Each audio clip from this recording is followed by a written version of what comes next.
and gratitude to commemorate the 33rd birthday observance of the great civil rights leader, Reverend Dr. Martin Luther King Jr., a man whose life, words, and sacrifices continue to speak prayerfully across generations, cultures, and nations. The theme for today's observance is, the time is right to do what is right. The time is right to do what is right. These very words spoken by Dr. King himself remind us that righteousness should never be delayed. Justice should not wait for convenience, comfort, or popular opinion. When something is right, the time to act is now. Reverend Dr. Martin Luther King Jr. stood firm for justice, equality, peace, and love in a time when doing so was dangerous and very unpopular. Yet, he chose courage over fear and truth over silence. He believed that every human being, regardless of race, color, or background, deserves dignity and respect. As a school, this message is deeply relevant to us. Doing what is right begins in our daily actions, in honesty, kindness, discipline, and respect for authority, and love for one another. It means standing against bullying, discrimination, and injustice. It means choosing integrity even when no one is watching. To our very dear students, you may think you are too young to make a difference, but Dr. King reminds us that greatness is not determined by age, but by character. Each time you choose peace over violence, truth over lies, and love over hatred, you are living out the legacy of Dr. King. To our teachers and staff, you shape minds and mold futures. Let us continue to be role models who not teach only with words, but with our actions, showing our students that doing what is right is always worth it. As we reflect on the life of Reverend Dr. Martin Luther King, let us ask ourselves, what is the right thing to do in my school, my home, my community, and my nation? And having identified it, let us not delay. In the words of Dr. King, life's most persistent and urgent question is, what are you doing for others? May this commemoration inspire us to be people of courage, compassion, and conscience. Let us rise today with renewed commitment, knowing that the time is right always to do what is right. Thank you, and may God bless you all.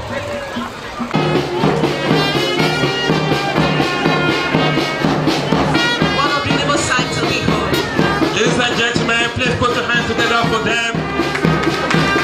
Like I said, this is a symbol of freedom, a proclamation of the fact that justice must always reign. Another salute to the chairman, to our deputy chairman, and to all the distinguished guests on the high table, and to all our esteemed parents.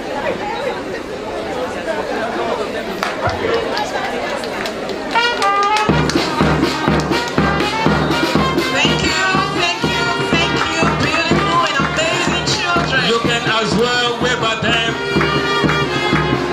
Thank you.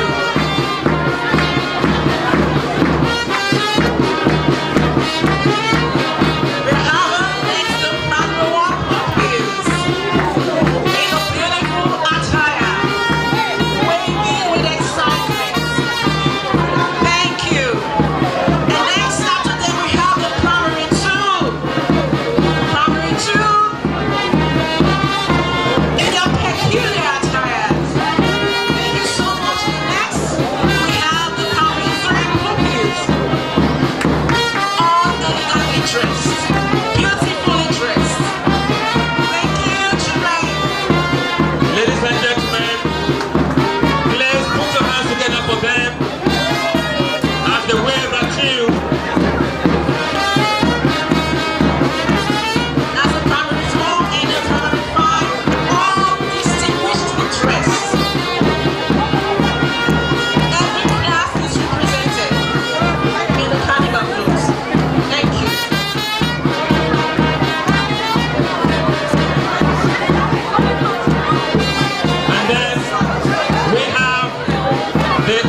together for them.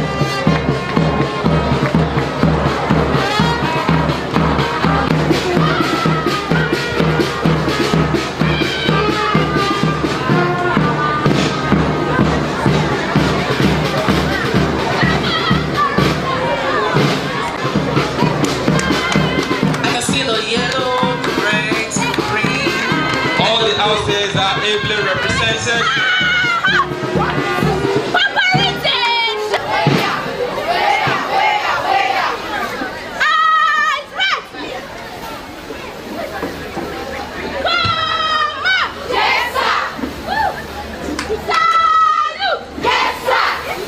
The accuracy is beautiful.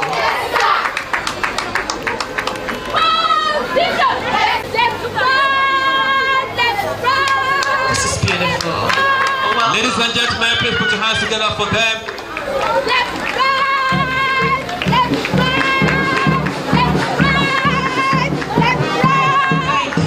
Thank you so very much for having your beautiful performance to the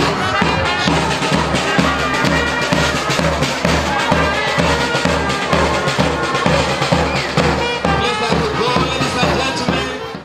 When I was invited to deliver this lecture, I asked the organizers if I could be given freedom to speak my mind on the issue. I was expressly told I could do so. I thank the organizers for the freedom. I want to exercise that freedom offered me now. I can tell you that if they had told me otherwise, I will not be here today. I come from a community, the academic community, that cherishes freedom, and I must address you with academic and lexical freedom. I pray you enjoy my academic delicacy. If you do not, I offer no apologies. It is my style. I must also appreciate a father that I respect for several reasons. That is the Sama of Benin Kingdom. I cannot tell you all the reasons why I respect him in this simple lecture, but I can tell you one major reason. Because he has created jobs for thousands of persons with his investments, and the Benin Education Center is one of such. Let me also use the opportunity to challenge other rich men in Benin Kingdom to do so, because the more of this we have, the more poverty will be driven out of our society. Lady Cherry Benedict also deserves special thanks. Behind every successful man, there is a woman. May God bless you for your good works. Ladies and gentlemen, let us remember today Dr. Martin Luther King Jr., the apostle of conflict resolution through non-violence. May his soul continue to rest in peace. Let me go straight to the lecture. The topic is the time is always right to do what is right. I consider this topic very important if our society must make significant progress in all areas. Let me say unequivocally that the current generation of youths are disappointing us when it comes to doing what is right. If anything else, we are making progress on the reverse. I wonder where this country is going to. I only pray for these generations and generations to come. Our approach to this lecture will be very simple. First, we shall define what is right and also give examples of what we must do. Then, we should also offer practical suggestions on the way to the promised land. According to Frank Awano Practical Dictionary, right is something done in accordance or conformable to moral law, rightness, equitable, just, correct, true, accurate, and not mistaken. Ladies and gentlemen, and by extension our children here, the lecture affords me the opportunity to discuss with the leaders of tomorrow. The lecture is about you, how you can build your today to be great tomorrow. Your tomorrow starts today. Nations are not built overnight. You cannot succeed overnight. You must plan to succeed. If you fail to plan, then you have planned to fail. Success is about attitude, dedication, and focus. The Bible did not even say you can succeed only by miracle. It says God will bless the works of your hand. I am a practical scholar and a philosopher of reality. Even if you believe in miracles, you must work on your attitude. You cannot reap where you did not sow. I do not know your ambition as children today. However, I do know that you must work towards the realization of that ambition, and that must start today.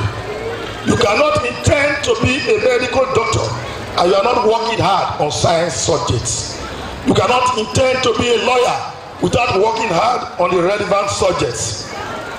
It is quicker, I must repeat, our children, you must listen to this. It is quicker to jump from a story building than using the staircase. But we must know that jumping has hazards. You either die or at best break some parts of your body. I must say that from the information I have gathered about Igbenedion Education Center, the school is known for training children to abide by the high moral values that society requires of them. And I only advise that the institution should continue in this direction. I must also advise our children to take their studies serious. Let me make it clear that if you are serious with your studies, it is in your own interest. I repeat, if you are serious with your studies, it is in your own interest. My father told me this many years ago. I did not know until he died in 1997. Today I'm a professor and the benefit is for me and my family. My mother also died in 2003. My parents are not here to benefit from my intellectual successes. Your parents will not be there forever. Therefore, your success is majorly for your benefit. If you do not succeed, you will also be the one to suffer. Time is limited.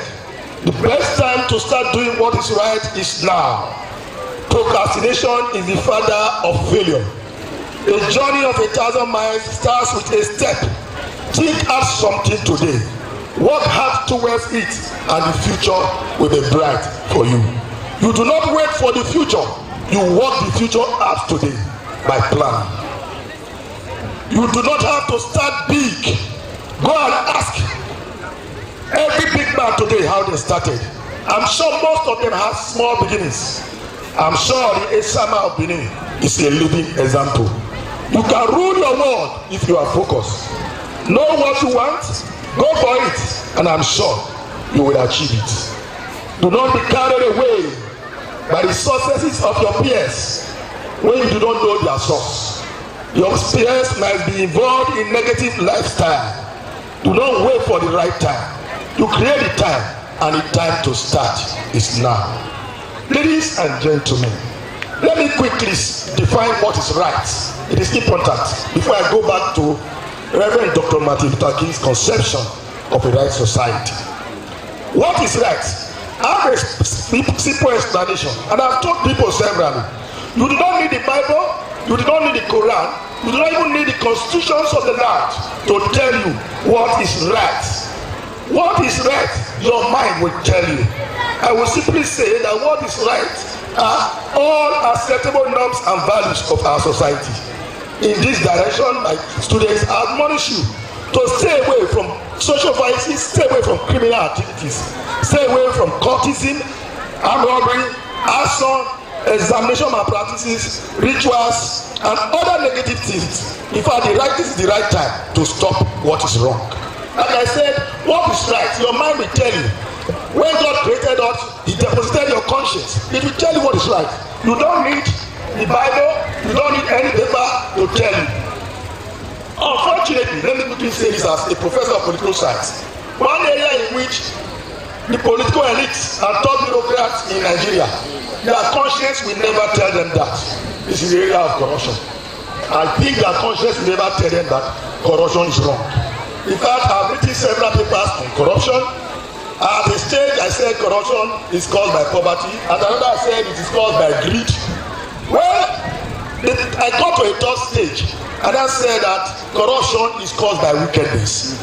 And I defined corruption caused by wickedness as amassing over and above what you know your children's generations yet unborn cannot consume, and you are still amassing that wealth. That is corruption caused by what? Wickedness. But again, as I was driving down this morning, I had a brainwave. I said I should go beyond wickedness. Maybe I should pity our corrupt leaders. I'm beginning to pity them. Maybe it's not their fault. Maybe we should subject most of them to psychiatric examination. That is what I'm thinking. So, well, you are aware that I'm a professor of political science. And so let me quickly advise our political leaders on what to do to avoid violence, because Reverend Dr. Martin Luther King preached against violence. And so this is my suggestion to our politicians. They should engage in regular consultation. There should be an agreement on the grand norms. There should be a give and take philosophy. And they should know that no single person has all knowledge and information. Ladies and gentlemen, I will not be happy if I do not offer practical suggestions to our youths of today. This is because I do not believe in a Yahoo generation. Neither do I believe in a ritual generation. Let me pause to tell you this. I told one of my friends some few days ago, I said, look, it is a risky thing now. It's a big risk in Nigeria to have children. Now, but we must still have children. But I'm telling you, it's a risk. Because if you are not careful, they use you for ritual. And so, each time I have opportunity to interact with men of God, I tell them, this one you are saying, bind and loose, the enemy must die. Start from the house, put it as a prayer point, may my children not kill me. So I challenge you today, as you go home, in your early morning devotion, say it, let your ears hear it, may these children not kill me, in Jesus' name. First and foremost, we can be self-reliant. The youth needs to tell you can be self-reliant.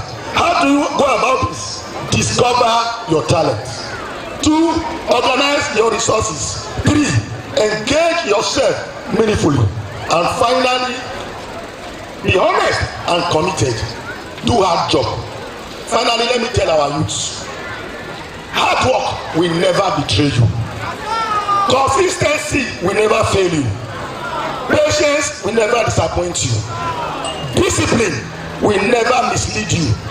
Honesty will never embarrass you. Learning will never harm you. Growth will never stop rewarding you. Focus will never confuse you. Humility will never disgrace you. Determination will never leave you empty.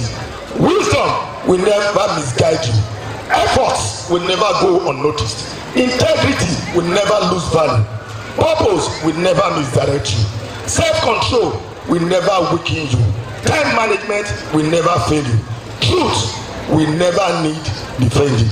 Ladies and gentlemen, at the risk of being sued by lawyers here, I dare to say, I rest my case. God bless you all. And Edgil presented to do the lay of the wind. And the esteemed Director of Administration has just laid that. Thank you so much, ma'am.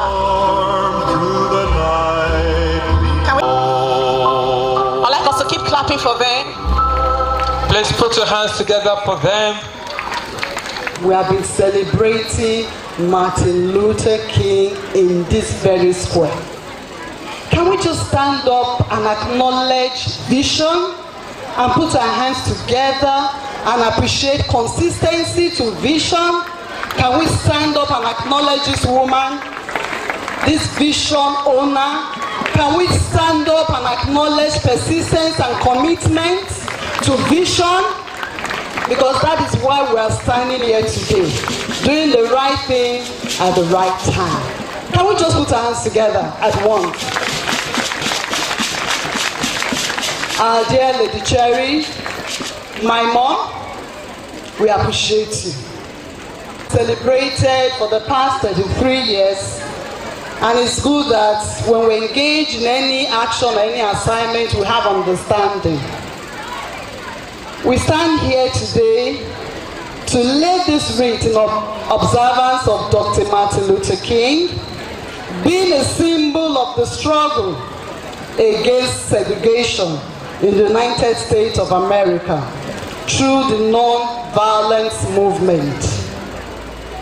I want to also use this opportunity to remind us and to make us understand, like all the MC have been doing, that because of this great man, Martin Luther King, because of what he stood for, justice and righteousness, that is why students of Igbenedion Education Center, parents and Nigerian citizens can go boldly to the embassy of the United States of America and we are granted visa.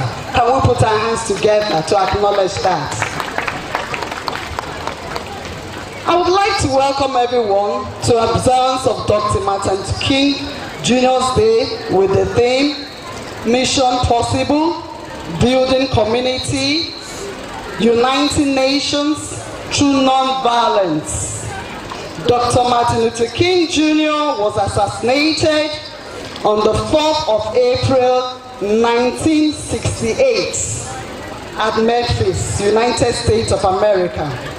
Why? Because of his civil rights activity. At the time, there was segregation against people of color in America. The purpose of observing of Martin Luther King Jr.'s Day is to celebrate the life and the legacy of a man who brought hope and healing to America, particularly the African American. I trust God today that on account of some of our students here too, we will be celebrating something good. As our speaker has said, that your family will celebrate you as you stand true for what is right. Igbenedion Education Center joined the rest of the world today to commemorate the timeless values he taught us through his example of non-violence, courage, truth, justice, compassion, dignity, humility, and service that is so radiantly defined in Dr. King's character and empowers his leadership. I believe that these same traits today we can see in the life of our Deputy Chairman, Lady Cherry Igbenedion, and that is why we are here still celebrating Martin Luther King after 33 years. Can we put our hands together? This observance commemorates the universal unconditional love, forgiveness, and non-violence that drove his revelation spirit. Today, African American can live in society free from segregation, walk in freedom, and achieve their personal dream like every other American. This is because one man chose. This is because one man chose. This is because one man chose to be different by leading a non-violent campaign. At the time, it was thought impossible. So if you know that as a person, you yourself one fine day will continue to stand regardless of different opinion around you, you will stand to do the right thing at the right time. Can you put your hands together for yourselves? Thank you. An emblem of freedom to other people around you. You must not allow yourself to be used negatively or to be an agent of injustice. A famous Black American whose love for his people led to the loss of his life 66 years ago. He fought for peace, love, and justice. It's another great year today indeed, where we celebrate excellence and willpower. You can be whatever you want to be. Just believe in yourself. Joining in this great fight are some other great men and women. Those men and women who sacrificed their lives for a better world for humanity. Some of these great personalities were Queen Eden of the great ancient Benin Kingdom, Chief tribe, a great nationalist, Sir Alhaji Abubakar Tafawa Balewa, Nigeria's first president, Zeke of Africa, the Director General of the World Trade Organization, Dr. Ngozi Okonjo-Iweala, and Nigeria's civil rights activist, Rosa Parks, Africa's man of the millennium, Dr. Nelson Mandela, and the man himself, Reverend Dr. Martin Luther King Jr. In the Canadian Education Center, this is the 33rd commemoration. Globally, we're celebrating the 56th anniversary commemoration of his death. The great man once said, I have a dream. Remember, we had dreams of entering this program. Today, we have the privilege to anchor the program. I am the lovely Miss Aombo Moyekeme, and standing beside is no other than Miss Elizabeth Osagie. Ladies and gentlemen, just relax and enjoy the theme of today's event, MLK 56. This is the time to do what is right. Ladies and gentlemen, let us welcome these young shining stars, the Montessori pupils. Bringing up to the stage is the Montessori School for their presentation. Please, let's put our hands together for Igbenedium Montessori Primary School. Lift each other up. We all have faith. It's not violent. Kindness is the way. You can change the world. Look around, you're not alone. We all need a hand to hold. When we rise, we stand as one. Guess our healing has begun. It's not too late, it starts with you. Little teens can break through. Smile bright, lift a friend. That's how the change begins. Peace, not violence. Love, not hate. Lift each other up. We all elevate. Peace, not violence. Kindness is the way. You can change the world. Starting today. Voice every face. Different stories, same space. Stronger together, side by side. Let's spread love worldwide. Share life multiplies. One by one we rise and shine. Small as standards away. Together we believe the world. Peace, love, violence.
spinning around. I had to leave a little girl in the Kingston town.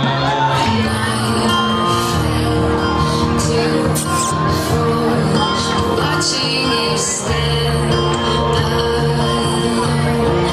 all of my doubt suddenly goes away somehow.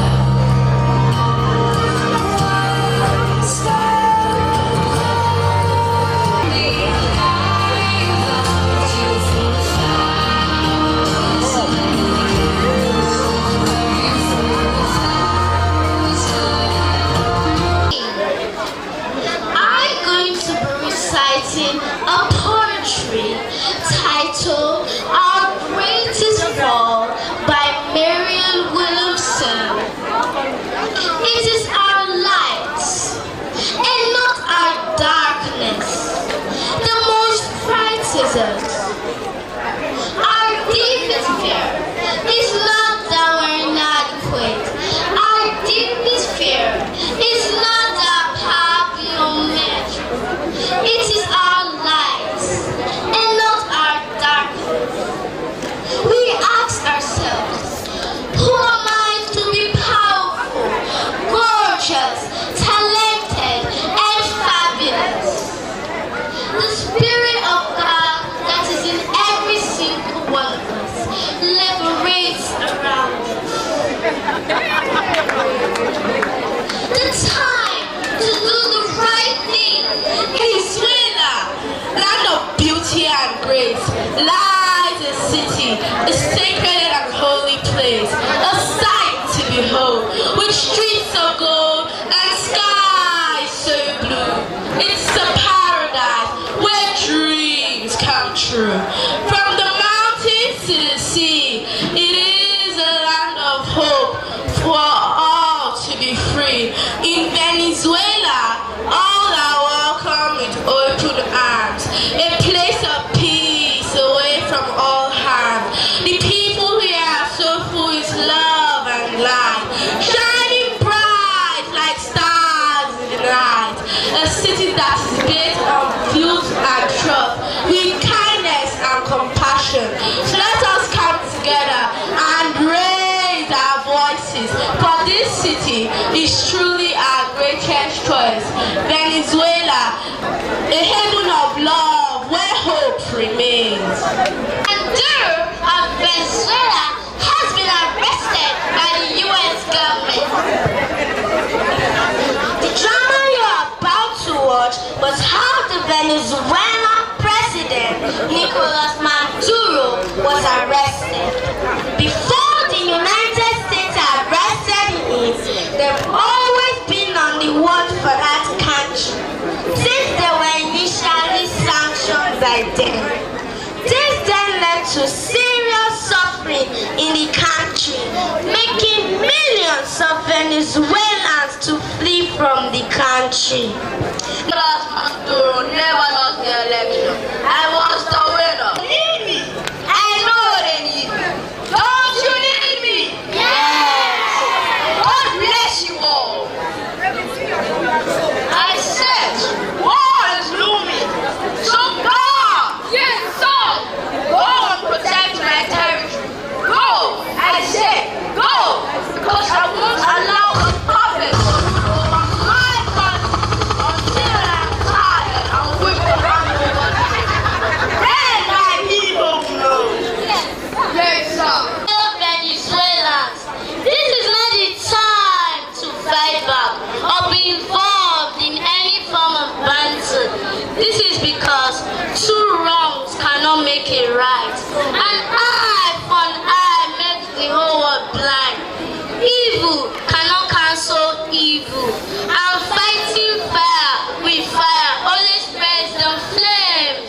My decision not to react is not because I am timid, neither am I a coward. I decided not to be involved in any form of fight or confrontation because my quest for power does not want the blood of any citizen of my beloved country.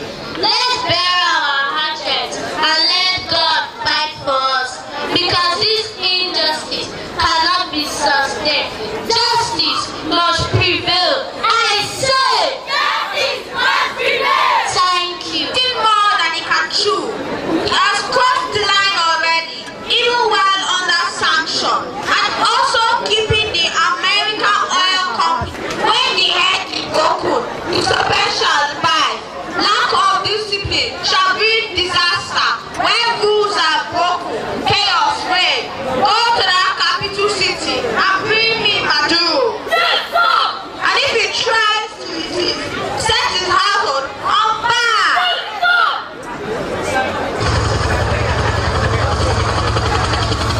Trafficking. You are coming to the United States of America with us right now.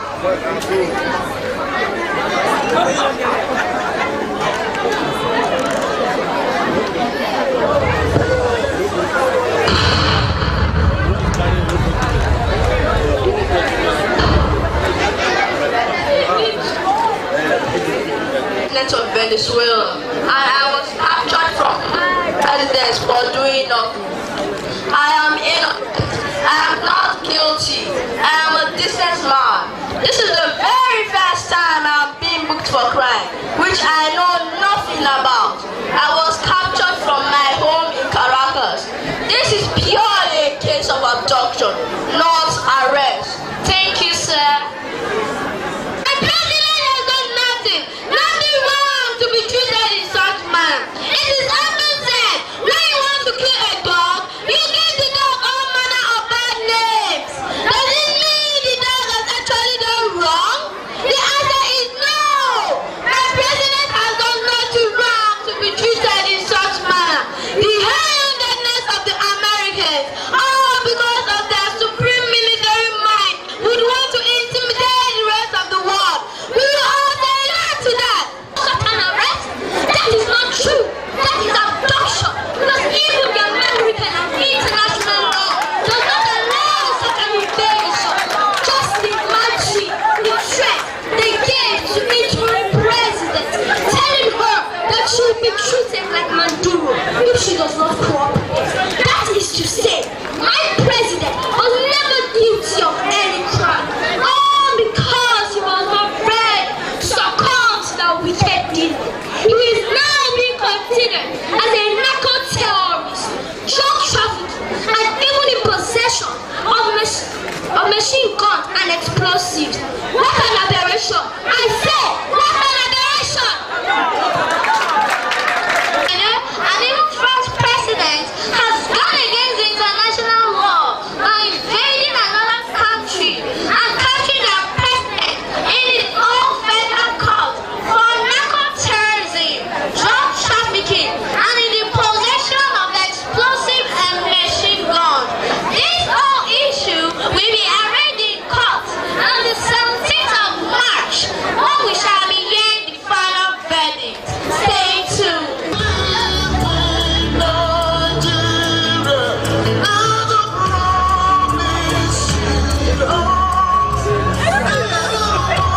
Dr. Martin Luther King Jr. are not just a call to action. The cry from soul, a demand for courage in the face of injustice.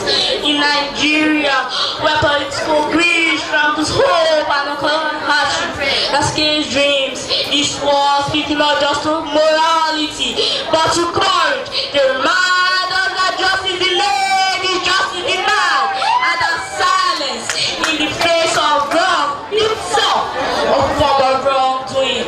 This message is not just a wise one. It is urgent. It is a lifeline for a nation drowning in corruption. A battle cry for Nigeria no one ever wondered when things change. Now, now, you see it, the man who died because the hospital had no power. The woman who sells her car in the rain just to feed their children. The young man shot aside just for simply looking like a young boy. Keep asking, when will Nigeria change? Now, because something has no expiring date. Hunger doesn't wait for the right time. We are the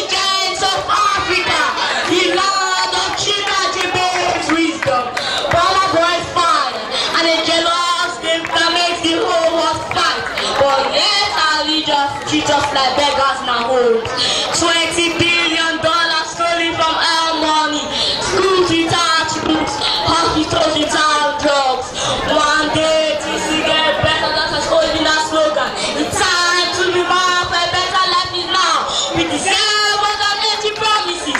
Remember the hashtag enters protesters. They didn't wait for permission. They stood before God. That blood stained the like he told them. They chose the time to protest because freedom is never given. He's aching. What will you do? Your friends pray for better leaders. You can pray for a brighter future. But yes, there is the arch in Gary and dirty water. Tomorrow better day, but tomorrow never comes. Even the Bible says everything has a season, but corruption has no season. Poverty has no calendar. The season for courage is now. The belief say, which means tomorrow is the end meant for tomorrow. Stop waiting, act. I say act. When the right actions are delayed out of fear or selfish interest, hardship multiplies and trust dies. Every moment you postpone justice, corruption grows bolder. Every moment you delay reform, poverty taxes is green. Every moment you excuse wrongdoing, we think the next generation that integrity does not matter. Doing the right thing in politics requires bravery. Now that the wrongdoing has become normalized, now is the time, not tomorrow, not after the next election, not when the conditions are convenient. Now, because the time is always right to do what is right.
Some days, there comes the Ugemobo Festival, which the Oba celebrates outside the palace gate. A pavilion is built of red cloth where rites are performed to drive away all evil spirits still unsatisfied by the year's sacrifices. The Ugemobo Festival is to commemorate an event in Benin history which dates back to 1504 AD.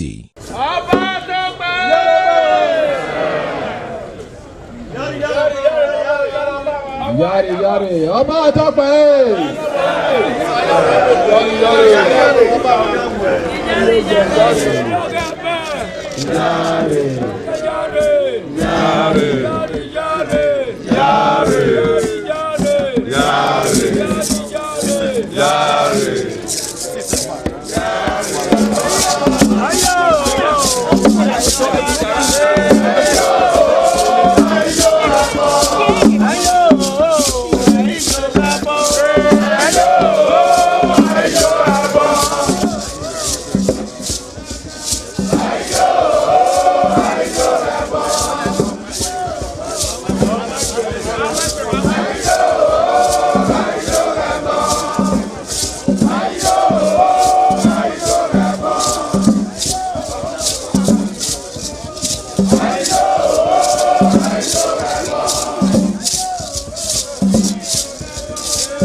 The Oba of Benin added a colorful mood to the year's celebration as he walks round the city center amidst cheers.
ITV, certainly the best. Hello viewers, welcome to Viewpoint on ITV. I am Caroline Okonji, and on today's edition of the Viewpoint, we're going to be talking about the special criminal court that was actually established by the Edo State Administration. We will illustrate their activities since its inception, the purpose with which it was established, the benefit of the court to the citizens. That is basically all we're going to be looking at on today's Viewpoint. I am Caroline once again on Viewpoint. Let's go talk to some persons and hear what they have to say about the establishment of the special criminal court by the Edo State government. I think as far as policy on paper goes, it's a great initiative, and it's something I support the concepts and the initiative. In advanced nations of the world, you have different courts for many different, shades of crimes and criminality. And the whole idea is to speed adjudication and ensure that justice quickly gets to the people. But I always have a problem with implementation of good concepts and policies, especially when they are knee-jerk policies that are set up without properly thinking through and factoring in the sustainability quotient. I think that's where we have an issue. So far, it's been a lot of jamboree. We've not been able to get a real framework of any value to say this is how it's going to run post the governor, for instance. It's just been like a task force instead of an institution. You see, special courts should be integral institution in the state that would outlive the government. So it is to that extent, I don't want to discourage the governor. I just want to advise that he brings in more legal experts and, if possible, understudy advanced nations where these things work. We need special courts. In fact, we need more special courts for related offense. A situation where you are crowding a traffic offender and a felon, somebody who has committed felony in the same courtroom, waiting turns. You have people who committed traffic offense who have been in the police custody for months for mere traffic offense, just because the courts are crowded and the judge will keep telling you that he hasn't had time for that case yet and all that. Does not go well for us. But if you are going to have to change a system, you don't replace it with another redundancy. You replace it with a functionality that will let people see the value of what you have done. That's on one part. On the part of the kind of punishment that is, proposed, the capital punishment that is proposed, for instance, for kidnappers, I can also understand the exigency of trying to remedy such a wicked society vice that we have suddenly found among ourselves in Nigeria.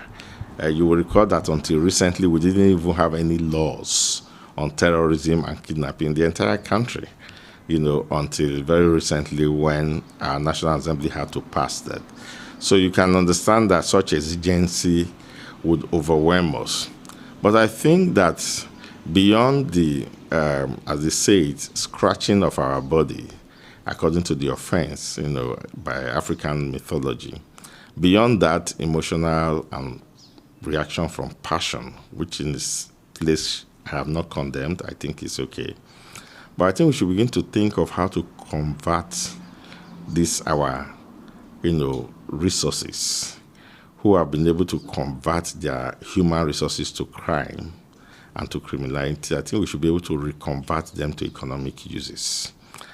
So I think that we should turn our criminals to production centers or productive elements, and that is achievable. Much of the waste in government and ostentation, because you see, in dealing with crime, people just look at the crime, but there are ancillary reasons that act as catalysts to crime. If you continue to flaunt your ill-gotten wealth, especially public funds, in the face of young men who have left school and are not getting jobs, it's an incentive to crime. And when you don't deal with those ancillary symptoms, then you are not going to be able to control crime in society. So if government will cut down its expenditure and its ostentation, some of the local government chairmen that were imposed by the governor as soon as he came in, the governor went to the market and bought them, SUVs that many would never have dreamt of driving. And better boys on the streets who did better in school and so on and so forth, who did not do those dirty things that they did to become so-called local government chairmen, are still looking for a job. What kind of reaction do you think that such youths are going to react to such situations? So, point I'm making is that if we cut down all of those kind of ostentation and waste by government and channel that money, we could actually be able to put off enough programs and correctional centers where we can, if we arrest these boys as kidnappers, cultists, and whatever, we try and see how we can, persuade them, educate them, retrain them, reorient them against the life they've chosen, and see how we can reintegrate them to a productive society. Because to put all of the blame on the criminals, and I'm very much against criminality and crime, to put all of the blame on criminals in our society is to be unfair to justice and equity. There is too much incentive for crime in the society. So we have to, think through and look beyond these first-hand emotional reactions and say, look, how do we really deal with crime in this society? Let us, first of all, disincentivize, crime by spreading our common patrimony to ensure that the society takes care. It is only those who refuse that care. If you go to America and Britain, it is those who refuse to work. The system has provided structure to support their population. It is those who cannot apply themselves that go into crime. So we have not been able to provide any support structure, and we cannot tell that our boys have not applied themselves meaningfully. So rather than just take them and waste them under the hands of bullets and then do that publicly, I'm also against killing people publicly. I don't know if that is part of the overall policy, but the governor mentioned it, that they will be killed here at Ring Road.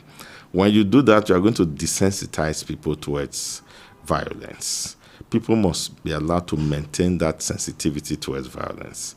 If you begin to show youths murder, well, maybe it's not murder now, whatever name you call it, and you begin to kill criminals publicly, it will get to a time it will no longer mean anything to young ones to see life taken or for themselves to take lives. And not to desensitize them. They should still maintain that sensitivity.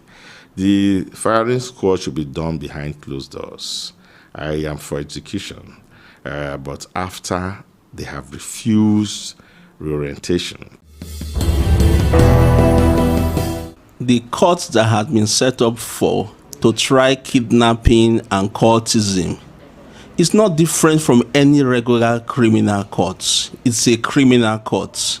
And so the rules of court that pertains to the criminal justice system we apply to these particular courts. We already have criminal courts, and we have the Administration of Criminal Justice Act, and we also have rules of courts that govern the criminal courts. So it will follow the same pattern. It's not the governor's courts. Speedy trial there will be speedy trial because they really don't have many cases now like any other regular criminal court. So when kidnapping cases come to them and they have gone through the DPP gamut of proof, check whether there's a prima facie case for them to be prosecuted, it will still go through the DPP, the Director of Public Prosecution's Office in the Ministry of Justice, before the Ministry of Justice legal officer, State Council will be the ones to prosecute those cases. And also, we also need the cooperation of lawyers from the DPP's office and private practitioners to ensure that there's speedy trial. Because most of the time, it's not the courts that are responsible for slow trials. Lawyers are key persons that are responsible for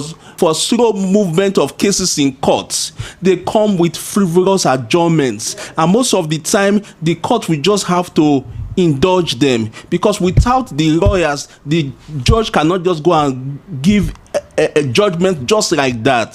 So the problem is the lawyers, and so NBA should advise lawyers not to come with frivolous adjournments, frivolous reasons why their cases should not go on. And the same thing with the government lawyers, the DPP's office. And so the judges are always present in court. If you go to court, there's no day that the judges do not come to court. It's only on few reasons, maybe on the head grounds. But the problem is the lawyers. So we look at it like this, that the judges' courts are available to receive information from the Ministry of Justice saying that this person has committed a crime, and it is again for the lawyers to ensure speedy trials because the judges are always available. And so when these judges have heard this case, they will naturally give judgments. And so we expect speedy trials and lawyers to ensure that they do not be a cog in the wheels of justice. Assessing the special court, to me, is still is still at its fan stage, being that it was just created a couple of weeks ago. One cannot give a definitive assessment, but giving a preliminary assessment of what it has achieved so far or what it tends to achieve, I could say the state governments have done well, and for the chief judge of Edo State to had swiftly set up the court. And we saw recently that the alleged kidnappers that were arrested were tried in that special court. I would say kudos to the Edo State government. One cannot say whether it has achieved its aim, but the process is on. Like I said previously, that the court has its own procedural processes.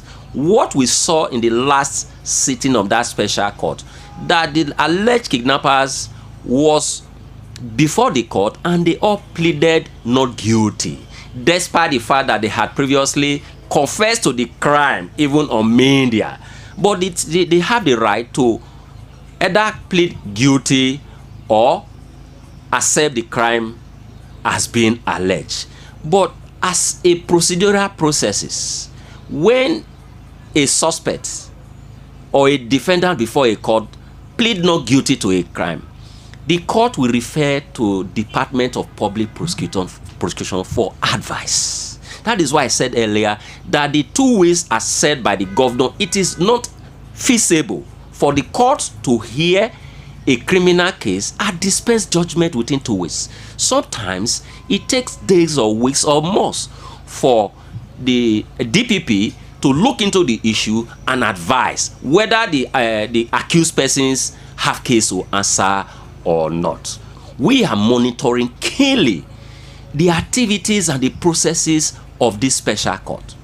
As civil rights activists, like I said, we are more concerned about the fundamental right of citizens. We wouldn't want a situation whereby the process will be abused by the state actors.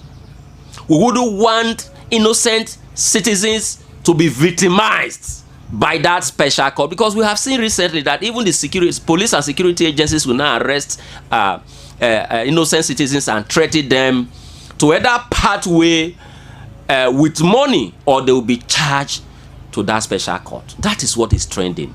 But in all, we will ensure that we work in synergy with the government and the judiciary to ensure that the special court that is set up to try the alleged kidnappers, cultists, and terrorists achieve its aim without abusing the process. Special court means courts that have been set up or tribunals that have been set up to handle specific matters or issues of concern that are specific or peculiar to certain issues. This is not the first of its kind in the country and also in Edo State. Before, you can see special court like the robbery tribunal that was set up in 1970, yes, to try robbery cases so that they can be treated expediently. So the special court is a step in the right direction. Now, these courts have been constituted by Edo State to fight robbery, cultism, and kidnapping. Yes, and these are peculiar matters. Now, a leader is not someone that has the highest qualifications, but however, somebody that can identify a problem relating to a particular set of people and also do everything possible to solve it. Security issue has been a major problem in Edo State from time immemorial. There are a lot of places I can mention in Benin where this issue of cultism and kidnapping were very rampant until our governor in his magnanimity decided to set up this court, which was approved by the Chief Justice of Edo State, Honorable Chief Justice Daniel Okumbowa. Now, this court is situated at the High Court of Benin, and this court is just like every other normal court. But what is the difference? Just like you have the Election Petition Tribunal, that where matters or electoral matters are treated very quickly, expediently, with full speed, so as to be able to get the results on time. That is the same thing that is also ongoing in this special court, so that issues of cultism and kidnapping can be treated with enough speed, and the perpetrators of this act can be brought to book. This court can handle matters, let's say, in 6 months, 3 months, depends on the factors that are involved, and judgment will be given. The judges that are sitting over this court are judges that have been carefully chosen, who have a lot of experience in cultism and kidnapping and matters that are related thereto. So this court is something that is applaudable. And on the issue whether this court can actually be abused later on, it is simple. The laws that set up these special courts are also the laws that also regulate the normal high courts. The only difference is the time frame for these matters to be handled and settled, which is the Criminal Code and the Administration of Criminal Justice Act. Now, this court also runs with the rule of natural justice, equity, and good conscience. This court also runs with fair hearing. It's not like, oh, a criminal is just carried there and at the end of the day he's tried and is convicted. No, the same processes will be followed. Everything that ought to be done in a normal court will be done. And if these people are found wanting, they will be brought to book. So they are working, and proper investigations are being carried out to make sure that these criminals are apprehended. Why? For the safekeeping. Okay, what is the primary responsibility of a government? It is the protection of life and properties. Yes, if a government cannot protect the life and properties of the citizen, that government has failed. This special court to try criminal matters relating to kidnapping and cultism. So nobody is happy when he's kidnapped, and nobody is happy with the monstrous, the satanic activity of court-related killings. It was about two years precisely. Yes, 2 years precisely. This was where a young man was killed. You understand that created unnecessary tension and panic in this area. Yes, with the creation or establishment of these special criminal courts, if we are sincere with ourselves, we should tell ourselves the truth that court-related killings has reduced drastically, and even the activities of kidnapping has even reduced drastically. Yes, what I am pessimistic about is the issue that the police is now taking undue advantage to even plant fears in the mind of the people to further extort them. That this creation of special courts, if you don't cooperate with us, we'll charge you there, and you know that the governor is interested in the matter. You understand? The suspect will just go and look for money one way or the other to settle his way out. That is not the philosophy of the creation or the establishment of the special criminal courts. The court was established to try matters related to kidnapping and court-related killings, and it should not be an issue that will not give impetus to security agencies to extort the people. For me, we have experienced it. We are not happy. Yes, that is why all hands must be on deck to support the administration of Senator Modu Bevolo to ensure that real kidnappers, yes, are arraigned or are charged to that special criminal court, and real confessed courtists are charged to this special criminal court that will send further signal to people, to kidnappers, that Edo State is no longer comfortable. It will say signal to cultists that Edo State is no longer conducive for the activities of cultism or cult-related activities. Well, first of all, let's commend the governor for doing what he thinks is necessary to checkmate insecurity in this state. Because before he came in, the situation was very bad, and the insecurity level in this country was almost, in this state in particular, was almost unbearable. People were just being killed and slaughtered like as if they didn't matter. So he has done a lot to checkmate insecurity, but there's still more to be done. I think that is why he has brought in the special court, so that in addition to arresting these persons, as soon as they are arrested, they should be given justice as demanded by law. We shouldn't just go and put them in the cell, because what we used to have is you just arrest somebody, go and put him in detention. After a while, maybe you get remand. Maybe if you are lucky, after a year he is out. Sometimes many things happen. The person, you just see him back in the society. So that is what the governor wanted to checkmate, or wants to checkmate. That's why he has brought in this special court, so that it will not just be a case of we arrested them, oh, we stopped them yesterday. It will be a case of we put an end to it. That is why he brought in this special court. And one way to do it is by giving swift justice. That's where the special court now come in. The special court is a court that it does not listen to adjournments anyhow. You come to court today, the next time you are coming is October, the next one will be March next year. So that has aided the injustice in this country. I also helped a lot of accused persons to get away with criminality. You are doing a criminal case. There's one criminal case I am doing now. It's 4 years, exactly 4 years. So it doesn't make sense. And criminal matters should not be delayed that much. Criminal matters are matters that by nature, investigation has been done. You have come to a conclusion on where things stand. You already have an idea of where everybody is standing. Just go ahead and do the case. Now the question is, what has been the impact of the special court? I would say it has helped, and I will tell you why I say it has helped. We were here when they did the July 7. We used to know what 7/7 used to be in this state. This state particularly, they used to see those days as special days that people can do and undo, anything can go on. But it's no longer so. Now everybody is now, even the man who is the cultist will now tell you, come, I not be cultist too. He is avoiding the special court. He knows that if he's arrested today, tomorrow morning, he can be in court for trial. So he's avoiding it.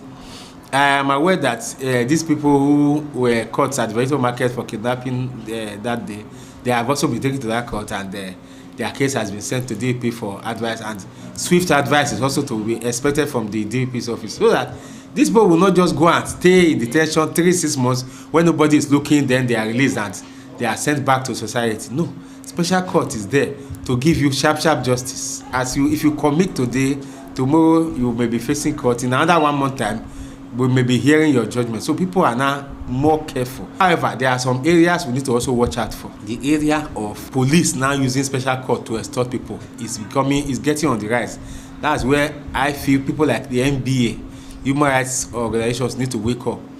Before any small thing that happens now, before you even argue with policemen, they will tell you, if you do anything now, we'll change this case for you. We'll change it for you. You'll see yourself in special court. A matter that does not involve special court, they will find a way to wrap it up, and before you know, they're arresting you for cultism. No evidence of the cultism. They're arresting you for kidnapping. No evidence of the kidnapping. Just to harass, intimidate, and threaten people.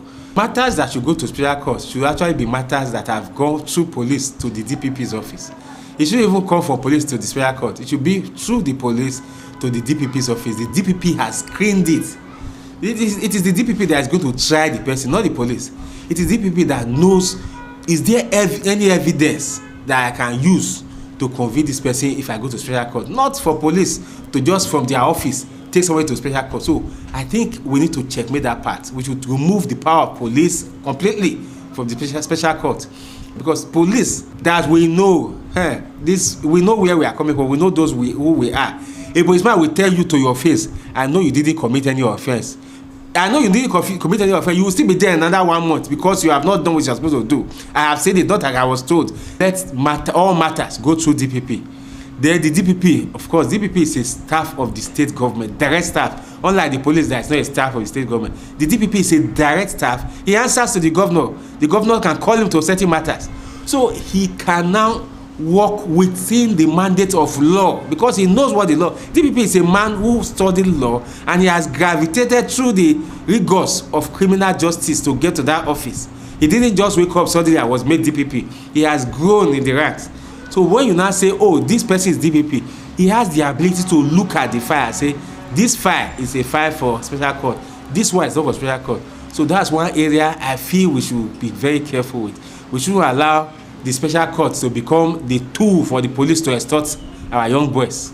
That's what it has become suddenly, but we should checkmate that one and ensure that on our own part, we keep the society safe from these kidnappers and cultists. Finally, before I leave you, let me just add this one. Cultism and kidnapping, they are offenses that are based on evidence. They are not offenses that are based on hearsay. Because of the serious nature of those offenses, we should not just be police should be. It has come to a point where we should bar police from arresting people from hearsay when it comes to cultism and kidnapping. Once somebody say I know that my neighbor, somebody that you and I we have issue, you insulted my wife, I insulted your wife, I will not go and report that you are a cultist. The police should not make any arrest. Having heard what some legal practitioners and some activists and citizens had to say about the establishment of the special criminal courts by the Edo State Administration, while some are still applauding the administration for establishing the court, some are still saying that the purpose with which the court was actually established should not be abused and security agencies shouldn't use that as an opportunity to intimidate and exploit citizens of their rights. It is a Viewpoint on ITV. I am Caroline Okonji saying to you many thanks for watching. ITV, certainly the best.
ITV, certainly the best.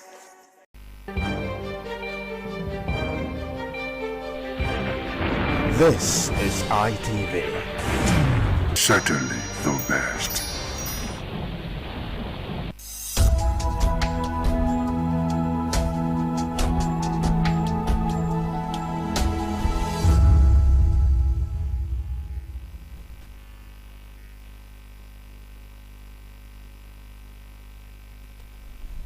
Good afternoon to all our viewers and listeners at home today, and welcome to another exciting edition of Itches and Voices.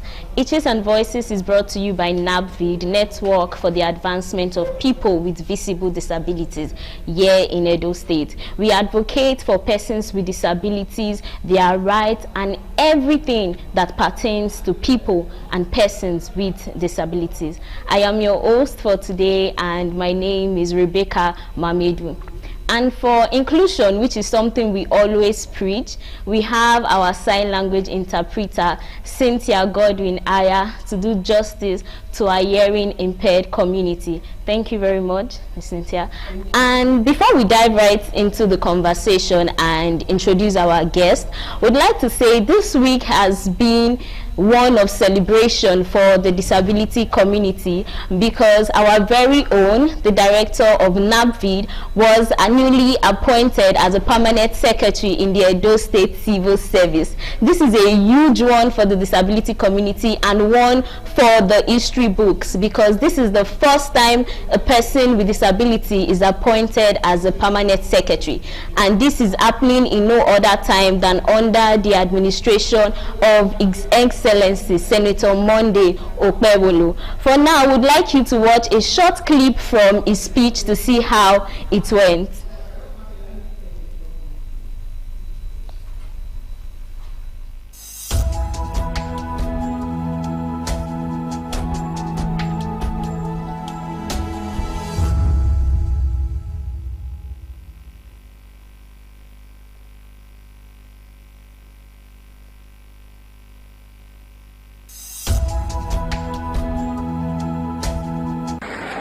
In the same vein, Your Excellency, you have appointed today Melody Ismail Omosa, a visually impaired lawyer in the Edo State as a permanent secretary of the state. This is first of its kind in the history of the Edo State.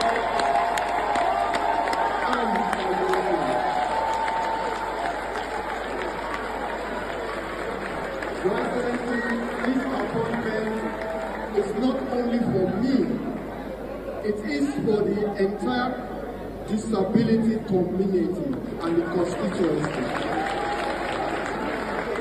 You have shown that competence will always speak, and that you run an open policy of inclusion for which the disability community in Edo State will remain entirely grateful, eternally grateful.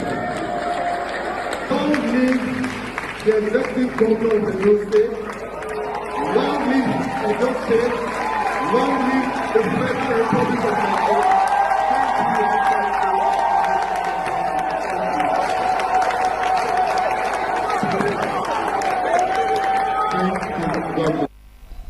Welcome back. That was a very beautiful speech, if I should say that myself. Even His Excellency gave him a standing ovation. That was a very beautiful one, and it was on the lips on every single person that attended the swearing-in ceremony that day. So let's dive straight up into our conversation. During our last edition, we started a series where we talked about electoral inclusion, particularly about the current registration of PVCs for persons with disabilities. And still during our last edition, we brought an INEC official who is in charge of persons with disabilities and other groups. His name was Emmanuel Dedekuma. And today we have another amazing guest to help us do justice to the conversation, and he is no other than Comrade Bartholomew Okodo. Well done, sir. Welcome. Thank you very much. Thanks for having me. You're welcome. So, sir, we're going to dive right into the conversation. Sir, you're a very well-known personality in the disability community, but we believe that there might still be some of our audience who do not know you. So, please, sir, can you quickly introduce yourself to us, and also tell us what role do you play in ensuring electoral participation? Thank you very much. My name is Comrade Dr. Bartholomew Okodo. First, I am the President, Conference of Non-Governmental Organization, Congos. Secondly, I am the Assistant Secretary, Joint National Association of Persons with Disability, Edo State Chapter, the Secretary, National Association of Persons with Physical Disability, Edo State chapter. Before I begin to dwell on your question, let me congratulate our able Permanent Secretary, Barrister Melody Omasa, on his appointment as Permanent Secretary, the Edo State Civil Service Commission. Melody has already proven that persons with disability has capacity. Yes. They can lead, they can govern, they can do anything when given the enabling environment to do that, and he has just proven that. So I want to congratulate him and also commend His Excellency, very distinguished Senator Monday Okpebholo, for showing to the world that persons with disability can perform. But there are a lot of persons he would have appointed Permanent Secretary, but he chose to appoint somebody with disability. So we commend him, and it's happening the first time in the history of Edo State Civil Service under his leadership. So we want to commend him, and we want to urge our new Permanent Secretary to keep the flag flying, to continue to make us proud. So congratulate him. Coming to the question of what role you play? Yes, the role that we play. We have been playing that role. We have been ensuring that over the years, since 1999, when democracy started, we have been ensuring that election is free and fair and transparent. We have always been interested in the process of the election, not the result. And when the election is free, fair, credible, and transparent, the voice of the people will count. The vote of the people will matter, and that we have ensured. And the result of such engagement, election observation, engagement with electoral policy stakeholders has improved the electoral system. You know that in 1999 we started with manual voting. Yes. Manual voting that excluded persons with disability. Today we are now doing electronic voting or digital voting, where persons with disability are to a large extent included in the electoral process. Wow, thank you very thank much, you very sir. much, yeah. So you mentioned something about how you guys, you're more focused on the process than sometimes even the result. Yeah. So sir, from your experience over the years, how would you say that the electoral process is for persons with disability? How involved is it for persons living with persons with disabilities, rather? At the beginning, it was not persons with disability were to a very large extent excluded from participating in the voting process. But as civil society, religious leaders, traditional rulers begin to advocate for inclusion of persons with disability, there was and there is a drastic improvement in that area. If you go to, though we still have a long way to go, but at the moment, if you go to when election is taking place, discover that there's inclusion. As soon as the electoral officer or even the security agent, even the party agent, when they cite persons with disability, they give them that priority to vote. They no longer push them on the queue. They, oh, Madam Oga, come and vote.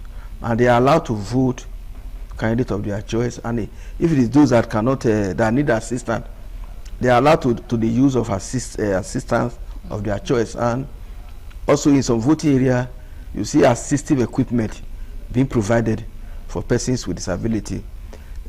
There are times where we measure, monitor, observe election, the voting materials is placed on an elevation.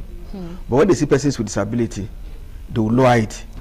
So those with physical disability, they will lower it so that the person will be able to cast his or her vote. So it has to a large extent be very, very inclusive. Wow, thank you, sir. So we had an INEC official come in during our last edition, still on this same topic, and he made mention of how since this voters card PVC registration started, which is ending today, and most of us are still pleading for another extension, he made mention of how a little over 30 persons with disabilities have come to register for their PVC, a little over 30 people. And I think that is a very low bench and a very low mark. So, Sam, what would you have to say about that? What do you think is the reason why we are not having as much persons with disability come register for their PVC? Yes, the reason is that the awareness for persons with disability to come and vote seamless is still very low. So people still look at, if I go there, go vote now, I may not be able to vote. The stress, they still look at all those negative factors. That is why we still need to do more advocacy to traditional rulers, advocacy to parents, advocacy to school, even higher institution, to urge persons with ability to come out and register and be able to cast their vote. The figure you just mentioned now, I do not have fact for that yet until they release the result to say actually across the state 30 persons came out to register. If that figure is correct, it's also an improvement. Wow. So does that mean it was way lower than that before? It was way lower than that. So wow. To a large extent, it's also an improvement in the process. And we also pray and we urge that those 30 persons that have come out to register should follow it up by going to collect their PVC at the appropriate time. And you know, these 30 persons, they are spread, they are not in one ward. They are spread across the state. So we want to urge them that they should go collect their PVC and come out and cast their vote. It is only when you don't know the efficacy of any law until it is tested. It is only when persons with ability come out to vote that you now say, yes, this was an impediment, this was successful.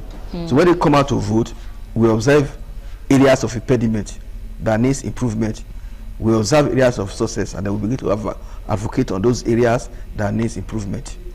Yes, so this thing you mentioned now is very true, because like a part of the Edo State disability law states that persons with disabilities should be offered, I will have to use the word preference when it comes to queue. They should be allowed to maybe move to the front. And exactly what you said, if people do not go out to vote, they would not know if this law is being implemented or not. So sir, let's go back to another thing you mentioned about creating awareness. How do you think awareness should be created? Because now you made mention of how the number was a bit lower than 30 before, but now it has at least gotten to 30, which is not so high, but is somewhere better than before. So sir, what other kind of awareness do you think should be made to further encourage persons with disability to come out to get their PVC registered? It's going to be intense. When the time comes, it's going to be intensive advocacy.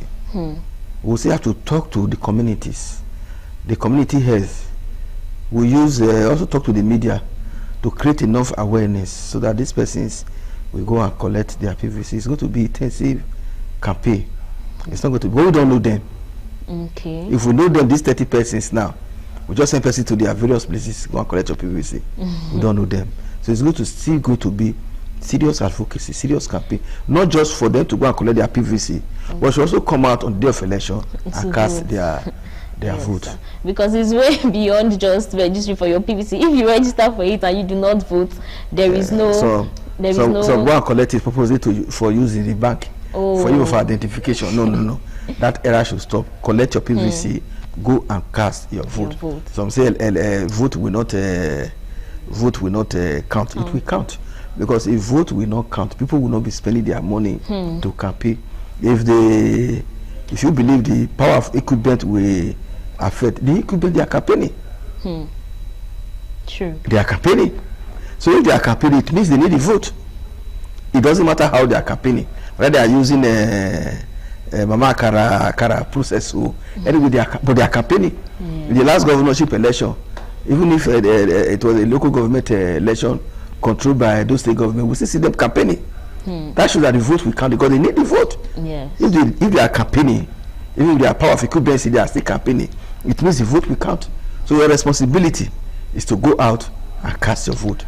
Let those who are in charge of making the vote to count do their job. But if you don't vote, how do we go about saying your vote will count or not? Yes. So you must come out and cast your vote. And we're going to do a very intensive advocacy, very intensive campaign on the need for persons with disability and every other citizen to come out and cast their vote. First, your responsibility, cast your vote. Yes, sir. And I feel like if someone that doesn't cast their vote doesn't have any right to complain about Nigeria not working, because if you do not vote, then how are you expecting the vote in Nigeria to come? If you do not vote on election day, you have no moral justification to complain about bad governance. When you didn't vote, yes, those that voted for bad governance. You go out, vote for the party, for the candidate of your choice. It is only when you have voted you can now say, yes, I voted, this is not happening. When you didn't vote, the issue is that we talk about democracy. You can only exercise your power as a citizen on that day of election. Immediately after that day, your power, you have seconded it to another person. You have told that person, your rep, your senator, your House of Assembly member, you have told them, go exercise this power on my behalf. You no longer have a say in the government, but you have given them that power. Say, go exercise this power on my behalf. So to be able to allow people to exercise that power on your behalf, you must go and vote for them. So it's a matter of collecting your PVC or registering for the purpose of taking it to bank, but for the purpose of actually voting. Wow, that is very profound. And so let's move to a little into the process itself. So sir, what are some challenges you think persons with disabilities still face when it comes to either registering for their PVC or voting itself? What are some of the challenges you think persons with disabilities still face? Yes. This is also a form of us raising awareness about it. Yes, the enabling environment is still very not friendly. No. The enabling environment for persons with disability to vote is still not So that, what do you mean by enabling? yes, the environment entirely. Okay. For instance, if you see in the last local government election where I observed the election in a local government Ward 2, precisely Anti-Maria Police Center, a person with disability came to vote. Wow. He came to vote, though he was allowed to vote, but he came a bit late. He came a bit late. So even when they asked him come and vote, he found it very difficult to get to the polling point, to the voting point, because of the large crowd. So he found it very difficult to get there. And even while he was trying to go, some people were still preventing him. They said, no, now we first come. They were still trying to prevent him. So that awareness is still not enough for them to give unhindered access to persons with disability. Now, there are cases, if you are going, some of us, even including myself, cannot walk to the polling unit because of the nature of the field. Some are slippery. So one needs to be very careful in order for you not to. Season. Yes, so the environment, they still need to improve on the environment. Even some of the electoral officer, the presiding officer, the electoral, they are not aware. So there are times there will be argument for them to put down the polling, the voting point for people to be able to vote. It will at times lead to an argument. I was supposed to put it down, but at the end they will put it down. But if they are fully aware, during the time of training, they were told this thing, they will not be arguing. So when they are training, the training should also be inclusive. The curriculum should be inclusive, so that it will also include persons with disability. It should be an all-inclusive training. And also they should also give opportunity for persons with disability to be presiding officer. Wow. To be presiding officer, to be local government returning officer, to be even the state returning officer. So they don't have a permanent secretary. Yes, as persons with disability. Before I became a permanent secretary, was he picked from the forest? Has he not been functioning as director? They should also make at least somebody with disability a returning officer, a state returning officer. We'll be proud if in the next governorship election, in 36 states, we have at least 3 persons with disability as state returning officer to announce the next governor. This will make the process all inclusive. For instance, if in the last local government election, where we have about 18 returning officer, we have some persons with disability, it will make it inclusive. Yes. And I think I agree with that, because if a person with disability sees that the returning officer is a person with disability, it will make him feel more included and want to actually go and vote. Because I think one of the reasons why some persons with disability might not go out, because they might think about the discrimination, the people there might not understand, and it might further want to make them stay back and not participate. But exactly what you said, having maybe a returning officer who is a person with disability will help the community feel more included. So I really appreciate that. So I'm going to, so what are some of the things that you think are currently working? Because I feel like when we just talk about the things that are not working, it makes people stay back more. But when we talk about the things that are also working, so people know that this is some of the reasons why you need to come, because some of these things are working, I think it will encourage more people, more persons with disabilities to participate. So what would you say is something that is, or a few things that is currently working with INEC when it comes to registration and during election? Yes, we are, at this point we commend the INEC and all stakeholders, including NAVIB, for being able to work this process.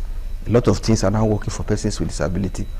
For instance, if you get to the polling voting center, by the time they say person with disability, on their own, they will say go and vote. Even if the crowd will be much, but they will allow them vote. Not only in voting point, even at the bank, and some other places, they give preference to persons with a disability.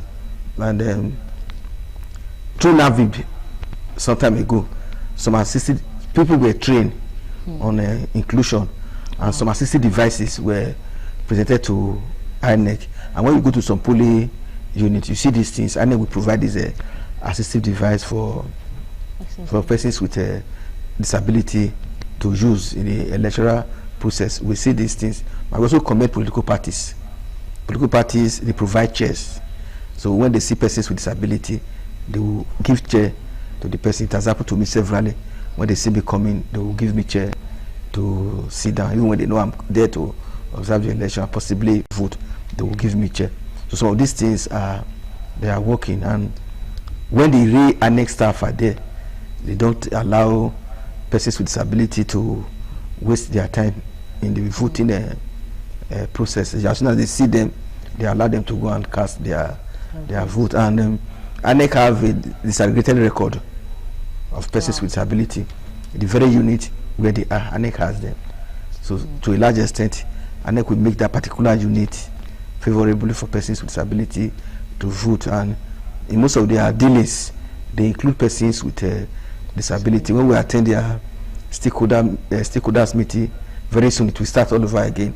They make deliberate effort to ensure that persons with disability are invited to that stakeholders meeting, so to also give their view on what will make the election seamless. So we commend INEC for that. And we also commend stakeholders who, when you advocate for persons with disability, they join you in that advocacy. Yes, thank you, sir. So this is us commending INEC for the job that they are doing and the things that they are doing very well. Why still saying that there is so much more to be done? But yes, we commend them for what they are doing currently. So, sir, since we are also educating the public, so sir, for persons who have already registered for their PVC, if they want to go get their card, how do they get it? Do they go back to the place where they registered, or how do they go about it? That would depend on the INEC. Okay. I remember in the last PVC collection, in the first instance, everybody go to your ward, the headquarters of your ward, to go and collect your PVC. Every particular ward has the headquarters, so the PVCs were available in the headquarters. So when you go there, you pick it up at the ward headquarters. After a given period, that windows have elapsed, they will ask you to go to your local government headquarters. For instance, where they were doing that, because I did a transfer from Oredo to Igwebe. So the people were collecting it at the ward level. I could not go to Igwebe. But when they were collecting it at the local government level, I went there. I was able to pick up my own. Okay. But so will there be like an announcement? Like how will people know it's time? And I do a lot of just the way they did publicity on the just about to be concluded voter registration, the same way they do publicity, and the same way we also do advocacy. We go to radio, television, community to tell people to go and collect their PVC. So that's the same publicity that follows this CVRO. These 2 or 3 make provision that for persons with disability to be included in the executive council, or what they call ESCO, from ward level to national level. And so these positions are not filled from ward level. It therefore means if Edo State has 192 ward, there should be 192 persons with disability in each of the ESCO of those political parties. Wow. There should be 18 persons in each of the ESCO of any of those parties in the 18 local government. Then there should be 1 at the state level, persons with disability. So we should, as persons with disability, make effort to participate in partisan policy, to have a say in what is happening, in the electoral process, to even come out and run for election. But the Melody have opened the way to say these things are possible. We want to see persons with disability contesting for House of Assembly, contesting for Senate, House of Rep, and just as they are talking about reserved seat for women, there should also be a reserved seat for persons with disability, because we are vulnerables. not only the women. There should be also be a reserved seat for persons with disability. That this particular seat, maybe 2 in Edo State, only persons with disability will contest it. There should be such thing. So that is what I'm praying for.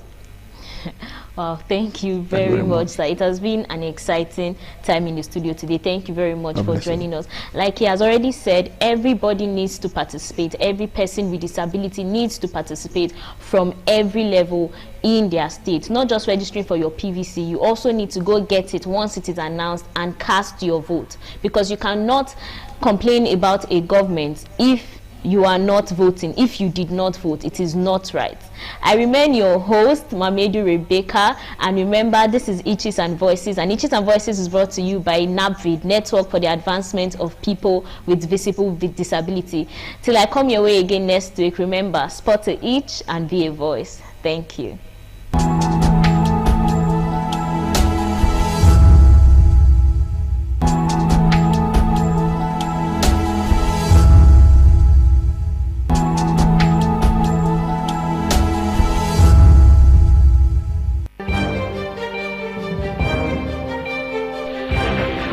This is ITV.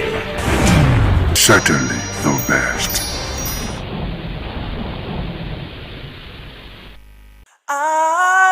ITV. Certainly the best.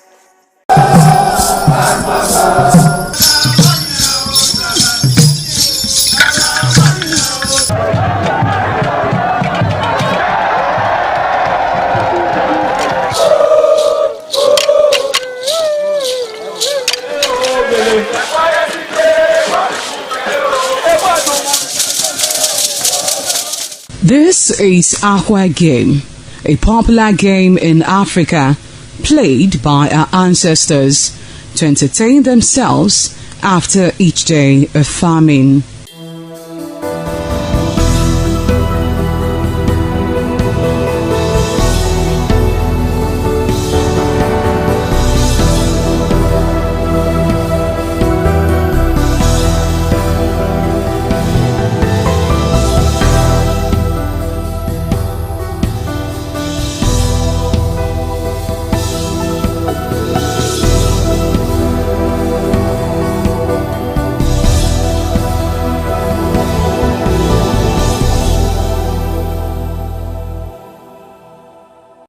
It is also relevant in our coronation in Africa.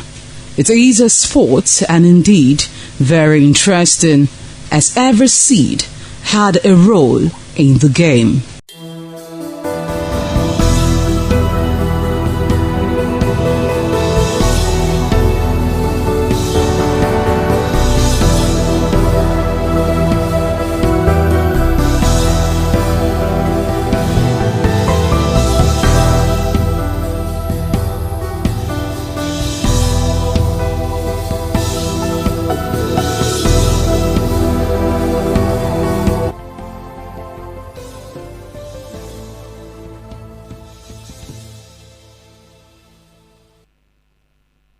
Good afternoon and welcome to the news update at noon.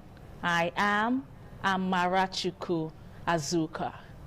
You can watch ITV live online at www.itvradioNG.com/live. You can also follow us on all our social media platforms on Facebook, X, Instagram, YouTube, and TikTok at ITV Radio NG. President Bola Tinubu has invited the People's Republic of China to partner with Nigeria through the sharing of geophysical data and technical cooperation rather than aid to unlock the country's vast marine resources and promote economic prosperity.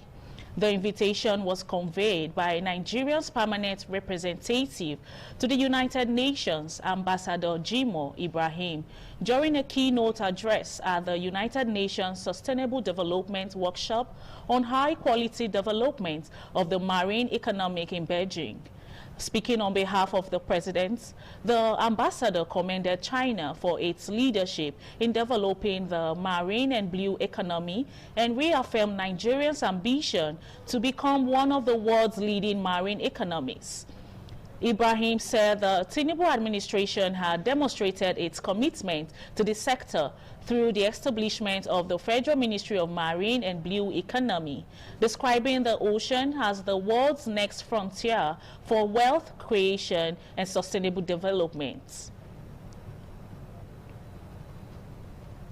Staffs of independent television and radio have been reminded that although challenges are part of life, they can be overcome through wisdom, prayer, gratitude, and a willingness to make amends. The advice was given by the senior pastor of City of Testimony Solution Bible Church, Pastor Peter Ike-Kwame, during the 42nd monthly 1-hour prayer section of independent television and radio held at St. Gabriel Hall, ITV Oluku. Ofure Aneto has details.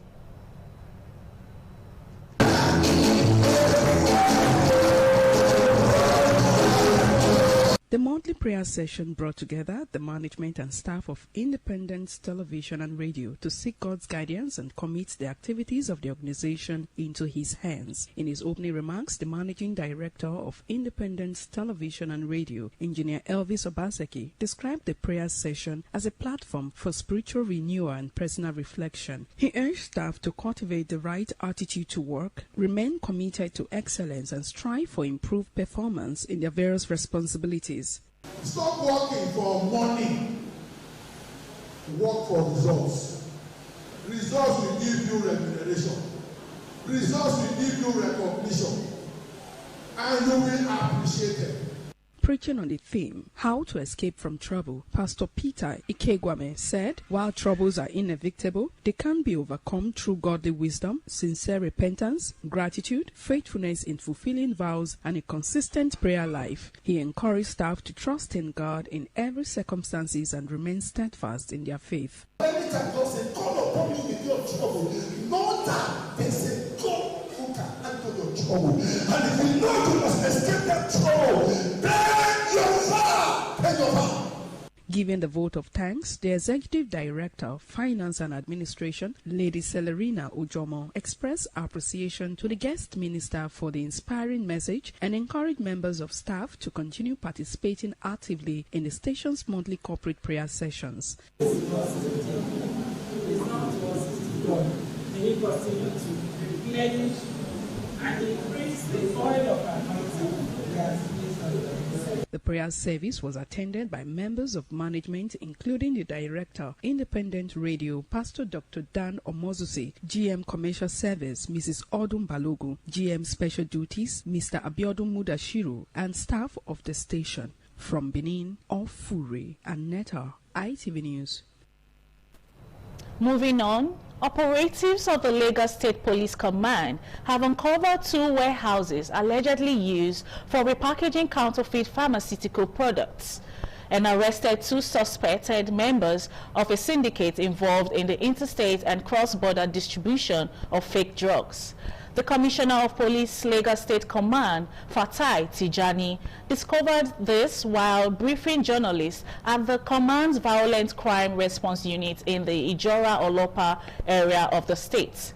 Tijani said the suspects, Eze Okudilichuku and Chukudi Mba, were arrested at their warehouse located at number 7A Oto Causeway, Oto, Lagos, where they were found repackaging suspected adulterated pharmaceutical products for the distribution to different parts of Nigeria. The commissioner said items recovered during the operation were 300 cartons of suspected adulterated omeprazole, 6 bags containing unpackaged suspected adulterated Viagra, Amplicus, Septrin, Piriton, and other pharmaceutical products, and about 10 cartons of suspected adulterated Ampiclus, Viagra, and other drugs. The Sokoto State Police Command has confirmed a deadly attack by Lakurawa militants and Gikwa community in Kebe local government area of the state, which left a police officer and 2 civilians dead, with several others injured and an unspecified number of cattle rustled. The attack also saw the assailants set ablaze 2 security vehicles belonging to the Nigeria Police Force and the Sokoto State Community Guard Corps. The command's spokesperson, Ahmed Rufai, said the command received a distress call and swiftly deployed operatives to the community, where they engaged the attackers in a gun battle and successfully repelled them. He added that the command had intensified security operations in the area and reaffirmed its commitment to protecting lives and properties. Residents said the heavily armed attackers stormed the community and opened fire indiscriminately on security personnel and villagers, forcing many people to flee for safety. The residents appealed to the federal government and the Sokoto state government to reinforce security operations across Kebe and neighboring local government areas to prevent future attacks.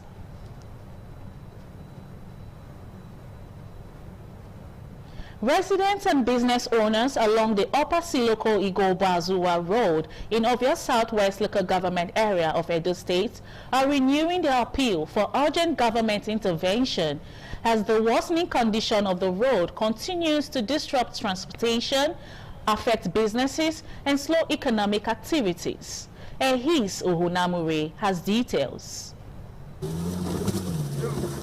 For many residents, commuters, and motorists traveling on the Upper Siloko Igbo-Bazuwa Road has become a daily struggle with deep potholes and failed sections, making movement difficult and time-consuming. 1 week after independent television news first reported on the deplorable state of the road, residents say there has been no noticeable improvement. This place have punctured my tires 3 times. Because of the bad road. See, they affect us well. I want to know if they come, carry our product if we do and finish. We are begging the Edo State governor to please help us fix it. Business owners say they are bearing the brunt of the deteriorating road. Food vendors report a sharp drop in patronage as customers avoid the area because of the difficult access. Phone technicians also say many clients are reluctant to visit their job, resulting in reduced income and slowing local economic activities. I beg, Mona can't do the road for us. The residents appeal to both the Edo State and federal government to urgently rehabilitate the road, noting that its reconstruction would improve transportation, restore business confidence, enhance access to essential services, and boost economic development across the affected communities. In a recent interview with Independent Television, the Permanent Secretary, Edo State Minister of Works, Dr. John Obano, assured residents that rehabilitation of the road would commence after the rainy season. It's not as if government is insensitive to the plight of the people. We are helpless now because of the weather. This is Upper Siloko Igbo-Bazuwa Road in Ovia Southwest local government area of Edo State. It's more than a transportation corridor. It is an economic lifeline for several communities. The people are crying over the worsening condition of the road. From Benin, Ehis Ohunamure, ITV News. Now on business news, the airline operators of Nigeria has warned aviation unions against disrupting flight operations over allegations of unremitted ticket service charges owed to the Nigeria Civil Aviation Authority. The developments follow the first 7-day ultimatum issued by the Air Transport Services Senior Staff Association of Nigeria and the National Union of Air Transport Employees, directing airline operators to remit outstanding 5% ticket service charges owed to aviation agencies. The unions had said the continued non-remittance of the charges has deprived aviation agencies to critical funding needed to maintain the safety of Nigerians' airspace while also affecting the welfare of workers. The AON noted that it had no transactional relationship with the unions on the matter. It argued that the unions have been misinformed, warning that disruption of operations would impose hardship on travelers, and Nigerian airlines are already operating under conditions that threaten their survival. And now on entertainment news, singer Peter Okoye, popularly known as Mr. P, has made fresh allegations against his elder brother and former manager, Jude Okoye, claiming he once threatened him during a dispute over a property owned by the former P-Square Group in the United States. Mr. P made the allegations in the 5th episode of his video series, where he continued to narrate events surrounding the breakdown of their relationship. According to the singer, the incident occurred in 2015 after the brothers had agreed to share their properties, including a duplex in the United States. Mr. P claimed the dispute began after he was informed that his share of the U.S. property had been put up for sale without his knowledge. He alleged that when he confronted Jude over the decision at a musical event, the situation turned hostile. The singer also dismissed claims that Jude financially invested in P-Square, insisting that their elder brother Henry was the one who supported the group during its early years. Mr. P further claimed that he later discovered documents allegedly prepared to transfer his ownership interest in the U.S. property to Jude's wife, Ifeoma Omekeke. According to him, he refused to sign the documents after discovering the proposed ownership change. And now talking sports, Flying Eagles head coach Abdul Malkaba is confident in his side. His side will bounce back from their recent setback at the Wafibu 20 Championship when they face hosts Ivory Coast in Wednesday's decision clash for a place at the U20 Africa Cup of Nations. The Flying Eagles were beaten 2-0 by Burkina Faso in their final group game on Sunday, missing out on the chance to top the group and setting up a semi-final clash against the hosts. Although Maikaba's team booked an early flight to the knockout stage after beating Ghana and Togo in their first 2 games, they needed at least a draw against Burkina Faso to finish top of the group and secure a more favorable semi-final pairing. However, they will face host Ivory Coast on Wednesday, while Burkina Faso will take on Niger in the other semi-final. Only the semi-final winners will qualify for the 2027 U20 AFCON, which will be played in Ghana, and Maikaba is upbeat about Nigerians' chances. Nigeria are 7-time champions of the U20 AFCON, and Maikaba, who was recently handed the job, will be hoping to lead the team to Ghana next year. The tournament will also serve as the qualifiers for the 2027 FIFA U20 World Cup in Azerbaijan. And that's the size of our package on the news at noon. Thank you for watching. I am Amarachuku Azuka. Good afternoon.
ITV, certainly the best.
Onwa is rich in culture and traditions. The people are a mixture of traditional worshippers, Muslims and Christians. Onwa is located at the northern part of Edo State. It consists of 2 local government areas, that is Onwa West and Onwa East. It has a total number of 13 clans and 21 political wards, according to National Population Commission 2006 census. The population of Onwa people is put together at 251,686. The people love tradition and culture. Historically, the people ancestors in deep quest to hand down on their future children a society of love and friendship.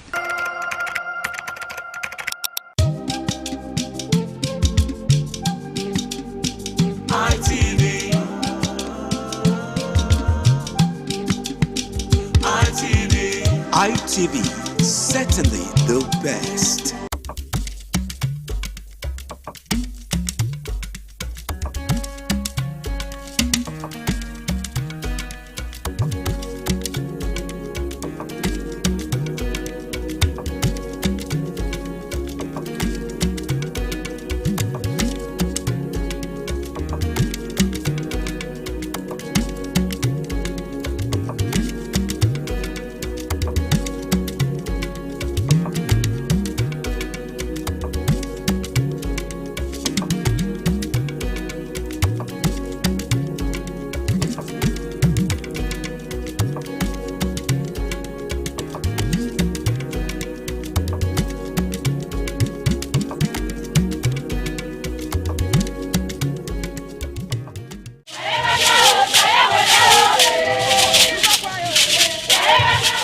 In a rare display of botanical brilliance, the palm tree defied natural norms, sprouting multiple branches that bear fruits. This rare occurrence has become a wonder to many, as experts are calling it a one-in-a-million phenomenon. Could this multiple-headed marvel hold secret to agricultural breakthroughs, or is it simply a freak accident of nature? An agronomist with Nigeria Institute for Oil Palm Research, NIFOR Benin. The strange palm tree also raises issues of a blend of science with human interest and cultural significance for maximum impact.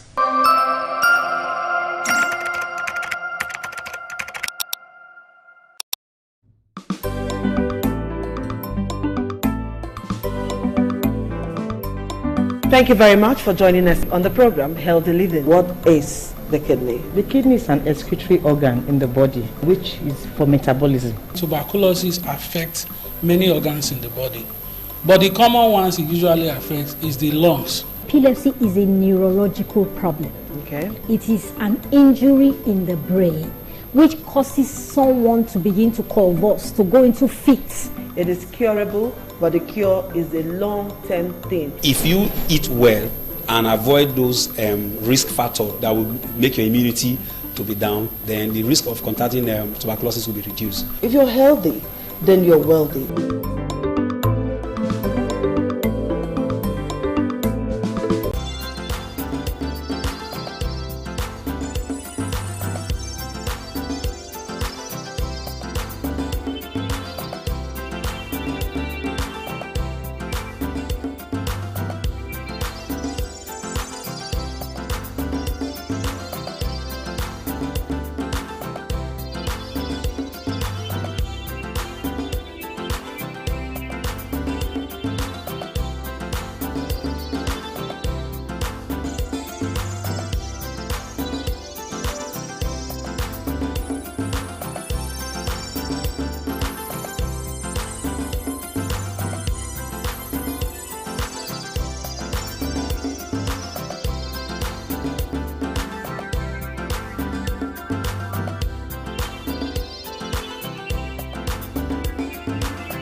The Ugewe is the final ceremony of the series of festivals.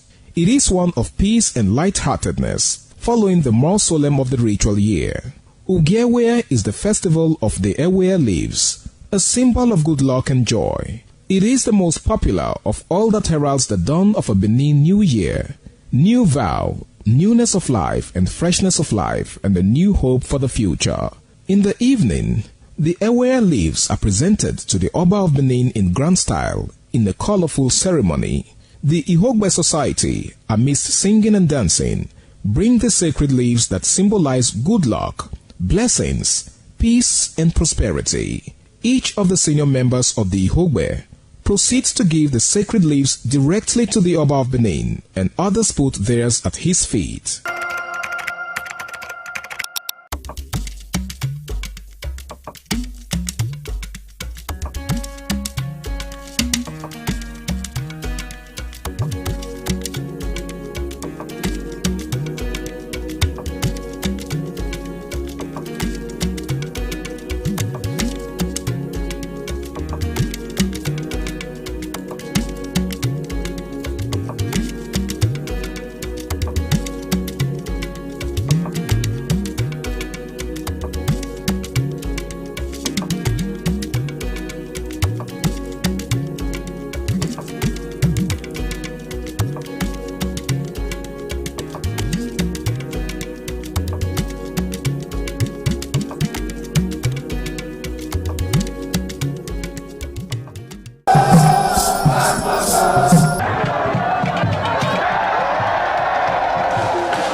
Benin Cultural Dance, a unique dance and quality dance steps of the Benin people.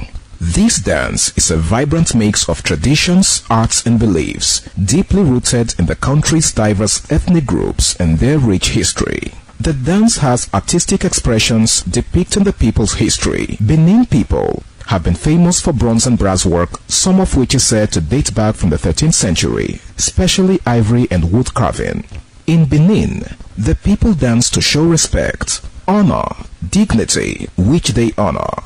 They dance to show royalty, as natives are seen in their numbers around their body depicting the symbol of kingship.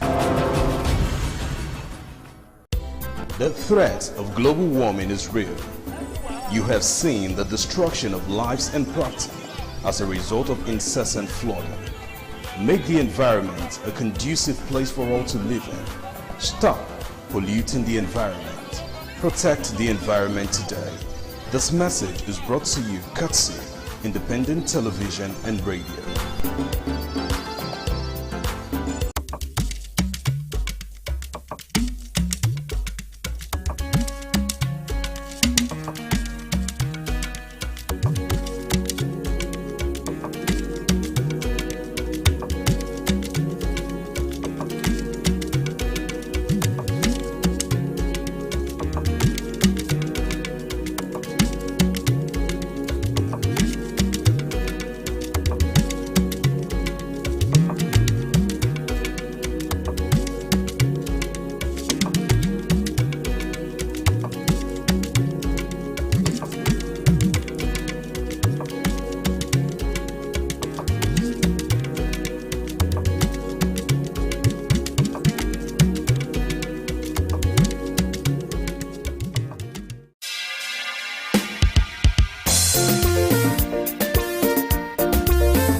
Hello everyone, good afternoon. Welcome to the program Healthy Living. I'm Adisu Walsawage, and today we want to talk about that issue that you have with medicine. When medicine stops, because I know that some persons will say, I've been taking malaria medicines all this while and it's not working. I've been taking this drug and this drug is not working. So why is it that drugs don't work anymore? So today we have brought somebody into the studio who's going to be telling us a lot about this, okay? And our topic for today is antimicrobial resistance. Simply put, when medicines stop working.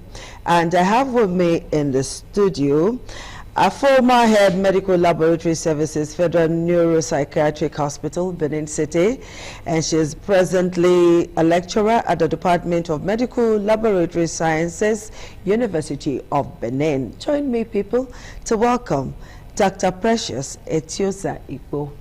It's a pleasure to have you join us today, Doctor. Thank you, Adisua, for having me.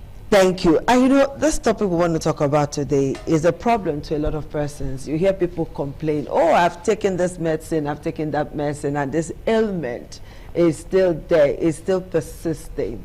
So talk to us, doctor. Why the topic is very important. That is, why do medicines stop working? Antimicrobial resistance. So talk to us about it. Walk us through this journey. Okay. Thank you very much, Adisua, for having me. Medicine, yes, a lot of people complain that medicine no longer work, which is true in some cases. I want to talk about antimicrobial resistance, because that's mostly the complaint we have these days. Why medicine do not work? Yes, tell us. Because we abuse these medications. Now, talking about antimicrobial, these are agents, these are medicine that are used to treat a specific kind of ailment. Let's be particular now, bacteria. When you are treating bacteria, you use antibiotics. You are treating viruses, you use antivirus. You are treating fungi, you use antifungi. These are germs. These names we are calling, these are germs that microorganisms that you cannot see with the naked eyes. And so there are specific medications that have been formulated to work for them. Now, why wouldn't it work? If this medicine are not taken for what it's supposed to be taken for, it will not work. Why won't it work? If this medication is abused or misused, why won't it work? If this medication is not taken when it should be taken, Why won't it work? If the right professional, the healthcare professional, is the advice of the healthcare professional is not sought for, why won't it work? If adequate medical laboratory investigation is not done to guide diagnostic process and treatment, you have a whole lot of these problems. And unfortunately, most of us don't even have use for medical lab services and all of that, because nearly everybody is a medical doctor now. Wow. We treat ourselves. Once you, I have a headache. All right, ChatGPT, we talk to ChatGPT, we get an answer, we get drugs, and off we go. Yeah. So talk to us, doctor. Why is it that AMR is growing global and local, is a growing global and local health threat? Just like I said earlier, microorganisms, they are everywhere, and they can move from place to place. Yes. And so the world is a global village. We have urbanization and westernization and the rest. So we move around. As they move around, they are also moving with these organisms, which have now become resistant to the agents that usually take care of them. And so, because of that, even if you are in Lagos or you are in London, it can get to you. Because people move. Because people move. And these organisms have become resistant. So how do we protect ourselves now? This thing that you are doing, awareness. Okay. The first thing is awareness. You do not go and take medication, especially antimicrobial, without healthcare provider guiding you, the right healthcare provider guiding you. You must be aware of that. And number two, if you are taking medication, you must, like I said, you must follow what was advised by the healthcare provider. There are some medications they tell you, you take the first dose now, in the next 8 hours, that's when you should take it. In the next 8 hours, you take the next one, because there's something that wants to be broken in that organism. And so you must follow the regimen. Follow the regimen. If you don't follow the regimen, there are some persons, which I feel we'll talk about later, once they start feeling okay, they just throw it away. You are talking to some of us. And so because of that, we have issues. So to protect ourselves, public awareness about the dangers of not completing the dosage of whatever medication, public awareness on the need for proper medical laboratory diagnosis, seeing a physician so that the physician will guide you on what to do. Okay, when it comes to the issue of misuse, overuse, overdose, and all of that, some persons don't know. I'll tell you something. Just last week, I walked into a pharmacy to get, I needed PCM. Okay. And I just walked into the pharmacy to get, and I heard the nurse wearing a scrub, who is obviously not a nurse in practice, maybe a nurse in name, telling the person looking for medication to say, hey, if you take her once like that, you know, because I clearly saw the drugs. It's something you take, maybe every 2 hours, or they say, hey, take her once. Hey, they don't write antibiotics for you. Make her give you.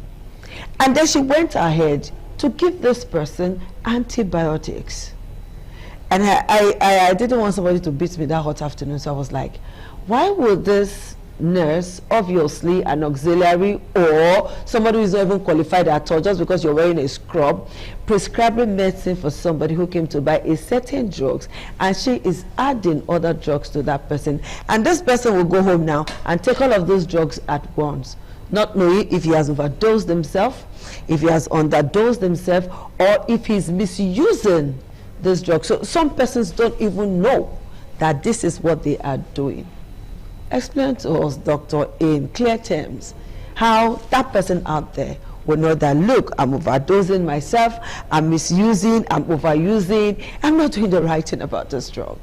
I will still go back to what I said earlier. You should seek the services of a professional. Which is very hard for most people to do. Yes, I can't do what you are doing now because it is not my profession. And in medicine, there are different, it's a collaborative work. There are medical doctors, med lab scientists, nurses, pharmacists, and the like. They all have their various functions and roles. So you as an individual who knows and needs medical attention should not go to anyhow place or any person. Because I used this drug for my child last week, it worked, and this is how they took it, then I will take it. Oh, somebody is having a boy somewhere here. Once you just take that red and red and yellow capsule. It will just clear. This public awareness that you are doing is something that must be continuous. You can't stop not even with it. the public awareness, doctor. I can tell you for free that people still do what they want to do as far as approaching medical services is concerned. Okay, look at it for instance. I was at a UBTH facility and somebody was brought in almost dead, and before the doctors came, the person was gone, and the next thing is they don't kill him. Okay, why did you wait? Because going for medical services is one thing that most people don't like to do. They see it as a big man thing, and then they wait until you have just I will explain it now. So a thin line between life and death before you start running. Emergency, where do they go to? They go to government hospital, and then all of that happens. So between that time and the time of rushing that person to the hospital, why would somebody not seek medical attention in a proper hospital? You and I know that there are lots and lots of room and parlor hospitals everywhere, and there are so many room and parlor, pharmacy, chemist, whatever name they want to call it. Now, how do we begin to disabuse the minds of people out there who still feel like, and this has got nothing to do with education or how educated the person is, so how do we begin to disabuse the minds of people on the need to seek medical attention, to use their drugs as they should? Okay, this one. It's a big one, yeah? Well, you know, the place of policymakers cannot be overemphasized. You're right. Let's be frank with ourselves. Yes, we are doing awareness. There should be increased awareness, but there should be institutional policy. There should be policy on health. And you know, many people, I don't know if that is a good enough reason when it has to do with life. They think about the time you are going to spend in UBTH, the time I'm going to spend in the hospital. They think about the finances, not forgetting that health is wealth. So all these factors, plus lack of awareness, is all that is making people not to seek medical attention. Maybe some persons, they look at, yes, I've talked about the finances and all that. And we know we have, ideally, when people think about going to tertiary, big hospital like tertiary institution, they think about the time. So we're supposed to have primary health care centers close by where people can access good medical care. There are primary health care centers that are functional, but people still don't use it. How many people are aware of their primary health care center close to them? Do you know the one close to you? I know. Okay, because I know you that go are out of too your close way to me. Yeah, because you go out of your way to know. People know, but I don't know the mentality behind the idea of let's go to this one chemist and buy this thing. It's quick. There's no delay, and it seems to be cheaper. And so they can just give them. And sometimes what happens, like when you take some medications, maybe somebody has a fungal infection, for example, and they just give him a cream for bacteria. They just rub it and the face is burning. They say, it has burned too. It's already going, and they just leave it. So because sometimes they get quick, they feel they have gotten quick healing or quick response, and so they don't see the need to go until it becomes worse, because many of all these infections, many of all these things, they are latent to be hidden. At the beginning, you take, it's like when you have a child and the child takes, when a child is having temperature and you give the child paracetamol, the temperature comes down, right? And the child starts jumping about. But the underlying pathology is still there. That is how it is. So people need to be aware of the need to get medical attention, and policymakers, the hospitals should be accessible, available, friendly, and this NHI is available for everybody, but how many persons are aware of it? I had cause to speak with some family members. You have 5 already. Go and register with NHIs. Once you have 5, whether you are a government worker or not, so that you can access quality care. You know the crazy thing about this one is that why should I pay for something that I may not even use? You know, that is the mentality. I've interviewed a couple of persons and they're like, Why should I key into this insurance scheme when I may not, and my family members may not? You know, that kind of a thing. So we will not stop talking, because you may not use it. One day your family member will use it. You may not use it. Your mom, your dad, as they grow older, they may use it. And what is wrong is just registering, because we don't own life. We don't know what the next issue that may arise. So when it arises, that's when you should start running better scatter. So we cannot stop the need for continuous public awareness, whether on air, whether anywhere. We must not stop. And we have to also help people to understand that they already know that health is wealth. However, we need to keep encouraging them, because they look at the money, they look at the time, they look at, sister nurse can help me. And there should be, yes, and there should be policy on those other small, I don't want to say other health facilities that are not, they shouldn't do what they are not. Call them room and parlor health facilities. Well, I do not, I don't know. Because there are so many now. So there should be, we know there are rules and regulations, but it should be properly enforced. Because they are actually giving people false hope. Because you say, I don't go one hospital there, but they don't have what to say. Briefly, we'll talk about giving children life, like the example you made, giving children PCM, and then the temperature comes down, the child starts running around. But do you know that a lot of persons don't even know when to give their children PCM? Oh, your body they hot, they have given that child PCM. They can give that child like 2 or 3 times in a day. Please, we're going to go on a break now. When we come back, you will just explain to us step by step the need for people, the need for mothers, the need for men to be very careful, the way they take drugs, the way drugs are administered, and of course where they go to seek help. All right, doctor, before I ask you the next question, I asked you something before we went on air, just for the purpose of emphasis and more understanding. Please walk us through the step by step on the need for us to know how to take our drugs, when to take it, how to take it, when to stop, and all of that. Just if you want to speak pidgin, please do. In a layman's language, how to say this is what to do, this is what not to do. Because like you mentioned before, if I'm taking the drugs and I feel better, I will not complete it.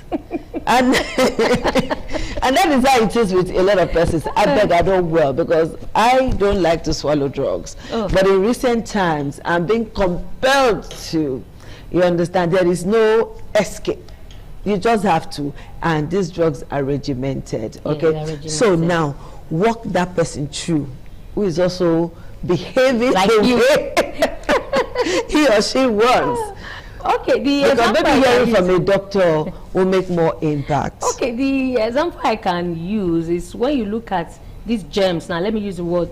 Your germs, microorganisms. It's like the way when a human being is growing up, there are stages in life. There's a time that a child is able to sit. There's a time that the child is able to start getting up and all that. So these microorganisms or whatever thing that is causing the ailment, if we are dealing, because we are dealing with antimicrobials now, we're dealing with germs now. They all have different life process, they have stages, they have different features that just like the way you and I, we are living and functioning. Microorganisms have a system that they are using to survive. And so people who design this medication, they either design medication that will affect either a particular stage or a particular part. And this thing takes a process. So if, for example, I'm on antivirus and the first 2 days I start feeling better, that does not mean that the virus is completely dead. A Benin woman, when you kill a millipede, or when you hit a millipede and you cut it and it will still be waggling now, or maybe you don't cut it completely. No, it will still be waggling. When you are killing chicken, you are cutting the neck, you have not fully cut it, some can still be jumping. Of course it will jump. That's how microorganisms are. So when you start the medication and you start feeling better, that does not mean that it is completely healed. So it's important you start and finish. Abundantly important that you must complete it, and according to how the healthcare professional has advised you. Qualified healthcare professional has advised you. You must follow it, because there is a process for each stage. Fantastic. All right, this question affects all of us. Now, the impact of AMR on patients, on families and healthcare system is what I want you to talk about now, Doctor. AMR is a global problem. That's antimicrobial resistance. AMR is a growing global problem. In fact, is one of the biggest health challenges. You cannot imagine up to about 1.27 million people have this issue, and about 5 million people have issues of AMR and the rest globally. And so the impact is gross. The impact on the patient, longer stay in the hospital. Because the medication that was supposed to work before within a particular time range has been distorted. And so the patient have to stay longer in the hospital. And you know the implication of staying in the hospital. It's not comfortable. It's not at home. It's not usually a pleasant so there will be experience. emotional stress. There will be a lot of issues associated with staying in the hospital. Then on the relations, economic loss. Because when a person is taking care of a sick person who should have maybe just do 3 days in the hospital and the person is doing 1 month, there's emotional stress, there's economic stress, there's financial stress, and a whole lot of that. Then on the hospital, longer stay. Because, okay, we have a lot of persons who need medical care. And one person is there because the person is occupying space. So you need more resources. You need higher medication. Then the personnel are overworked. So if you combine all this, it's a lot. It's a lot. Then on the side of the government, you have to spend more money. People now start saying the hospitals do not have enough facility, they don't this, they don't that. Yes, I know we should improve on all that. But if we do not follow the regimen, if the individual refuses to do the needful, handling AMR, antimicrobial resistance, it's not just the doctor or the family, it's everybody's business. Because antimicrobial resistance issue affects everybody, regardless of age, whether it's a baby, whether he's an adult, whether he's rich, whether he's poor, whether he lives in Nigeria or he lives in the UK, he lives in Australia, it is global. So we have to come together because this impact, it affects across boards. All right, doctor, as we round up now, what's the way forward? The way forward is this. Let's not misuse medications. Let's ensure that we meet professionals, medical professionals, who we see to our issues. Let's ensure we have, for the medical laboratory, there must be adequate medical laboratory investigation to give guidance so that you will not waste time in doing trial and error. Because when you do tests, you know exactly what the problem is. And you can guide, the doctors cannot be guided because they are going to add other things that they have observed to that to make sure that the patient is properly treated. And we should do more awareness, just like you are doing. We should, those of us that are aware, we should make the sacrifice to encourage people to go for proper medical care, to follow the regimen that has been given, not to throw it away. And as mothers, as fathers, as uncles and as aunties, monitor your people when they are on medication. Be the accountability partner.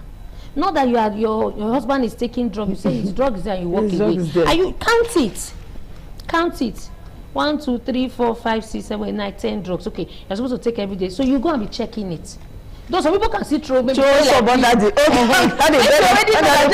is those people that throw under the pillow and under the bed. And you can bring that videos, films, more talk for people to see the implication. Like yesterday, I saw something on somebody's status. Though it's outside this topic, it was on this cigarette, what the cigarette does, smoking does to the lung. If you see the animation, very vivid, you can also let people see if you take your medication like this is what happens in the system with the microorganism, and this is how it gets better. But if you stop this way, this is what happens. I believe with all that, with more finances provided for health care, encouraging people to go and get their NHIS and all that, life will be better.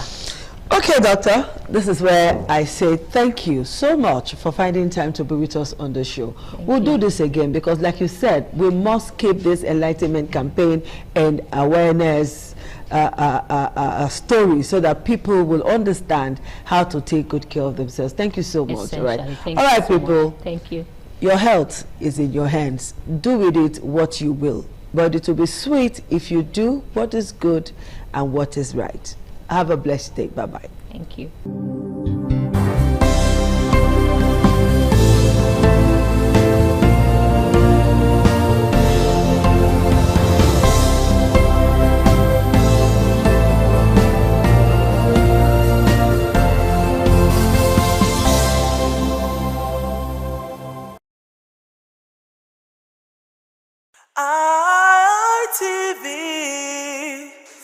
certainly the best.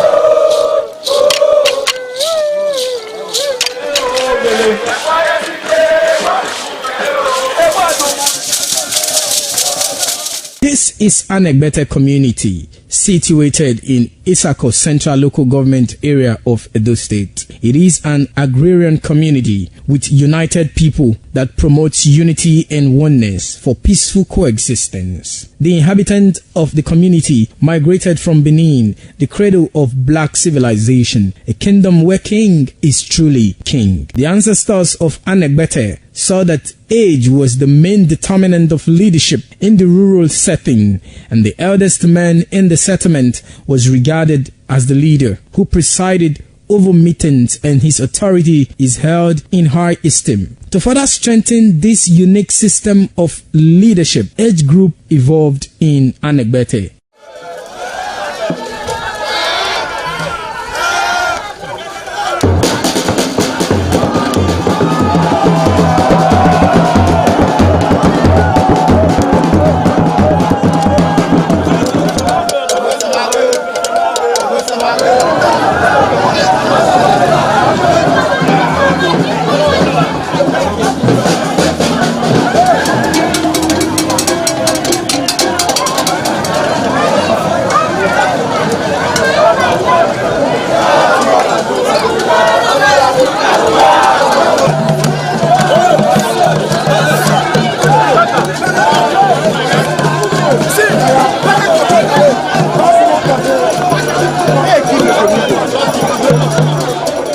In Anegbete, age group is categorized into two, that is the common and the noble. Anegbete is rich in cultural heritage, as the community at noon saw the commitment of the festival with the first set rolled out in beauty colors to showcase their might and strength, indicating their feet and ready for the responsibilities behold on them. The streets in the community with a feed up of young men and women adorned with the festival. Later, the royal family takes the stage as their children fight out royally and work in the community to showcase their might and fitness.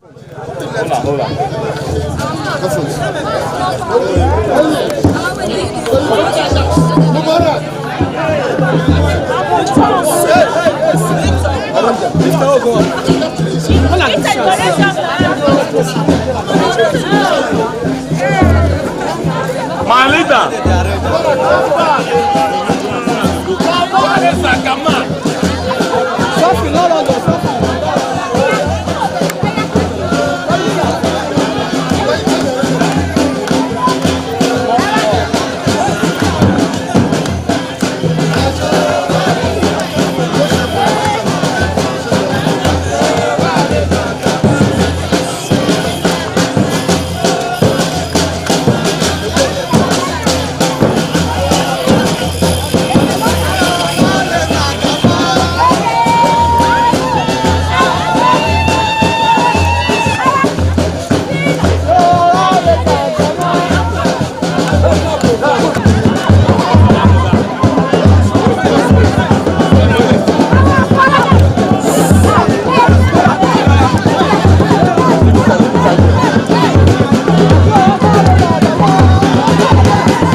Hello viewers, welcome to Viewpoint on ITV. I am Caroline Okunji, and on today's edition of the Viewpoint, we're going to be talking about the special criminal court that was actually established by the Edo State administration. We will illustrate their activities since its inception, the purpose with which it was established, the benefit of the court to the citizens. That is basically all we're going to be looking at on today's Viewpoint. I am Caroline once again on Viewpoint. Let's go talk to some persons and hear what they have to say about the establishment of the special criminal court by the Edo State government. I think as far as policy on paper goes, it's a great initiative, and it's something I support the concepts and the initiative. In advanced nations of the world, you have different courts for many different, shades of crimes and criminality.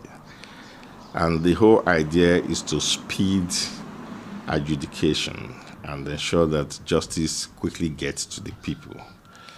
But I always have a problem with implementation of good concepts and policies, especially when they are knee-jerk policies that are set up without properly thinking through and factoring in the sustainability quotient. I think that's where we have an issue. So far, it's been a lot of jamboree. We've not been able to get a real framework of any value to say, this is how it's going to run post the governor, for instance. It's just been like a task force instead of an institution. You see, special courts should be integral institution in the state that would outlive the government. So it is to that extent, I don't want to discourage the governor. I just want to advise that he brings in more legal experts, and if possible, understudy advanced nations where these things work. We need special courts. In fact, we need more special courts for related offense.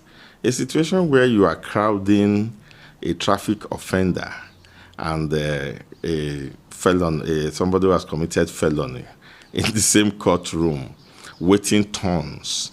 You have people who committed traffic offense who have been in the police custody for months. For mere traffic offense, just because the courts are crowded, and the judge will keep telling you that he hasn't had time for that case yet and all that, does not go well for us. But if you are going to have to change a system, you don't replace it with another redundancy. You replace it with a functionality that will let people see the value of what you have done. That's on one part. On the part of the kind of punishment that is, proposed, the capital punishment that is proposed, for instance, for kidnappers, I can also understand the exigency of trying to remedy such a wicked society vice that we have suddenly found, among ourselves in Nigeria. You will recall that until recently, we didn't even have any laws on terrorism and kidnapping in the entire country, until very recently when our National Assembly had to pass that. So you can understand that such exigency would overwhelm us. But I think that beyond the, as they say it, scratching of our body, according to the offense, by African mythology, beyond that emotional and reaction from passion, which in this place I have not condemned, I think it's okay. But I think we should begin to think of how to convert this, our, resources, who have been able to convert their human resources to crime and to criminality. I think we should be able to reconvert them to economic uses. So I think that we should turn our criminals to production centers or productive elements, and that is achievable. Much of the waste in government and ostentation, because you see, in dealing with crime, people just look at the crime, but there are ancillary reasons that act as catalysts to crime. If you continue to flaunt your ill-gotten wealth, especially public funds, in the face of young men who have left school and are not getting jobs, it's an incentive to crime. And when you don't deal with those ancillary symptoms, then you are not going to be able to control crime in society. So if government will cut down its expenditure and its ostentation, some of the local government chairmen that were imposed by the governor as soon as he came in, the governor went to the market and bought them, SUVs that many would never have dreamt of driving. And better boys on the streets who did better in school and so on and so forth, who did not do those dirty things that they did to become so-called local government chairmen, are still looking for a job. What kind of reaction do you think that such youths are going to react to such situations? So, point I'm making is that if we cut down all of those kind of ostentation and waste by government and channel that money, we could actually be able to put off enough programs and correctional centers where we can, if we arrest these boys as kidnappers, cultists, and whatever, we try and see how we can, persuade them, educate them, retrain them, reorient them against the life they've chosen, and see how we can reintegrate them to a productive society. Because to put all of the blame on the criminals, and I'm very much against criminality and crime, to put all of the blame on criminals in our society is to be unfair to justice and equity. There is too much incentive for crime in the society. So we have to, think through and look beyond these first-hand emotional reactions and say, look, how do we really deal with crime in this society? Let us, first of all, disincentivize, crime by spreading our common patrimony to ensure that the society takes care. It is only those who refuse that care. If you go to America and Britain, it is those who refuse to work. The system has provided structure to support their population. It is those who cannot apply themselves that go into crime. So we have not been able to provide any support structure, and we cannot tell that our boys have not applied themselves meaningfully.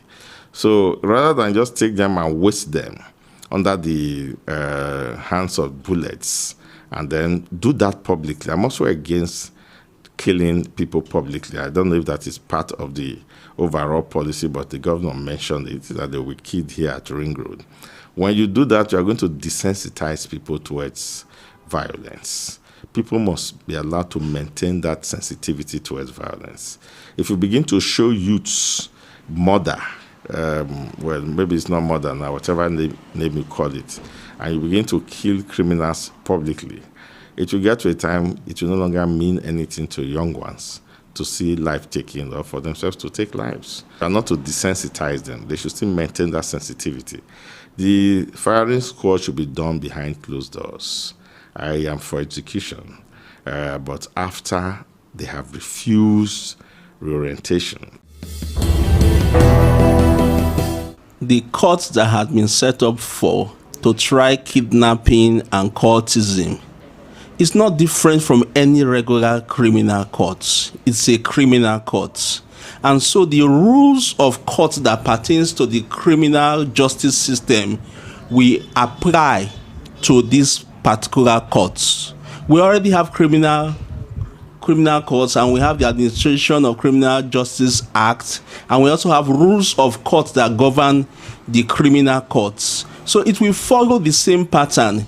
It's not the governor's courts. Speedy trial there will be speedy trial because they really don't have many cases now like any other regular criminal court. So when kidnapping cases come to them and they have gone through the DPP gamut of proof, check whether there's a prima facie case for them to be prosecuted, it will still go through the DPP, the Director of Public Prosecution's Office in the Ministry of Justice, before the Ministry of Justice legal officer, State Council will be the ones to prosecute those cases. And also, we also need the cooperation of lawyers from the DPP's office and private practitioners to ensure that there's speedy trial. Because most of the time, it's not the courts that are responsible for slow trials. Lawyers are key persons that are responsible for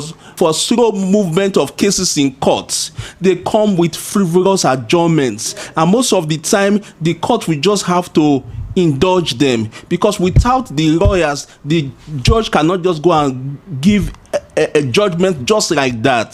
So the problem is the lawyers, and so NBA should advise lawyers not to come with frivolous adjournments, frivolous reasons why their cases should not go on. And the same thing with the government lawyers, the DPP's office. And so the judges are always present in court. If you go to court, there's no day that the judges do not come to court. It's only on few reasons, maybe on the head grounds. But the problem is the lawyers. So we look at it like this, that the judges' courts are available to receive information from the Ministry of Justice saying that this person has committed a crime, and it is right for the lawyers to ensure speedy trials because the judges are always available. And so when these judges have heard this case, they will naturally give judgments. And so we expect speedy trials and lawyers to ensure that they do not be a cog in the wheels of justice. Assessing the special court, to me, is still still at its infant stage, being that it was just created a couple of weeks ago. One cannot give a definitive assessment, but giving a preliminary assessment of what it has achieved so far or what it tends to achieve, I could say the state governments have done well, and for the chief judge of Edo State to had swiftly set up the court. And we saw recently that the alleged kidnappers that were arrested were tried in that special court. I would say kudos to the Edo State government. One cannot say whether it has achieved its aim, but the process is on. Like I said previously, that the court has its own procedural processes. What we saw in the last sitting of that special court, that the alleged kidnappers was before the court and they all pleaded not guilty, despite the fact that they had previously confessed to the crime, even on media.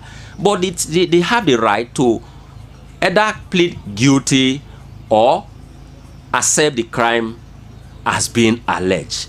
But as a procedural processes, when a suspect or a defendant before a court plead not guilty to a crime, the court will refer to Department of Public Prosecution for advice. That is why I said earlier that the 2 ways as said by the governor, it is not feasible for the court to hear a criminal case and dispense judgment within 2 weeks. Sometimes it takes days or weeks or months for the DPP to look into the issue and advise whether the accused persons have case to answer or not. We are monitoring keenly the activities and the processes of this special court. As civil rights activists, like I said, we are more concerned about the fundamental right of citizens. We wouldn't want a situation whereby the process will be abused by the state actors. We wouldn't want innocent citizens to be victimized by that special court, because we have seen recently that even the police and security agencies will now arrest innocent citizens and threaten them to either part way with money, or they will be charged to that special court. That is what is trending. But in all, we will ensure that we work in synergy with the government and the judiciary to ensure that the special court that is set up to try the alleged kidnappers, cultists, and terrorists achieve its aim without abusing the process. Special court means courts that have been set up, or tribunals that have been set up to handle specific matters or issues of concern that are specific or peculiar to certain issues. This is not the first of its kind in the country and also in Edo State. Before, you can see special court like the robbery tribunal that was set up in 1970, yes, to try robbery cases so that they can be treated expediently. So the special court is a step in the right direction. Now, these courts have been constituted by Edo State to fight robbery, cultism, and kidnapping. Yes, and these are peculiar matters. Now, a leader is not someone that has the highest qualifications, but however, somebody that can identify a problem relating to a particular set of people and also do everything possible to solve it. Security issue has been a major problem in Edo State from time immemorial. There are a lot of places I can mention in Benin where this issue of cultism and kidnapping were very rampant until our governor, in his magnanimity, decided to set up this court, which was approved by the Chief Justice of Edo State, Honorable Chief Justice Daniel Okumbowa. Now, this court is situated at the High Court of Benin, and this court is just like every other normal court. But what is the difference? Just like you have the Election Petition Tribunal, that where matters or electoral matters are treated very quickly, expediently, with full speed, so as to be able to get the results on time. That is the same thing that is also ongoing in this special court, so that issues of cultism and kidnapping can be treated with enough speed, and the perpetrators of this act can be brought to book. This court can handle matters, let's say, in 6 months, 3 months, depends on the factors that are involved, and judgment will be given. The judges that are sitting over this court are judges that have been carefully chosen, who have a lot of experience in cultism and kidnapping and matters that are related thereto. So this court is something that is applaudable. And on the issue whether this court can actually be abused later on, it is simple. The laws that set up these special courts are also the laws that also regulate the normal high courts. The only difference is the time frame for these matters to be handled and settled, which is the Criminal Code and the Administration of Criminal Justice Act. Now, this court also runs with the rule of natural justice, equity, and good conscience. This court also runs with fair hearing. It's not like, oh, a criminal is just carried there and at the end of the day he's tried and is convicted. No. the same processes will be followed. Everything that ought to be done in a normal court will be done. And if these people are found wanting, they will be brought to book. So they are working and proper investigations are being carried out to make sure that these criminals are apprehended. Why? For the safekeeping. Okay, what is the primary responsibility of a government? It is the protection of life and properties. Yes, if a government cannot protect the life and properties of the citizen, that government has failed. This special court to try criminal matters relating to kidnapping and courtesan. So nobody is happy when he's kidnapped. And nobody is happy with the monstrous, the satanic activity of court-related killings. It was about two years precisely. Yes, 2 years precisely. This was where a young man was killed. You understand that created unnecessary tension and panic in this area. Yes, with the creation or establishment of these special criminal courts, if we are sincere with ourselves, we should tell ourselves the truth that court-related killings has reduced drastically, and even the activities of kidnapping has even reduced drastically. Yes, what I am pessimistic about is the issue that the police is now taking an undue advantage to even plant fears in the mind of the people to further extort them. That this creation of special courts, if you don't cooperate with us, we'll charge you there, and you know that the governor is interested in the matter. You understand? The suspect will just go and look for money one way or the other to settle his way out. That is not the philosophy of the creation or the establishment of the special criminal courts. The court was established to try matters related to kidnapping and court-related killings, and it should not be an issue that will not give impetus to security agencies to extort the people. For me, we have experienced it. We are not happy.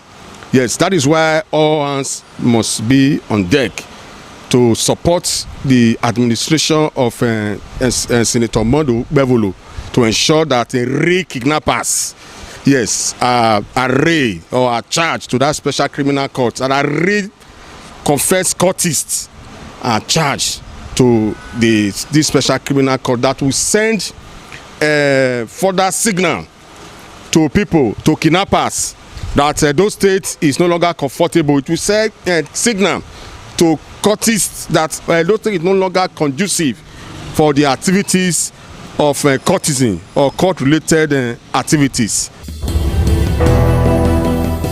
Well, first of all, let's commend the governor for doing what he thinks is necessary to checkmate insecurity in this state. Because before he came in, the situation was very bad, and the insecurity level in this country was almost, in this state in particular, was almost unbearable. People were just being killed and slaughtered like as if they didn't matter. So he has done a lot to checkmate insecurity, but there's still more to be done. I think that is why he has brought in the special court, so that in addition to arresting these persons, as soon as they are arrested, they should be given justice as demanded by law. We shouldn't just go and put them in the cell, because what we used to have is you just arrest somebody, go and put him in detention. After a while, maybe you get remand. Maybe if you are lucky, after a year he is out. Sometimes many things happen. The person, you just see him back in the society. So that is what the governor wanted to checkmate, or wants to checkmate. That's why he has brought in this special court, so that it will not just be a case of we arrested them, oh, we stopped them yesterday. It will be a case of we put an end to it. That is why he brought in this special court. And one way to do it is by giving swift justice. That's where the special court now come in.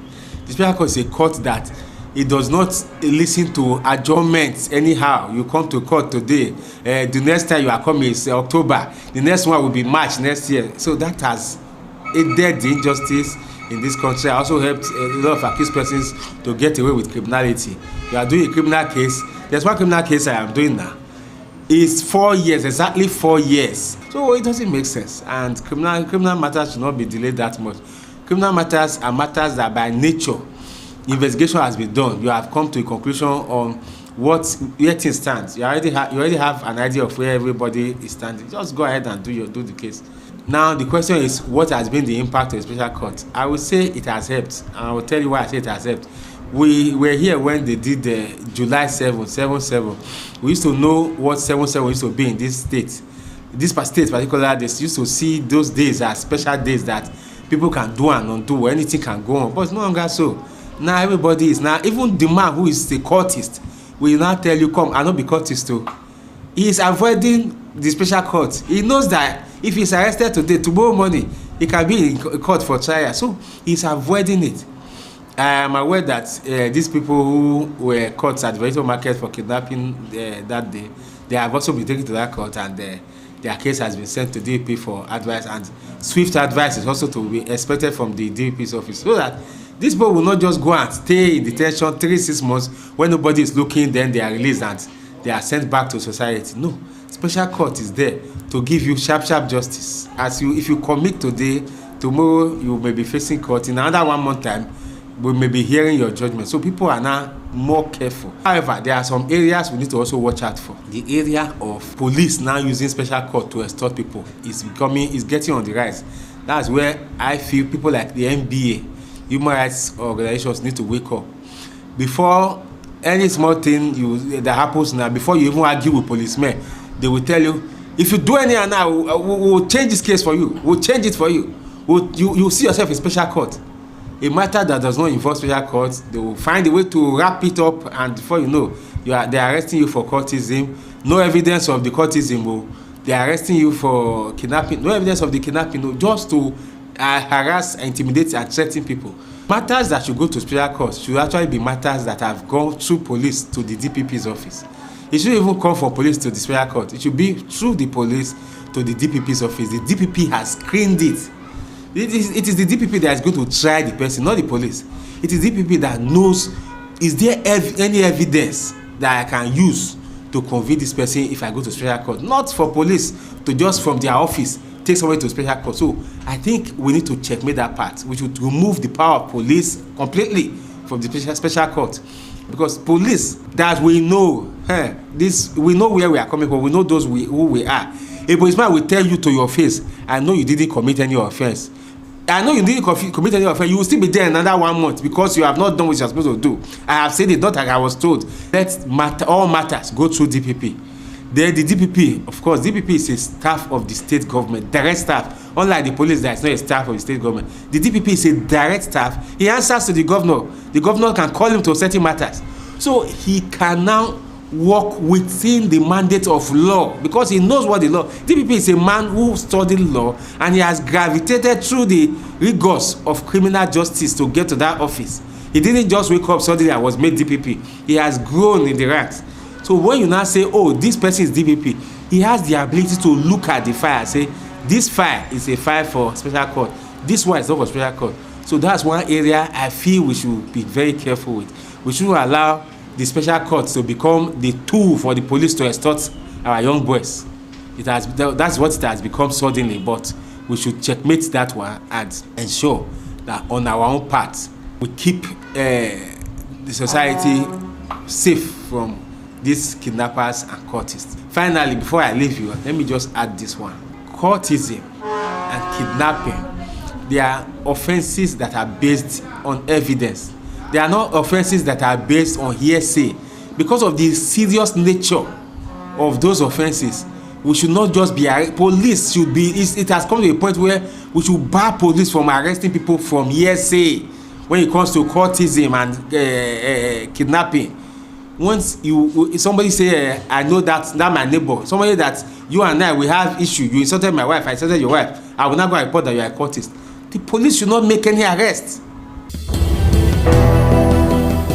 Having heard what some legal practitioners and some activists and citizens had to say about the establishment of the special criminal courts by the Edo State administration. While some are still applauding the administration for establishing the court, some are still saying that the purpose with which the court was actually established should not be abused, and security agencies shouldn't use that as an opportunity to intimidate and exploit citizens of their rights. It is a Viewpoint on ITV. I am Caroline Okunji saying to you, many thanks for watching. ITV, certainly the best.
ITV, certainly the best.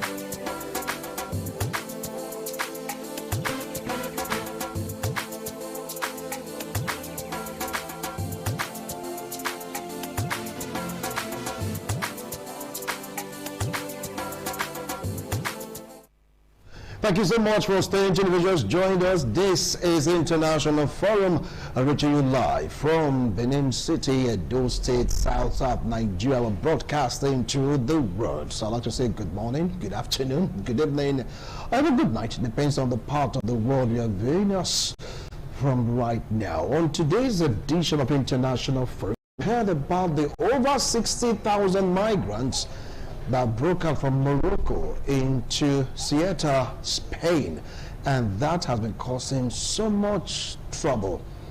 Accusation and counter-accusation. They get to realize that the influx of migrants into Europe right now, the question now is, can Europe survive this? UK, they are pushing out migrants. France is getting oversaturated. If you go to other countries, they're saying this is too heavy for us to bear. They're looking for a way to say you guys should go back.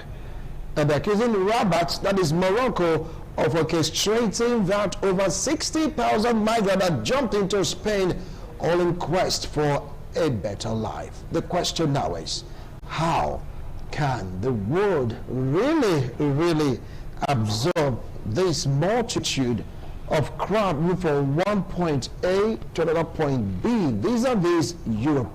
Because some are saying big thanks to Donald Trump on one hand for preventing migrants from swarming USA because of what is on the ground put in place by the Donald Trump administration. But in other climes in Europe, the story is quite different. Very few countries in the Eurozone are saying no to migrants, but others, it's like their hands are tied. The question once more is, how did we get here? And can Europe survive this influx of migrants? We're taking a look at the Ceuta experience, a small town or enclave in Spain, sharing a border with Morocco, Northern Africa. And how can over 60,000, no restrictions, nothing, on foot, through water, and bam, into Ceuta, a region of Spain? With me here in this studio talking about this, he's a legal practitioner, public affairs commentator. I like to call him a rights activist also. Join me to welcome Barrister Abayomi Thomas. Barrister, thank you so much for making that time to join us this afternoon. Thank you very much. Yes, at all. Good afternoon. Very close to me is a vibrant youth and a political analyst, a right activist. Join me to welcome Elvis Brown. Elvis, thank you so much for coming on today's show. Thank you for having me, obviously. Good afternoon, viewers. So, Barrister Abayomi Thomas, I want to start off from you. Now, what do you feel about this? I'm not saying that this might not be the first time this is happening. From Morocco into Europe, via Spain, through that particular town, Ceuta. But this time around, the number was unprecedented. That is the reason why the Spanish government, they are crying foul and are complaining bitterly about it. Take it up from there, Barrister. Well, it was a very unfortunate thing to see about 60,000 Moroccans on Saturday morning risking their lives to cross the ocean into the closest enclave, the closest Russia and Spanish enclave to Morocco. And looking at them on television, satellite television, you could see that many of them were able to cross not just by land, but by swimming. With some entered crafts that were not even good enough to cross ocean. But because of the nearness, the closeness of Ceuta to the shores of Morocco, it was easy for them to move.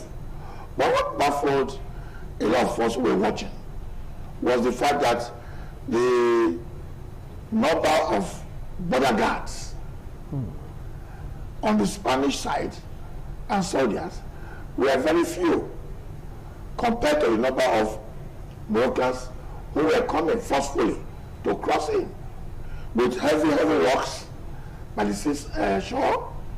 Then they also had high fences with electric barbed wires going through the entire shore of Ceuta in Spain.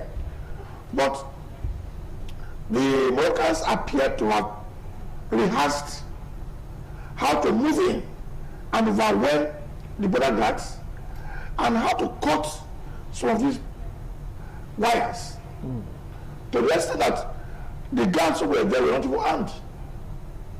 They were not even armed. They were just looking. And in the past, the Moroccans have tried to cross into Ceuta because of the closeness of the town to Marrakesh, which is at the tip of Morocco. But it was difficult for them because the Moroccans also, the Spanish, had to also build very high fences that were intimidating and enough scare. But however, this time around, the sheer number of 60,000 people, even if you had 1,000 soldiers at the borders, unless they were ordered to kill, so it will be difficult to restrain them. It only shows that if that border were to be close to Nigeria or any other sub-Saharan African countries, the sheer number would have been more than that. It would have been more than that. Because if you look at the economic situation in Morocco, if you look at the social situation in Morocco, it was something that was wondering to a lot of people to see about 60,000 people trying to go into Europe through Spain. So, about 57 lost their lives. All right. We will come to that. 60,000 and counting. But somebody say that these are not only Moroccans. It's like, a mixed population. But the majority of them, that what you rightly said, is from Morocco. Right now, Spain is accusing Rabat of having a hand in it. That this is an infringement into the Spaniard territory, and that is an offense. Take it up from there, Brown. Well, thank you very much, Wilson. I think the issue of migration itself needs to be studied not like what it used to be. We need to come back and look at migration again in the context of legal and illegal migration, in the context of conquest, in the context of corruption, not just because people want to move. There are a lot of factors that are now, participating in the migration of people from one place to another. In this particular case, you could cite conquest, you could cite corruption, all right? Because in America, Trump has been able to seal off the borders. And as a result of that, those who would have loved to migrate to America illegally using the southern borders have now decided to look at the next available options. Options they ordinarily would not have considered had a Democrat been in America right now. Now, that is one. Then Canada also has, tightened its migration policies. It is now more difficult to migrate to Canada than it used to be. London, the same thing. And so they are seeing the trends of immigration changes in these countries, in the preferred countries. And so what do? You now sit down and ask yourself, what is the next available option? Before now, you see people from Honduras, from Venezuela, from the same Morocco, Mexico. You see them in thousands moving to America. They've been marching, people will be giving them water, giving them foods for months just to get into America. And when they get there, they are welcomed in, they are given shelters, and then taxpayers' funds are used in feeding them.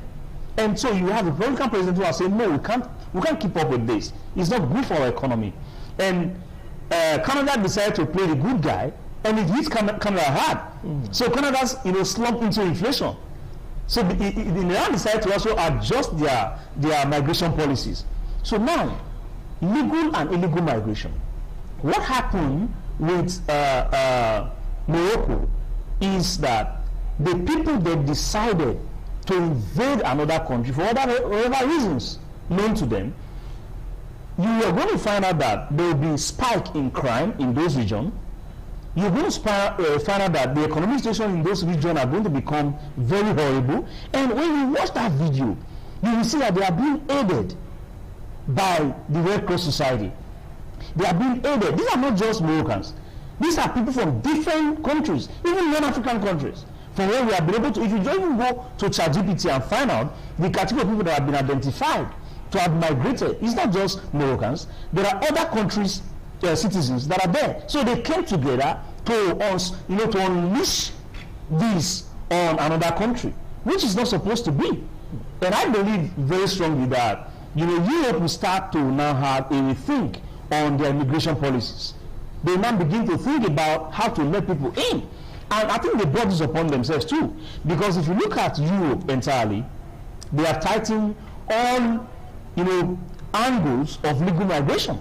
They make it extremely difficult. We'll come to that. Okay. We'll come to a particular aspect of tightening on migration or rules and regulation, governing migration. Now, by saying everything, just take a look at the situation. I don't know if the PD comes with the pictures, if he has gotten them, or the videos, rather, anyone at all. So our audience clearly appreciate what we are talking about today. Get to realize that some are saying this might just be the work of cartels. Others are saying no, this is a clamor of desperation from the persons involved. Come on, over 60,000. It's like saying they pay me this all way, now way, all die, now die. Take it up from there. Thank you. I had the opportunity of watching these things going on. And I think when people are desperate, yes, they take any kind of action, whether it is legal or illegal. So you looking at them, you might say, why are they resorting to illegal means to get into Europe where, unquote, there is better life? I also saw a situation where the border guards in Morocco were also aiding these people. They were aiding them? They were also aiding them by not restricting the movement of these people who are invading the territory of Spain. Now, the border guards simply, those who went by land, because there is a corridor, by which a narrow corridor by which you could get to Ceuta. And that place was supposed to be highly guided. But if you watch the video again, you see the border guards were nowhere to be found. They're just empty. It was empty. 1 or 2 guards holding guns. So when people talk about cartel helping, we have to talk about, in fact, that was why the Spanish government was cross with the Moroccan government. But on your own side, in fact, the Moroccan government has been paying some money. I mean, the Spanish government has been paying some money to the Moroccans to help in securing the Moroccan border, to tighten it and stop the influx of illegal immigrants into Spain. But on this particular occasion, I was even surprised to see people crossing and we could not find armed guards stopping them. So when we talk about cartel or no cartel, sometimes even when you have government forces on the border, when these cartel or these desperate immigrants are determined, they can overwhelm any security. That is why you find that at a time when Trump was talking about the Mexicans were also crossing dangerous waters. Water with crocodiles and other things. They were swimming past, cutting the wires, separating them from America, because they were desperate to get into America. But on this particular incident of brokers getting into Spain, it was a very, very funny situation. It was like they organized themselves online. It's like they had other means of grouping together. So that, assuming there were Moroccan guards on their own side, they would equally have been heavily overwhelmed. However, I didn't see any Moroccan guard, and the gates on the landline were flung open. Whether it was by the guards or whether it was by this massive influx of illegal immigrants that chased away the guards, I don't know. And looking at the people who were swimming, some of them on the, what we call in Nigeria here, tube. Some touches just like that. Yes. And people using it to float on the river. And it was massive. And I didn't envy the Spanish guards who stood looking at them, and you see heavy rocks that they thought would be enough to discourage any illegal immigrants. From risking it. But they stood by the rock looking at people in the water. Sometimes when they come close to these illegal immigrants, the illegal immigrants will dive back into the water. However, many of them get entrance into Ceuta. So many of them get into Ceuta. Except that later in the day, when the Spanish were able to reinforce with soldiers coming in, and they were now picking some of them in the streets of Ceuta, that about 3/4 of them were returned back to Morocco. We return back to Morocco. We'll come back to that particular aspect. You talked about tightening immigration laws governing some countries. Is that the reason why we saw over 60,000 migrants breaking into Ceuta into Spain via Morocco? Yeah, I think the immigration policies, the immigration laws are part of it. Have you ever heard that 1,000 people swam to Russia or North Korea or China? They won't do that. They understand, first of all, they understand how weak or how porous your immigration system is. And so they think about ways to harness those loopholes that are in your immigration policy, immigration laws. So they don't just wake up and say, okay, let's just hit that country irrespective of the consequences, or they say, damn the consequences, let's go. If that was possible, you'd have heard that about Russia, you'd have heard that about North Korea, you'd have heard that about China, you'd have heard that about even America right now. It's no longer what it used to be. So the moment they understand that your immigration laws are working, they refrain from attempting to take over your territories.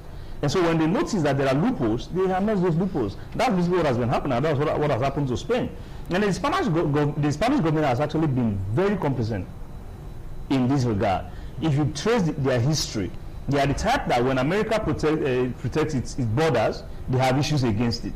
When you are very strict with who comes into your country, they have problems with it.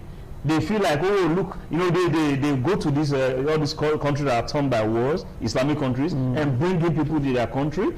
If you watch that video very well, you see their Red Cross, female Red Cross, Red Cross officers holding these guys' head to their chest and pampering them like babies. Now that you guys, welcome. So we will see that and will not want to cross it. So that's basically the issue. You can't be doing that and you expect people to run away from your borders. As it is today, before anybody wants to cross the Mexican border to America, they think twice about it. Two things: either you get shot, or you are arrested, you put into detention, you are tried and sent to jail, you are sent back to your country. As a matter of fact, America is even forcing those countries to take back their people. They will tell you, look, come and take your people. You request for money, it's okay, we'll give you money, but we have 1,000 of the people here, let's bring them back to you. So when they understand that, look, no matter how much you try, you're going to come back, they won't dare to try. And that also, if that is actually being implemented, it will help those who want to go in legally. I understand you said we're going to talk about that. So if you help those who want to go in legally, imagine you want to go into that country now to study, they will tell you you must have 70 million Nigerian naira in your account. How many people will actually have 70 million Nigerian naira in their account and want to travel out of the country in the first place to study? If you're doing well in Nigeria and you have above 70 million in your account, you have no business wanting to travel. And so they tell you, you need to have that in your account, you need to do this. So many rules around wanting to go there to study, even though you're going to add to the economy. All right? But when somebody go across the border who has no training, who has no job, who has no education, they bring the person in, they give them accommodation, and then they start providing. In America, under Joe Biden, they'll give them a card, a government-sponsored card, debit card. In that card, there are a lot of funds in it. That card will pay for your hotel bills, it will pay for your feeding, it will pay for your lavish lifestyle. But the guy who came in to want to study is working 3 jobs. And you are still telling him you can't do more than 20 hours a week. If you do that, we'll send you back to your country. And so the reason is that, let me also tell you the other side that they're not telling us. They know that when these people come in, they have cheap labor. They don't pay them as much as they pay those guys who have gone there to school. So they hate you for even coming to school. They think you're coming to take their jobs. But you see, the slave trade is still in play. Where these guys come in, through the border, they bring them in, give them camp, use them to do menial jobs that they will normally pay $15 per hour, $18 per hour. They can pay them as much as $5 or $4 per hour. Even less. Even less. And the guy is happy because you are not sending him back home. And so you understand that they are complicit in this. They know how this benefits them. Now there's an uproar now. After a while, the next thing the Spanish government would do is start thinking about how to absorb these guys into their country, into their economy. Okay. That's what they do. How to absorb their country and of course to their economy. Now we talked about slave trade is in play, but this time around, they don't have colonial masters.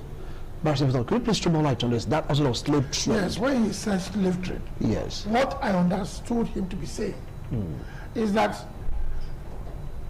these illegal immigrants subject themselves or voluntarily submit themselves to these countries they are going into, and feeling that those countries are better than their own countries, they will go in there, like he said, without any specialized skill. Then the next thing is they take jobs that ordinarily they won't do in their home country and get paid less. Again, the social situation in their own countries, like let's talk about Morocco. The social situation in Morocco, or the economic situation in Morocco, might even be that is driving these illegal immigrants to seek greener pastures in Spain. Not only Spain, in matter of fact, these over 60,000 people were not going to Spain alone. They were not going to Spain alone. Their sites were placed on Germany, France, that have good economy.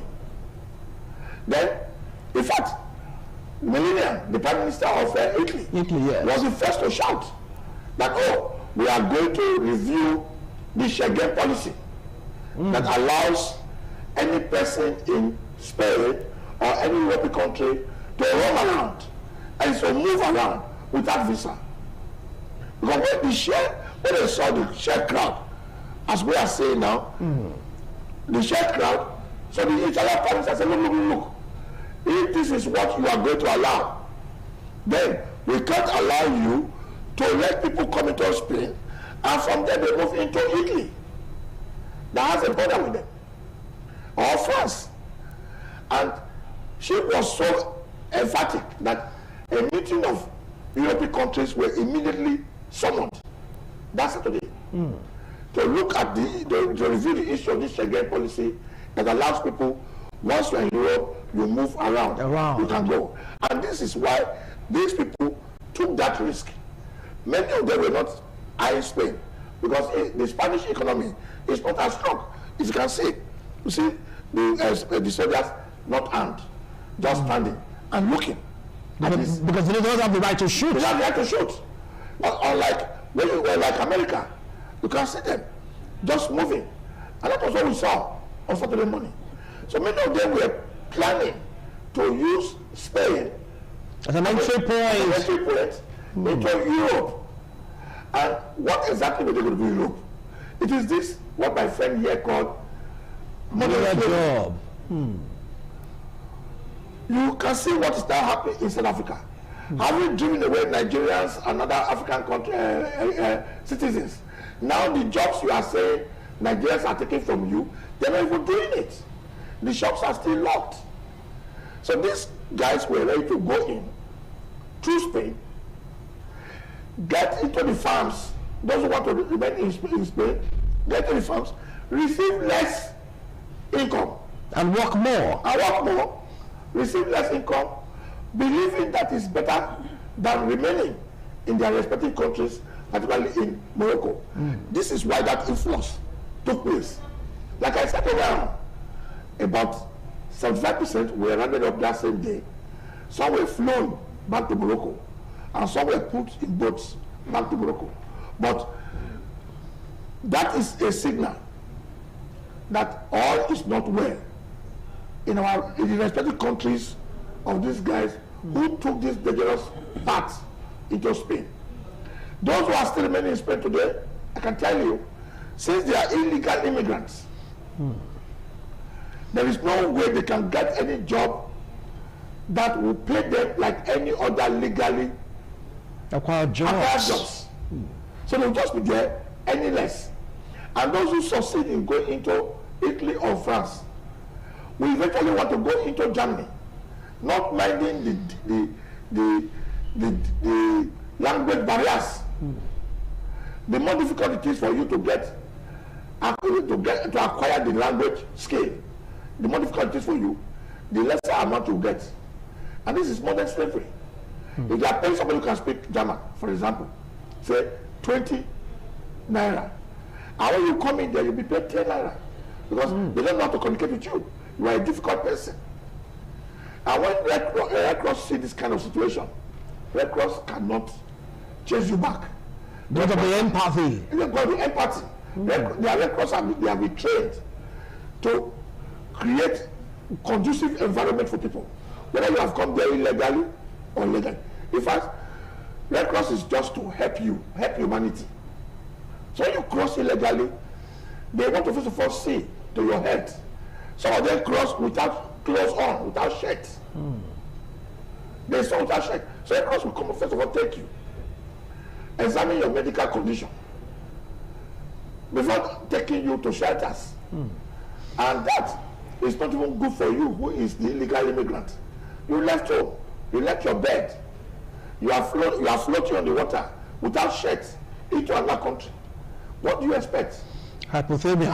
Anyway, I'll come back to you, Mr. A. Now, still taking a look at the immigration proceedings in European countries and other countries. It seems like the US have gotten theirs right by tightening their policies. Canada also is following suit. Like Germany, they're like still open to the world to come in. If you can come into Gynecology reports, you'll be welcome with an open arm. But with this influx, this number, 60,000, do you think Europe will be crying right now?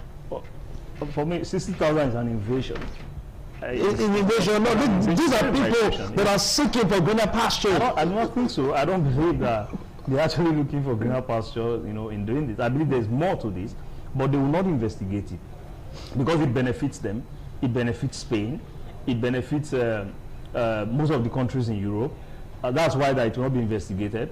At the end of the day, we handle it politically. You see some few persons will be returned back to Morocco, and the rest will be channeled into other European countries who would want to accept them for whatever slave trade they want to use them for, like I said before. So it is a system that has been in play, and it's working out for them perfectly. You just hold on. I want to go for a break. When we return, we'll continue with this discussion. Don't go away. We'll be right back.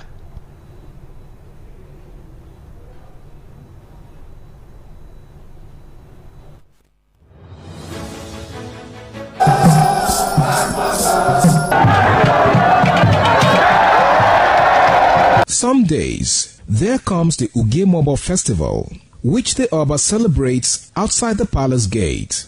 A pavilion is built of red cloth where rites are performed to drive away all evil spirits still unsatisfied by the year's sacrifices.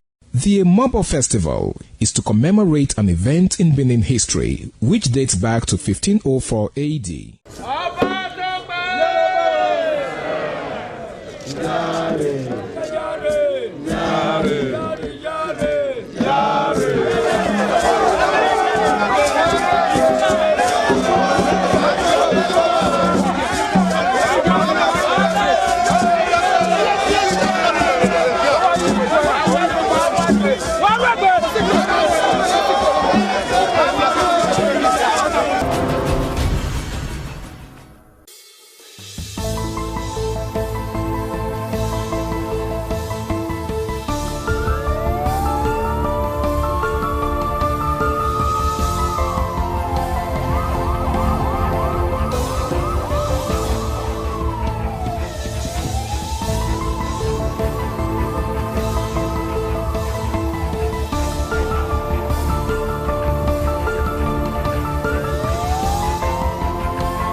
ITV, certainly the best.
Thank you so much for staying tuned. We just joined us. This is International Forum. Over 60,000 men, whooping 60,000 humans. 60,000 stormed a town in Spain. Now just do the maths. Immigrants, illegal immigrants.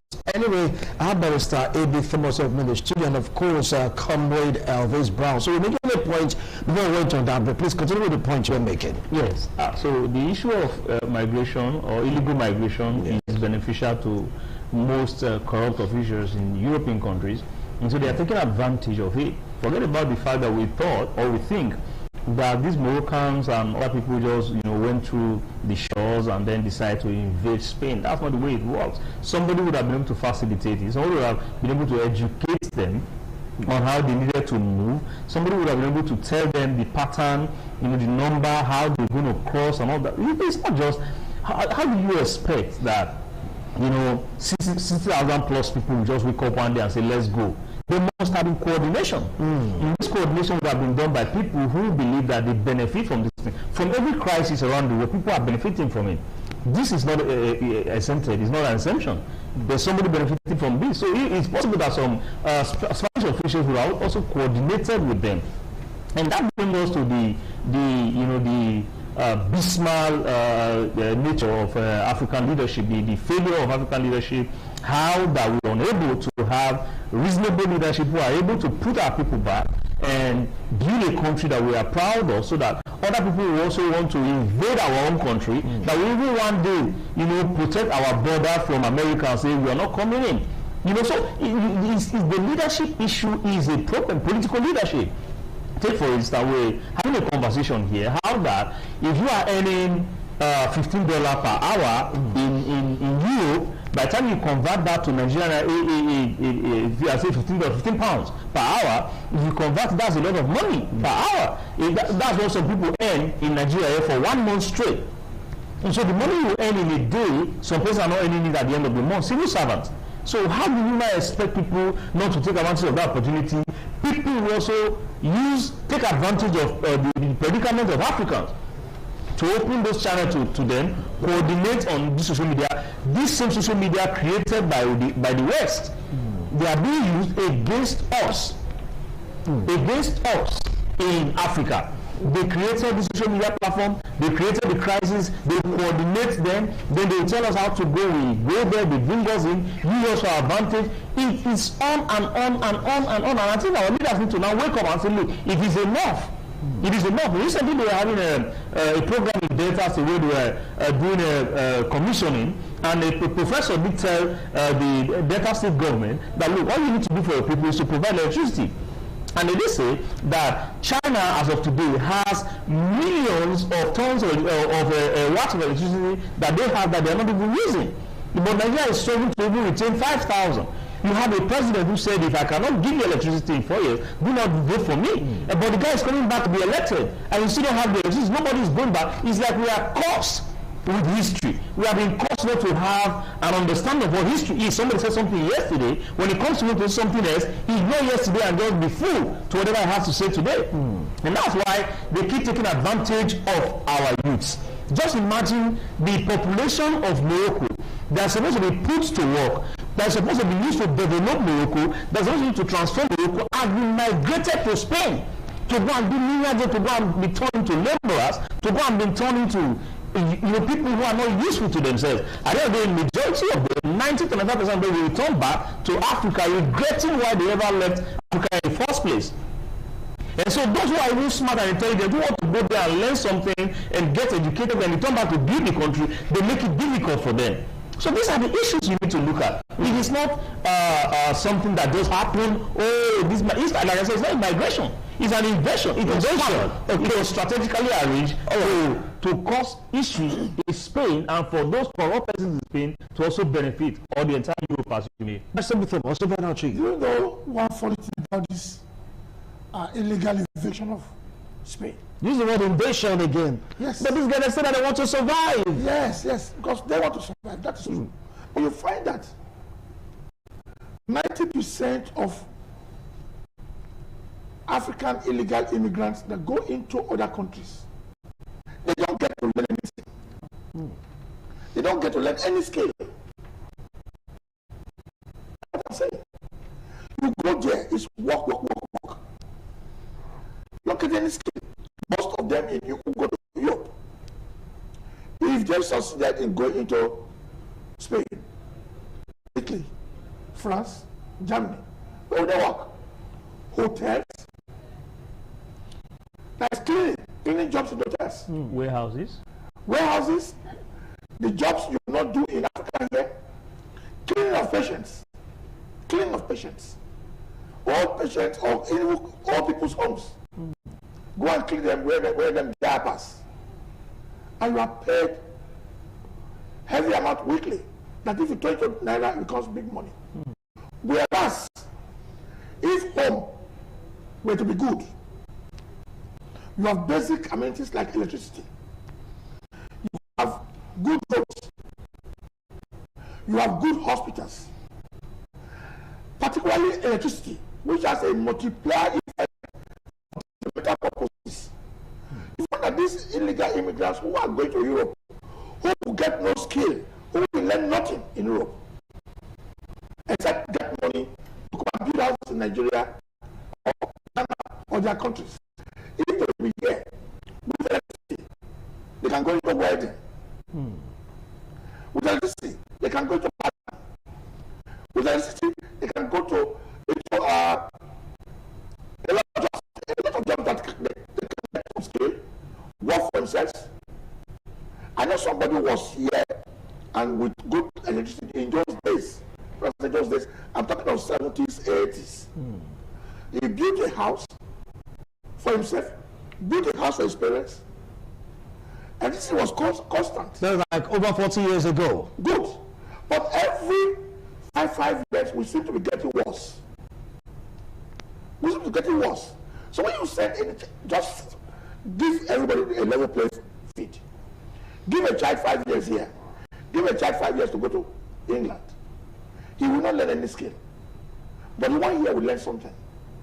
And the one we hear that will learn a skill will be to the betterment of Nigerian society. If we have security, we have electricity, we have good roads. But the one that make more money. We make more money. Why? Because they have electricity there. They have good hospitals there. But you're not going to learn any skill. Recently in America, a Nigerian who was doing care job, he was a caregiver. For 3 days he didn't sleep. He was going from one caregiving home to the other. The third day, people will be asking his mates, oh boy, take him easy now. Don't go. He say, no, I have a house I'm building in Nigeria. I have to make sure I move in by December this year, 2026. The third day, he died. He slumped as he was feeding the patient. He slumped and he died in America. If he had not died, he would have been able to build his house. But if you ask him, what skill have you acquired in America? 0. He'll tell you caregiving. So what I'm trying to say is this. We have to make sure that our homes are good. When I say homes, I'm referring to all the countries from where these immigrants moved into Morocco, and from where Morocco they moved into Ceuta, and from there into Spain. If they go into Spain successfully, one, they are illegal immigrants. Two, they cannot get the same kind of job as those who are legal immigrants. Three, many of them will not be accepted into the social firmament of Spain. They can get in. I know many Nigerians who are sleeping in the streets in UK. Many Nigerians who can't even apply for council flats because they're not qualified. They have no documents. They are illegal immigrants. Now, on Saturday when this thing happened, I am saying 23 European countries quickly had a virtual conference on how to deal with Spain to make sure that people don't move from Spain into their countries. So you can find that situations like this does not tell well about the home. And like my friend was saying here, that most of them are not mainly from Morocco. I want to believe so. Because if you look at that, the fact that Morocco is a co-host for the next World Cup, look at the stadia they have. All their stadia there, they are wonderful masterpieces.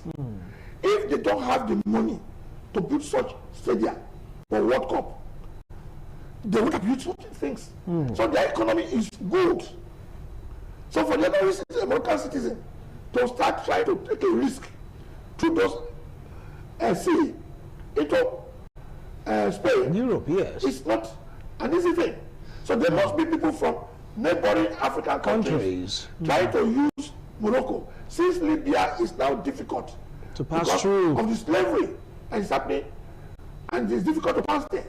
I just mentioned earlier that the Spanish government is paying Morocco every year to protect the borders. To protect their borders.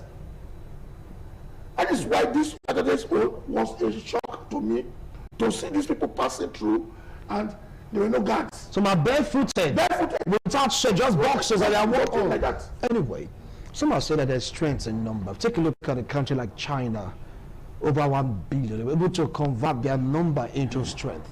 Take a look at India. The same thing also is happening in India. Does that mean that Europe is now losing touch? Or is it the magic wand that can convert numbers into strength? I think that Europe has always missed it on a lot of things. But let's give it to them. They have the best institutions where people who want to study can go and actually study. They have they are advanced technologically, so tech, they are up there, you know, so you give that to them. But when it comes to the issue of immigration control, they seem not to get it, or they just, you know, deliberately refuse to get it. You cited China, you cited India. They are putting their population to use. They are putting to use. But you see, in Europe, they are not really putting that, you know, that age group of that production age into work in Europe. Let me explain this to you. I want to come to Europe, for instance. I want to come and do masters in Europe, and you are asking me to have 75 million naira in my account, Nigerian naira, before I can come do my masters. Right? I'm a skilled worker, for instance. There are so many skilled jobs that I can come and do in Europe, and you are telling me that before I can come in, I must have 30 million naira in my account before you can issue me visa to come and work. And you know that I'm an expert in this job. I can be productive in your country. You are refusing me. But there's somebody who understands that if he can swim through Libya and get to your shore, you will bring him in and you give him accommodation. So the guy you give him stipends every day. You say, oh, he has taken a serious, you know, amount of risk. So let's help him. So you think I didn't take risk in gathering that money in Nigeria? You think I didn't take risk in having a 4-year course that lasted 7 years in Nigeria? You think I didn't take risk to do all that? So what they need to do is to rechannel their energy, to look at themselves and say, look, if you want to come into our country to study, make it easy for those who want to come and study, and ensure that they actually study, you're able to see. Those who are coming to work, make it easy for them to come work if they have the skills. Because you already know that Africa has this very agile workforce. The youth, we have a very good age range of youth who are within that work range that you can actually deploy to your system, or to your market, to be productive. Are you not saying that Europe doesn't have it anymore? But if China can use their own population but they work. India also is doing the same thing. Average European. America also is losing touch by converting their population into energy. America is directing their energy. Let me tell you, an average European is busy enjoying his life. He has in a year he can take like a trip or a vacation trip 3 times, and the government will hand him funds to do that. An average European. He wants to go enjoy. He wants to know where Niagara Falls is. He wants to know where Kuhis is. He just want to keep enjoying his life everywhere. There's a card to pay for all these things. And at old age, he knows that you're going to employ somebody to remove his diapers, to clean him up, and to feed him. So he knows that all those things are there. So you already have that, you know that. So the only way to convert that is to actually bring in people who can work and who will be willing to actually work, and then you can begin to, like what America is doing right now. You have to work for your money. All those free handouts, Trump is chunking them off. So you now know that, oh, those monies you used to get when you don't work, when you walk to the bank and say, look, I want stamps. Yes, you know, stamp benefits and all that. They're reducing those benefits. So Americans are now knowing that, look, hey, I have to work. But as long as you get paid for working, everybody wants to work. It's not like Nigeria, when you work at the end of the month, then the government will tell you to hold on. Or, you know, it's the private sector, month ends, they tell you, please hold on. There's no money right now. But you have work. Money has come in. But they can't pay you. So you find a way to actually still feed yourself and pay your bills. Even though you are working. People see you get out of the house every day. But the money is not coming in. So that's the situation we find ourselves in. If you can pay, let people come and work, and then you pay them to do the work. The aspect of converting population into workforce. You see, let me look at it. Because what as it stands, Spain is crying. Why are they crying? Europe, why are they crying? Why people like China or India are crying? Yes, it's very clear. In Europe, they have this welfare system. This welfare system is the type that where the government takes care of those who are working. Government takes care. Your housing, your medicals, your schooling. Government takes care of all this. If you look at their landmass, which most people forget, they have very small landmass. Rather than bringing in and increase their population with a small landmass, and you coming to overstretch their welfare system, they must cry. They must cry. Because you are going to overpopulate their land, their small landscape. They have already built their hospitals. When you see, unlike you here, in every good government, or like us here, in every good government, it's called budgeting. You budget for the population you believe you have. Yes. Not when you don't even know your population. I'm sorry to say. When you don't know your population, you don't know how many hospitals to build, you don't know how many roads to build, you don't know how many schools to build. They budget for their population. And when you come in illegally to their country, whether you have all the skills or not, you are coming to overstretch their own facilities they already have. But when you look at countries like India, you look at China, look at this landmass. And everybody in that country, you are forced to learn. In China, you see little children learning technology that you can't even get here in Nigeria.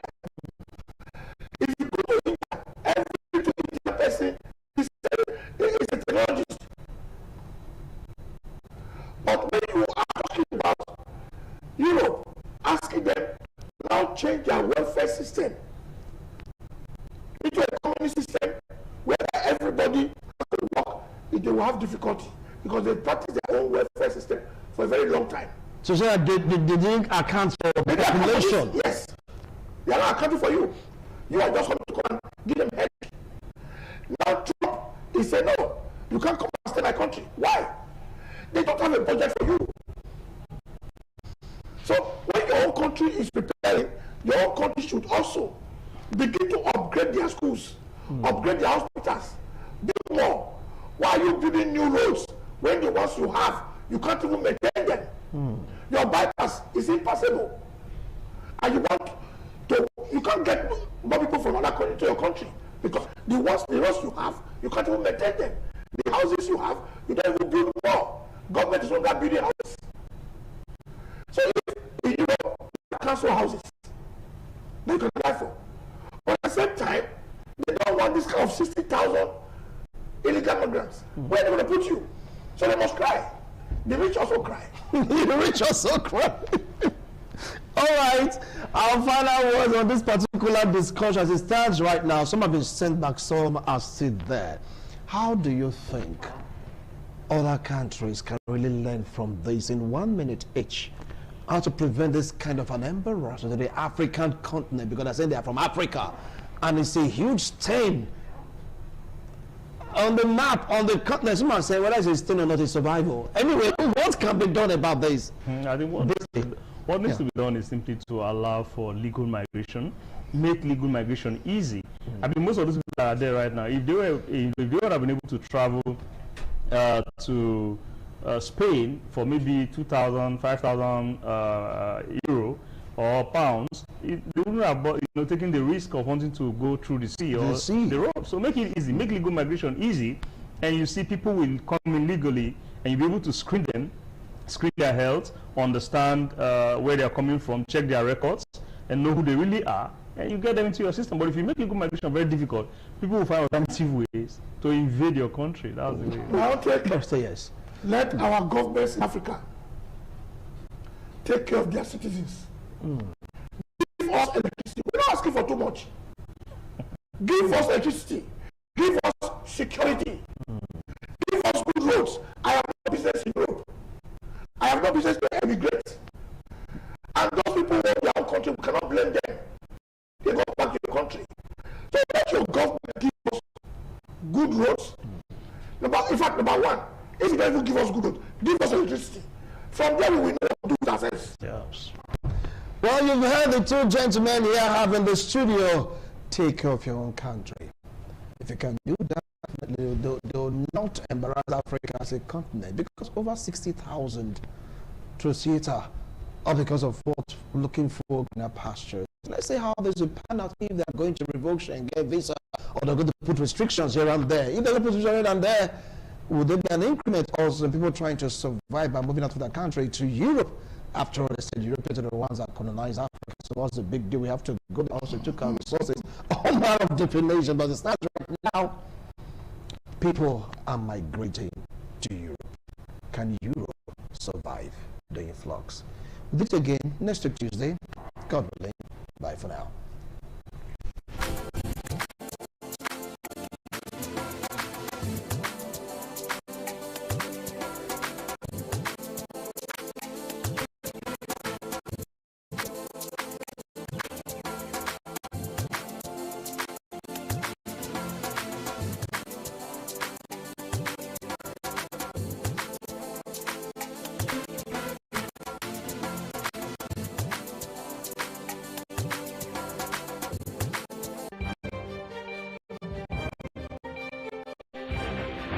This is ITV.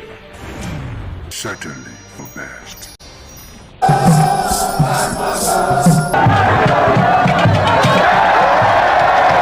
Some days, there comes the Ugemobo Festival, which the Oba celebrates outside the palace gate.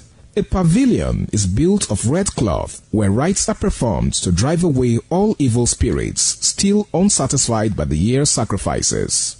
The Emobo Festival is to commemorate an event in Benin history which dates back to 1504 AD.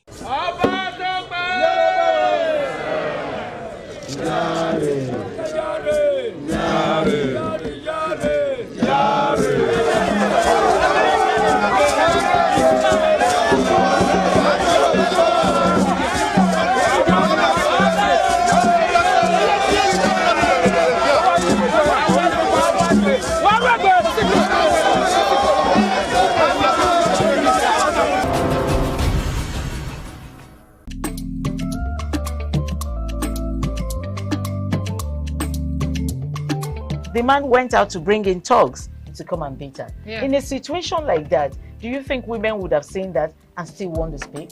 Really, we're talking that's about. What I said. So that's, when they bullied her, yeah. now, if she's not bold enough, she will shut up. What is your advice for girls out there that are so desperate to be married? We women, we have to be really intentional about our parenting. If you know a child is being abused, or you see signs, a bruise or a child, it has to be investigated. People barely even breathe when they are going for a shady and something. You have to be they smart. Can't sit if down. you see where they are dressing them or dragging on both sides, you cannot breathe. And these women will stay in those events for hours just to keep up with that beauty trend. Is that healthy? That's not healthy. I am Patricia Uremu Gabriels, and we're reaching you live from our Lagos Network studio. Of course, Women in Conversation is a program designed for women to discuss about themselves.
Onwa is rich in culture and traditions.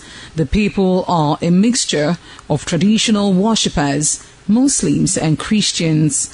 Onwa is located at the northern part of Edo State. It consists of two local government areas, that is Onwa West and Onwa East. It has a total number of 13 clans and 21 political wards, according to National Population Commission 2006 census. The population of Onwa people is put together at 251,686. The people love tradition and culture. Historically, the people ancestors in deep quest to hand down on their future children a society of love and friendship.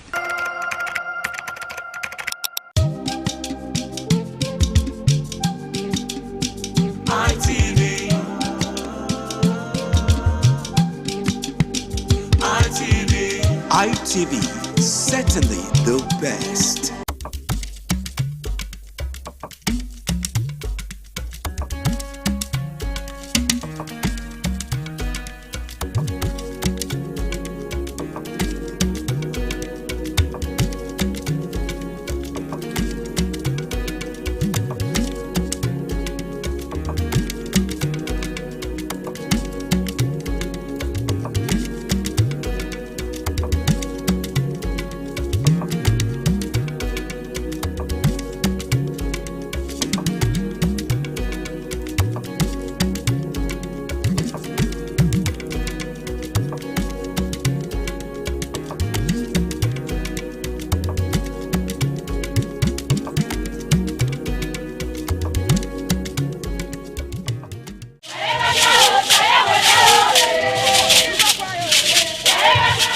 In a rare display of botanical brilliance, the palm tree defied natural norms, sprouting multiple branches that bear fruits. This rare occurrence has become a wonder to many, as experts are calling it a one-in-a-million phenomenon. Could this multiple-headed marvel hold secret to agricultural breakthroughs, or is it simply a freak accident of nature? An agronomist with Nigeria Institute for Oil Palm Research, NIFOR Benin. The strange palm tree also raises issues of a blend of science with human interest and cultural significance for maximum impact.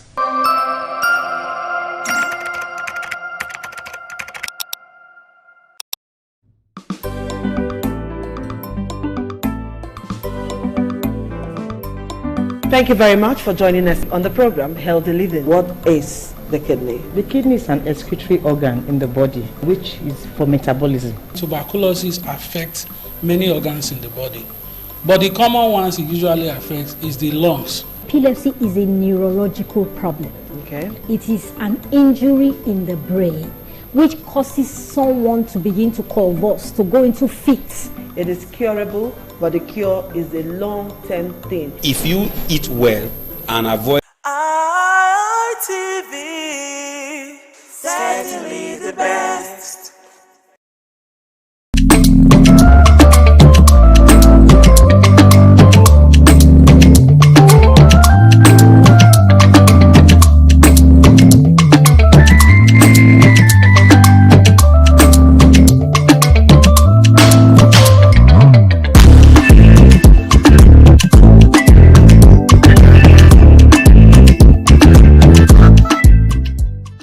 Hello and welcome to Women in Conversation. We call it in short WIC. It is a table where women sit together to discuss issues pertaining family, not just, usually I'll tell you issues pertaining women, but we have found out that the women are the family. So we discuss issues pertaining family, when we say family, children, brothers, sisters, husbands, in-laws in total. So today that we are sitting here, I have with me, as usual, my pretty women, as usual, they are always sitting pretty to discuss issues pertaining family.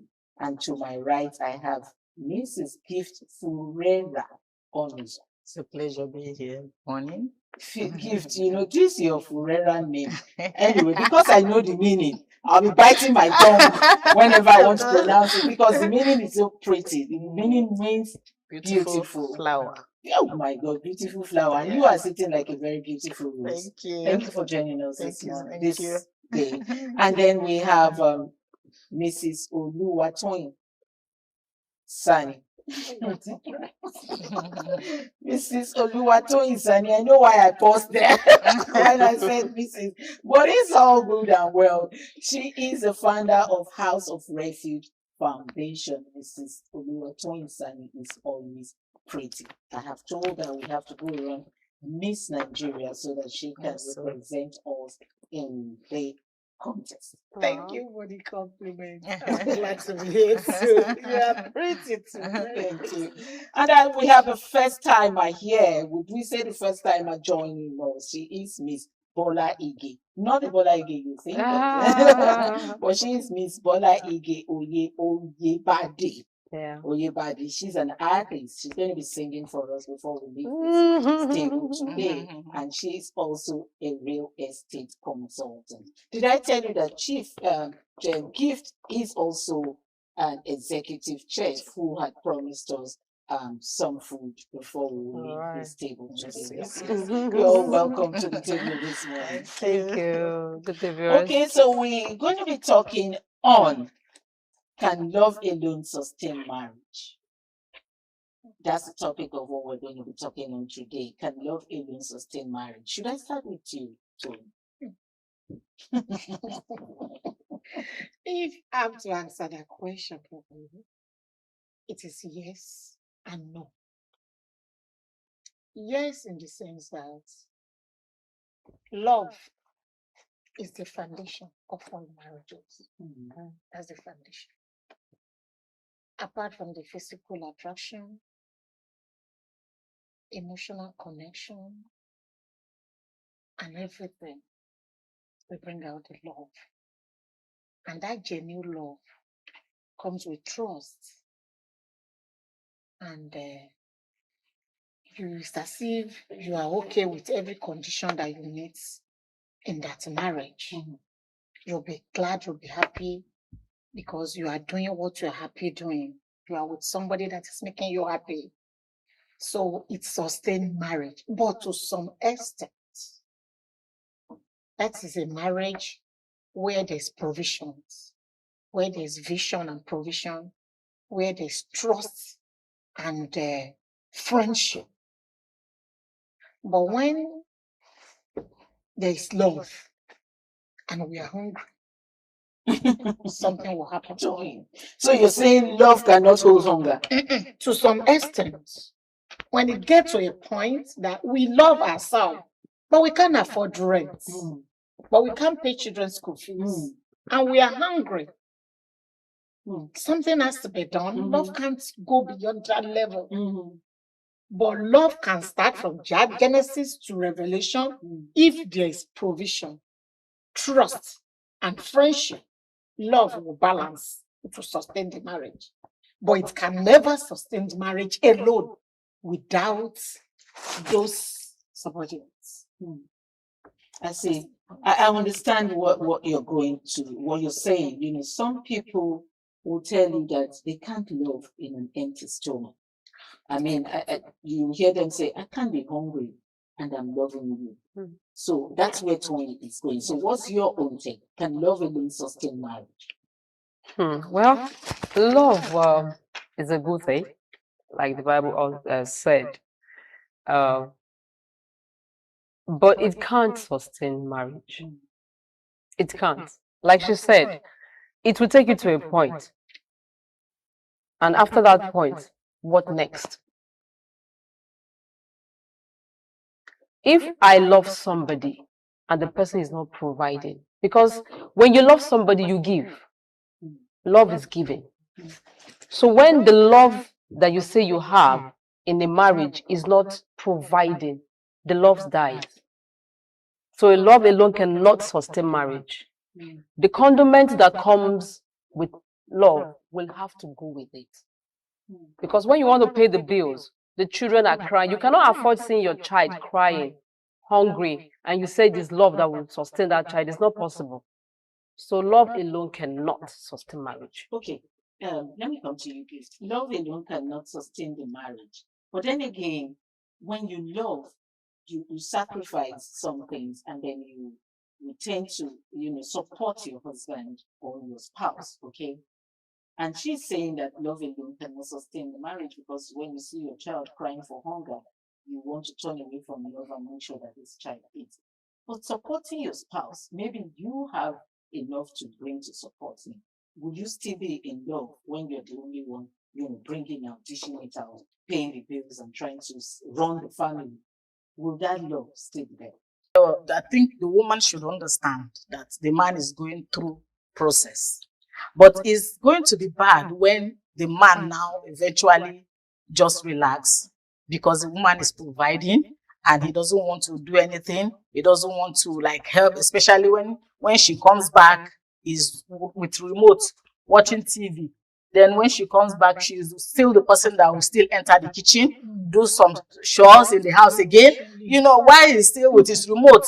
I mean, they at that point, the love dies. The love begins to die because hurt will come in, resentment will come in. You understand? So at that is why I said it's either yes or no. Okay, okay. We have had a situation. Let me give you a scenario that I saw some time ago. I was called into this. So the man is a pastor, okay, and the woman works with the federal government. And now the man doesn't want to do any other thing than just the pastoring job. And so the woman walked up to me and said, she's getting tired. Wow. Yeah, that she's actually getting tired. That she has tried to set him up with different things, but he just keeps saying, I'm a pastor, I'm a pastor, I'm a pastor, I'm a pastor, full-time pastor, you're right. And so she called my attention to say that she was getting tired and all that. So I walked up to the man because I have been called. I said, because actually the lady happens to be a relation.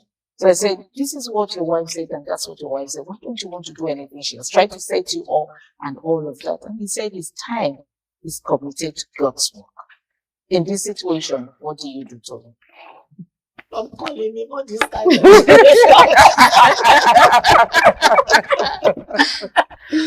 Oh my God. No. Because let's go to the Bible. In the Genesis, God called Moses. Take Israelite, my people, out of this land to another land. It is Moses that have direct relationship with God, not the Israelites. It's because of the love of that God that made those Israelites follow Moses and obey Moses. And they see the trials, they pass. The trial, they pass. So there's this God really loves us to be doing this. Do you know at a particular point, the Lord filled the Israelites when they were hungry? Yeah, He did. They asked Moses, give us food, but let us go back to where we are coming from. Examine the marriage. When there is no proper provision, it won't work. Even when they need water, they change. Even the love they have for Moses expired. Because they did something. I don't understand the scenario of calling. Because everybody has a calling. It is for you to discover your own. Thank God I know my own calling from the calling of my own dear pastor. I pick my God directly, puts me in my own calling, and I'm okay with it. But I have no heard that God said, drop your home and cutlass you and follow me. I am not the disciple. It's only the disciple, 12, that Jesus Christ called. You know, they were doing something. It's not as if they were just they were doing something.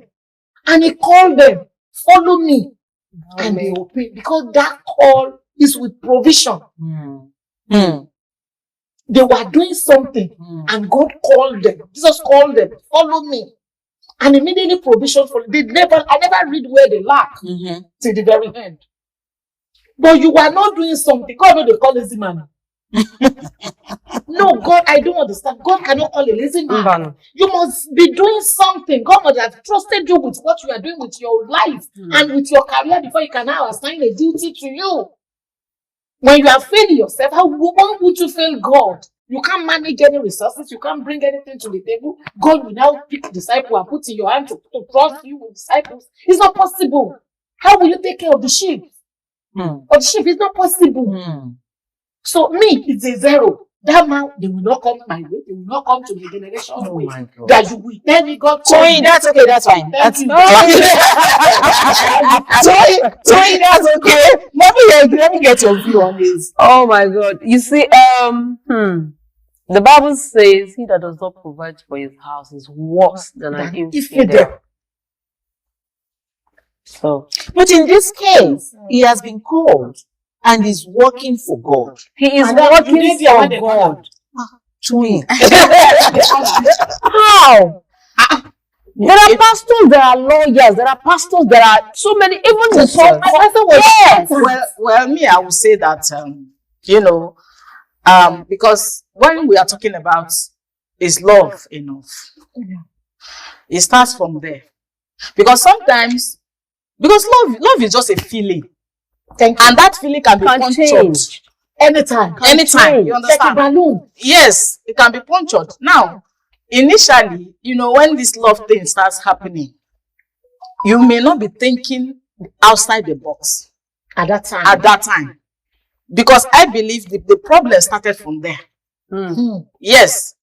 Because there must be a discussion, or they didn't discuss. Of course they should have discussed, initially. Yeah.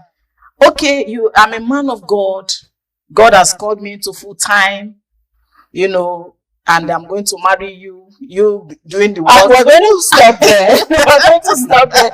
Let's quickly go on a very short break. We'll be back to continue this interesting discussion. Please sit.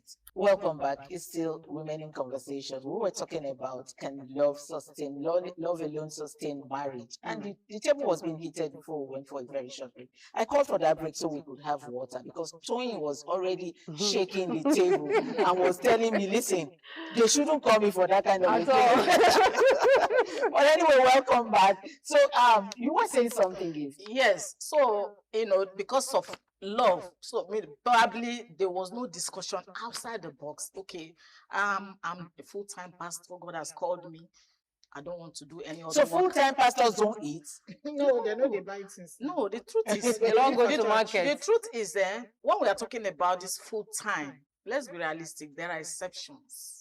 You understand? Yes, there are exceptions. Yeah, it's not absolute. True. It's There not are absolute. exceptions. True. You understand? Yeah. So we look at this. Let the viewers understand what you mean. We can even use Adiju as an example. He was a exceptions. lecturer later, and he has to Stop. face the ministry. Yeah, because the demand was much on him. Grow to that extent. To some extent, yes. The ministry must have been ready to sustain itself. Yes. Before you can drop. A church that you are just planting, maybe you have just 50 and 100 members, yes. And you now say God call you full time. Those people need food. Your family needs food. Your family, your bill, you pay bills. Yes. You have parents. Was that where you were going to? Yeah, part of it. Okay. It's part of it. All right. Now, let us understand. Yes, when I said that there are exceptions, because when somebody says, I am called, you understand? You are not there. Me, I'm not there. It's God that called the person, and the person and God know what they discuss, what their relationship, what they said. You understand? There are some people that God might really not say that they should go and do something. You understand? But where the missing line is that the man of God should bring the wife to a place of understanding. If he does not bring the wife to the place of understanding, he will be finding it hard with the wife. Exactly. Okay. The place of understanding, I mean, is that make the woman to know that when I say place of understanding, from the little of the man, the woman will be able to know that if this man has much, he will be able to do more. You understand? If this from the little, of course, he cannot say he's not getting anything. Let me come in there. In such a scenario, for me, I don't think the man needs to get married and bring in children. Okay. Because who are you expecting in the first place? Yes. Yeah. Who are you expecting to help take care of your children? Responsibility. Did God say that you should come and serve him and don't cater for your responsibilities? No. God did not say that. I mean, because even if you're not married, you must be living in a house. You will eat. So how do you do all of that? Clothe yourself. Yeah, just like she said that it is only the 12 apostles that God permitted to do that. To leave whatever they were doing and follow Jesus. So do you know that? And I will make you fishers of men because they were doing something. But let me tell you, the truth is that as a man of God that is called, as in quote, called, because there are people who call themselves, but there are people who call themselves, but if you are actually called, you are called with your provision. You are called with your provision. God will meet that need. You understand? But but somehow there are ones who call themselves, and there are ones that are hiding under that God has called them. You understand? And if they hide, of course, they become lazy, and then they tend not to. Let's leave this argument because truly, Toyin is not agreeing with what you are saying. Okay. In fact, she's nodding her head already. She's not agreeing with what you're saying All right. because a man of God is also a human being who has to, face the normal life that hurdles, we yes. all live. Yes. He has to eat, even if he's not married. He has 8 families he has to take care of, and take care of himself. He has siblings that he has to take care of. But let me ask this question. We're talking if love alone can sustain a marriage. Yes. Okay. For love, who do you think sacrifice more in marriage, the men or the women? A very big topic. Let me start with you, Brother Ige. It's obvious that is the woman that sacrifice more. It's the woman that sacrifices more in the marriage, because what she does, she take care of the man, she take care of the children when they start coming in, she take care of herself. Now the extended families are in there too. They'll be expecting so much from her, not minding what she herself is facing. She might be going through so many things and nobody cares to know. And she might not want to say it because I don't want my families to, or my husband's family to like maybe have the bad impression about me. So she keeps swallowing everything. So she keeps bearing. Yeah, she keeps bearing. She wouldn't want to fall. I mean, look the weak part, especially when it comes to her children. She wants to show that I am strong no matter what. She wants to be out there for them. And she is the pillar of the house somehow. Not just somehow, she is even the pillar of the house. Yeah, the husband is the head. She is the pillar of the house. Because whatever... She is the neck of the head. Yes. She's the engine of the house. She is. Because whatever she runs in the house is what stands. The husband just goes outside. Some men don't even care what happens in the house. She goes out. They go out, bring in the thing that they want to bring in for the house to... I have given it to you. If not, so she's the master planner. She just do it and whatever have I not provided. Some men are like, I provide for you, so what else do you want?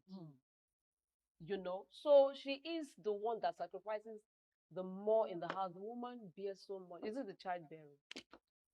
Is it the labor? Is it the menstrual wahala thing that women go through? Menopause, you just name it. And is nobody it the prayer? cares. You're not talking about the prayer aspect. Exactly. They are always so 24 hours on their they knees. don't. In fact, the man wants my children. The man will just be there doing whatever he's doing outside, and my wife is there.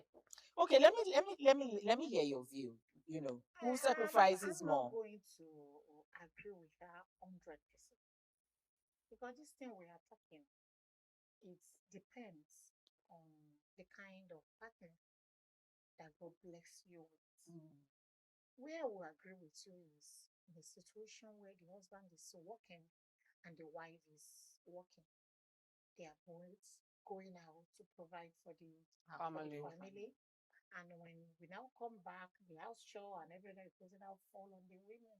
In that aspect, there's no two way about it. The woman is doing the sacrifice. Major. But in a situation where my gender will be at all, painting nails, washing dishes, checking out the program, there is a cook, there's house help, there's a nanny, there's a driver. Okay. And the man is out there hustling. That's the generation we have now. Eating whatever kind of food. And with all those provisions, you didn't even remember to give him breakfast before he left the house. And it's going, some men might not even eat till around 3-4. And you are the one providing for all days. In that scenario, it's not the woman. Yeah, true.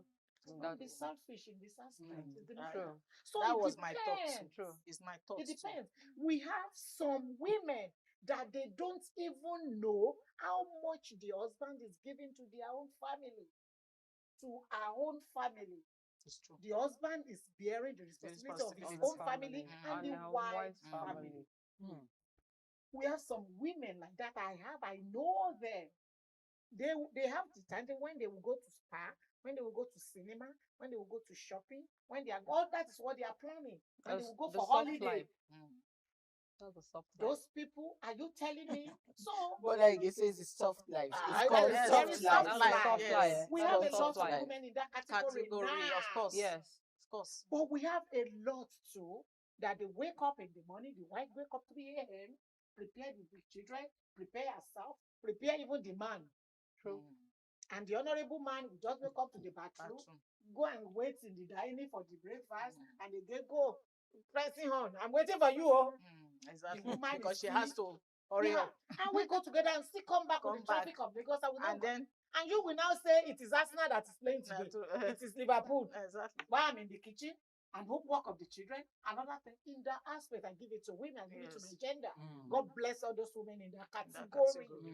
And to my other people too, in the same other category, that it is nail, eyeshadow, the screen, the everything. I give it to you too, but you are not doing too well in the marriage. We can compare you to those that need special, called a special award. They are doing well.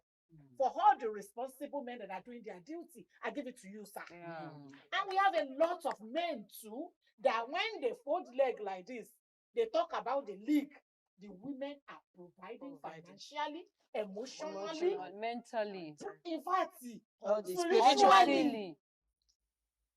Everything, even for the children, upkeep and upbringing. I give it to those women. So it's two ways. It is two ways, of course. So do you agree with her? Yes, I agree with her totally. That's my thought too. Yes, I agree with her. Okay, so there's a story making headlines on the social media where a woman came and was asking questions.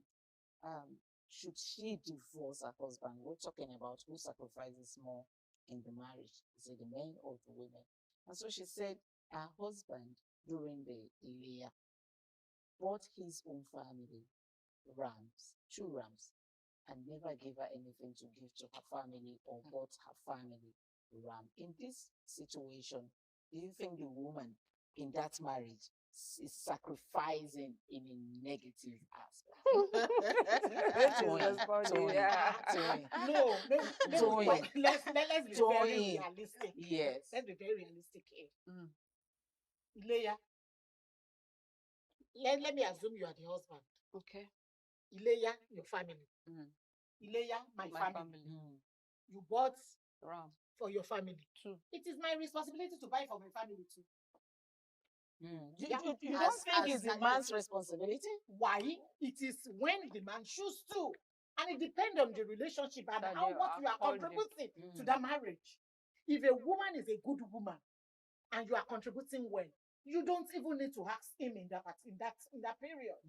And it depends on the kind of family that the husband that the in-law is to. If the in-law actually disagrees to it. No, it's possible. Yes, I disagree to some points. No, it's possible you disagree. But my point is, see, it's a good thing that we all have expectation from all the spouses. Good. But do you know it's killing them gradually? Let me Toyin, hold on. Toyin, let me come in. Let me ask you a personal and private question. Thank you. Now, if your daughter gets married, and let's assume Christmas, has her husband, yes, she's working. It doesn't mean that she's not working, she can't afford it. It's the respect that the man, her husband, has for you as her in-law. Now, this is Christmas. He has bought his parents, let's assume, goats. And his wife is seeing it. And nothing is extended to the mother. Not that she can't afford it, but that she was expecting that. It depends on the kind of relationship that is between them. I'm telling you, there are some family, the in-law do not deserve a loaf of bread. Because when they were going, you have even used your mouth to run the man down, the guy down. you never think that guy, I'm talking from amount to something. experience. Yes. You never think that the guy can turn to anything in life. And no matter how this guy tried, you keep using your mouth to bring him down, bad-mouthing him, bringing his ego and everything down. If you are a good wife and your family is good, as the husband is doing his own, he's doing your own without being asked. He doesn't even because he's into the both families now. Yes, he will do it gladly. It is the woman that is ranting. If we have a time to interview the man will tell you that I did it and I do it for this very reasons. Yeah. But in a good way. Gifts. Let's round off with gifts. All right. Okay. Yeah, my idea and my thoughts, for the reason why, for the purpose of, or will I say, for the reason he bought 2 rams, 2 to his own family, and didn't buy for his wife's family, is the reason why they are rancouring against him. That is it. It's the reason why, because this thing, we are talking about sacrifice. Even if they are bad-mouthing him, they don't like him, I mean, you don't pay evil for evil. For the fact that you are marrying their daughter, and probably she had children for you, even if you are not doing it for her, what about for your children? You understand? So, and 2, instead of like, okay, let me buy 1 and take 1, if it is for the money that is not, let me take 1 and then take 1 here. But doing it not at all.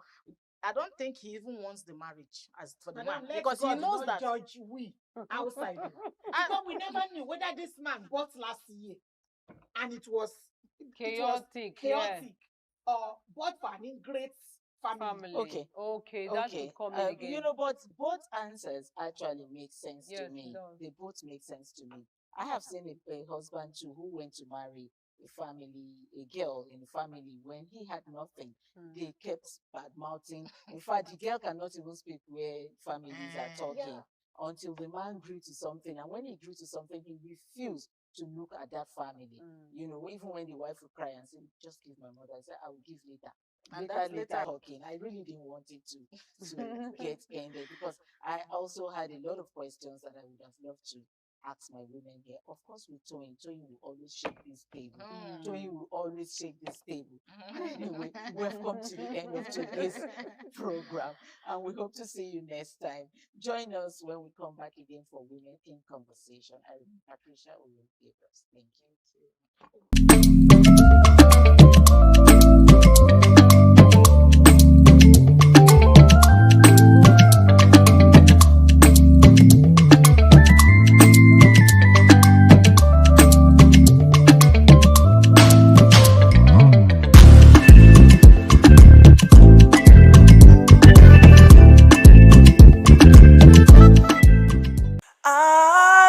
ITV, certainly the best.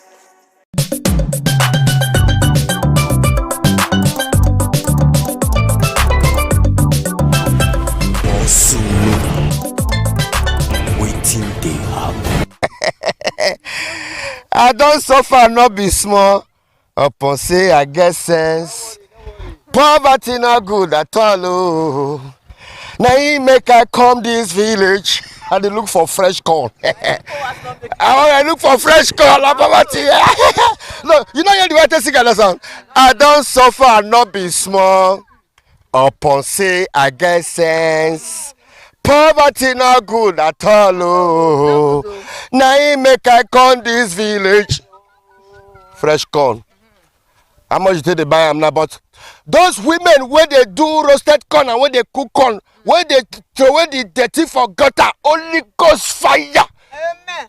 If you roast corn, you do the corn, gather them, fire take to. But madam, mommy, babe, I'm not going to buy this corn for 3,000 naira. How much did they sell for inside city? How much they sell her? Huh? How much for one? For nare corn. Come here, just put the seed and just throw it like this, you just grow. Sir, we'll brush her, we'll put fire, we'll pack her. We'll wither before come grow. Come germinate, come the meat and gain. You know, say it's suffer day for the corn. This one are 1, 2, like, this one are like 20 now, be 20. Now this babe go to tell me say as fresh as she be like tomatoes. Say she go to confirm, call it do con. You don't go do con. I remember they go for. Now TikTok you do now, be now. Not TikTok I do now. Hey. Mommy. Never do. I beg me not give me for 2,000 naira, beg. Not 2,000. I beg, babe.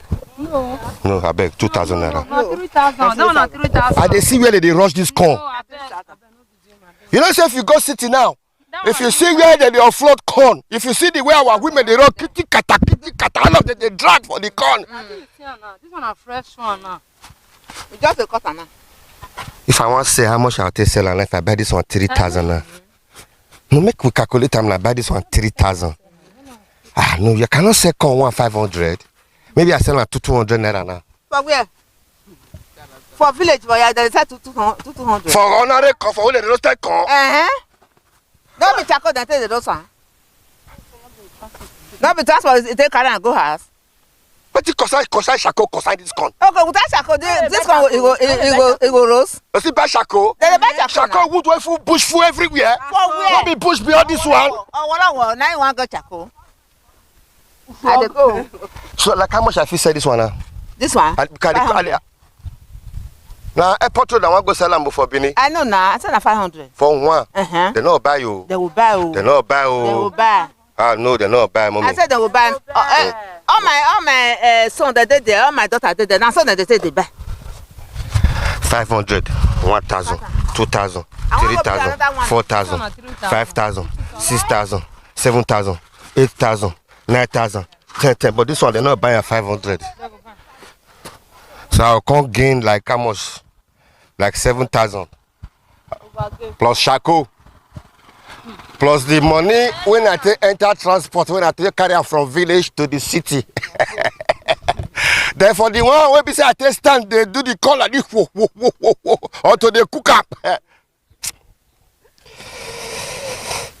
Shut up. Drop your comments. Just they like them. Babe, thank you very much. Now, roasting, you go to stand for time. Like how much did they say? Not to tell us now. 500. Small for that 300. Depends now. Big, small. I thank you. I agree to now. So package my own for me now. Yeah, now this one 3,000, 2,000. I know if you pay. I know if you pay. I know if you pay. I know if you pay. I know if you pay. Money no they come from heaven. Do better thing money go come. Like where these ones they go now? Onisha be Lagos be. Onisha. Watch us there for Uromi Agbo Expressway. I know now for Ebele. Why would they so? Federal government. I got. 1 minute firewood now. Enough buy what of kerosene now? Why you not buy kerosene?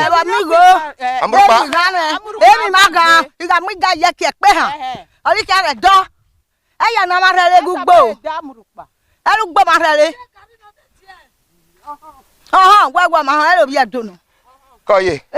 What? So Gary not there again? Gary not there. Oh. No? So na firewood you take the. Now they take the cocoa. See head. I know. When they see they push am. You don't know where. You not fit buy kerosene? I not get money. I not fit to buy. No money. Too cost. Okay, more they go. Do? Now so I see am. I don't suffer, not be small. Upper say I guess sense. Poverty not good at all. Make I come this village, make I come look for now. Government. Make something the sheep. You know, now this one with the government work. Now make farm the good now. Huh? I carry go market I sell 6,000. And that's why they push them more. You know, bring corn all day, okay? My own never strong. Never strong. The one where I buy for there just now, they give me like 20 for 2,000 naira. 20 corn. Now you know, don't say you na farmer. Now buy that they buy. Yeah, you buy like say now your corn now. I give you like 2,000 naira. How many you give me? You for not buy self. I for not sell for you. You for just cut them. How many you want it? You go eat it, eat it 40. Imagine me man, you can't give me no give. Drop your comment, shut up.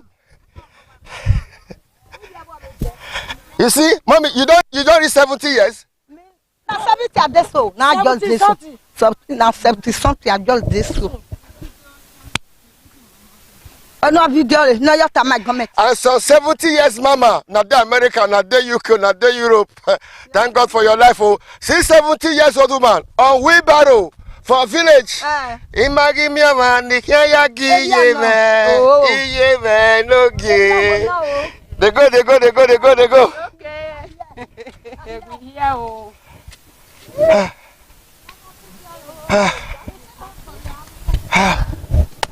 Okay. Waiting day. Market, you go to find out for market. They cost. Waiting for it. How much is 1 kilo of gas now? No. 1,700. Kg na 2,000 naira for my area. Oh. For 1 kg for gas. Okay, wait till you no come do. Na it cost. Any man we go enter this seat, we no get plan before he enter there. Okay, why don't they call the governor? He no get plan. The governor, they call the governor. We not get minister. We not get senator. Okay, when the aid is corrupt, the things they move anyhow.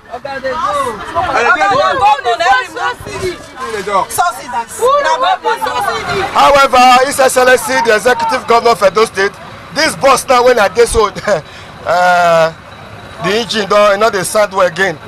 Those people say those new cha-cha bus where you buy will be diesel and CNG. Bring them for us. Bring them. Make him hear them. Make him bring the bus. The bus take government as now. Government as they want use them. Now government they enter. A lot of people want enter. This one never reach 30 years. Where they do this one? This one never reach 30 years. As they buy new one come now, they don't go bring and make with the enter. They don't go commissioner. They don't go shaker. Commission. Make the bring and come from me with commissioner. So when they go book for commenters, when you talk now. Now commenters they want use and maybe ask you. For the past 3 years, you want to say never see what Tinubu don't do. Tinubu? For the past 3 years, you never see what he don't do. I see what he do. Tinubu do something. He use hungry beaters. He do something.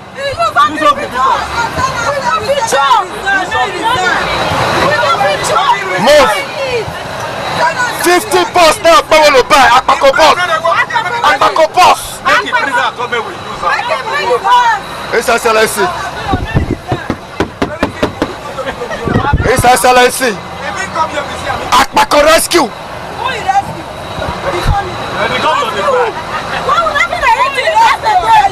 This government, the boss wey he buy, me no know whether I buy, but you dey talk about. They government house. Make him bring am, cause they try. Toilet dey inside. We no expect say.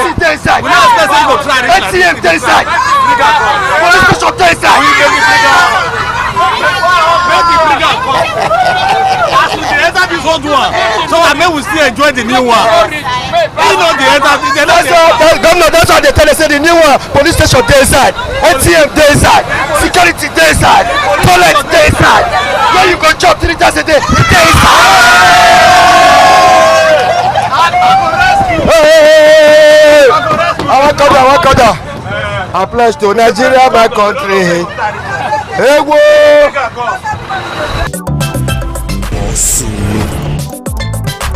Waiting day happen. If you see where Nigeria go just dey waka dey talk. Nigerians go dey waka dey talk. What's all this? Oga. Good morning. How the family now? Nigerians go just dey complain about Tinubu. What did Tinubu do? If you hear Tinubu, it's not guy come they say people Tinubu, they don't want to let the man. I don't know what they do. What thing I know that don't everybody we get person where we still give and go do more than Tinubu. This country where we don't know where we go. Then I go when they go, but then I come back when they come. It's only God can help us. It's only God can help us this country. And nobody will say this country don't get a CB. Everybody they complain for hardship. Food we no see. water we no see, everything we dey complain. May we all of us gather man, they thank God, may help us, may touch us so that we find something to do. Things can move well. This Tinubu matter. If you talk about Tinubu, another person can go now and can be worse to Tinubu. So we know how they work out. So we don't be said to hold now. You walk, I walk. That is go move well. Understand? Yes. Understand? President of Nigeria. No. The way Nigerians they complain about Tinubu, what did he do? Not be Tinubu for the complaint, senators. He get Facebook. Tinubu na president, not be he be God. What is senators? Then they sleep. House of Rep. Then they sleep. Politician. Then they sleep. Make una look well. I be human rights advocate. United Nations human rights advocate. Not this Tinubu where they shout everywhere for Nigeria. They shout 1 2 man. Not be only 2 man will be president. Senator, they be president. Money when senator they receive, you need to build the street, you build people. When they this state? What did they tell me? President there, he be like what you were talking. You have like a figure there. He be like figure. Now try to tell you, fresh me. Make a face and look me. This is Oga. United Nations human rights advocate. Oh yeah, me talk. Oh yeah. No. Wait, make I open my shoes. Make I don't. See shoes when I wear now. Okay. I dey hear you. What be the problem? The problem when we get now, bandits don't drive us. I want go shave my hair now. Me I wear car, make them not catch me. Bandit? You don't know what be bandit? They can't be journalists. No. What is bandit? What is it? Bandit are people when they killing innocent people. And these people now, maybe some of them not get job. I don't tell government. Say make them they pay social to people when not get job. Not be everybody will get job. See, Africa not there equal. Me they tell you, Africa they not there equal. I don't go many countries. Now social, now they tell the control person. You dey hear me now? This country just there like that, man, they don't come arrest me the way they arrest can know. I want run no. What is your problem? What is your problem? My problem is the hungry. I want run no. Problem? I want run. My problem is no food to eat. Bandit, they pursue. I want run. You be bandit. But I don't come run no.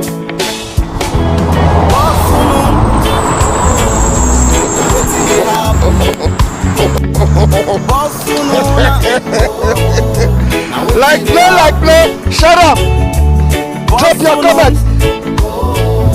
Now wait till they happen. Now wait till they happen. This one done too bad.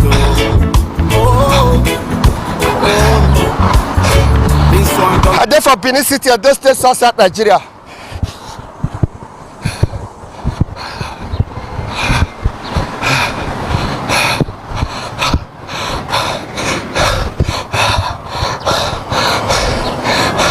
As they watch me now, drop your comments. To you, what did this President Tinubu do? We be say all over Nigeria. It's like some people not like him. Why some people like him? And the truth of the matter, people who not like him, not many people who like him. Now the truth of the matter be that to drop your comments. People will like the president, and people will not like the president. People will not like the president, plus people will like the president is equals to what?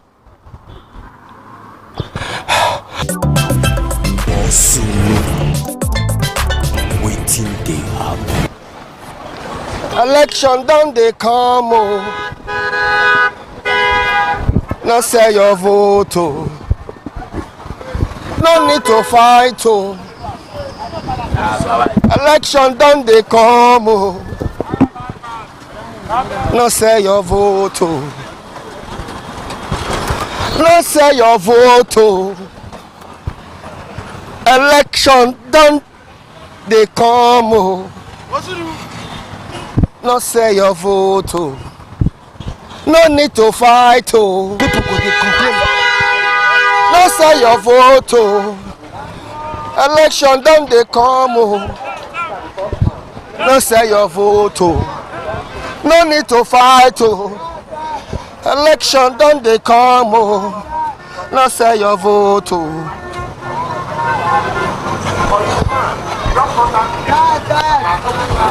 Oh God. How the family? We dey. People go dey church, they call President Tinubu. What did this President Tinubu do? People will like President Tinubu plus people will not like I don't like him. I don't like him. That's your own opinion. I don't like him Why at you all. not like somebody, a president of a country? No. I don't like him. People they suffer now. Look at this for market, very, very expensive. Eh? Now. See for now, for it don't go up. Eh? Then how want to survive? You know, I want to survive. You know, that because of America and no be because of that. Before that time, no be go announce say they remove subsidy. Why would I not like remove subsidy? Why would I know why some people not like him? Oga, me no like him. I know. Oga, I don't tell you so. Now you ask me question, how they answer you now? I said people will like President Tinubu. Me, I don't like him. Because people will not like him. Me, I don't like him. See recharge card now, everything don't go up. Go market now, go buy tomato for market. Me see how much they say tomato. Eh? No, as fuel go up, everything go up. As fuel go up, everything go up. Don't see me I carry back. I go buy supermarket. Why don't they call the governors name? Which governors? Why don't they call senators? No be way to do the governors. That governors say they work.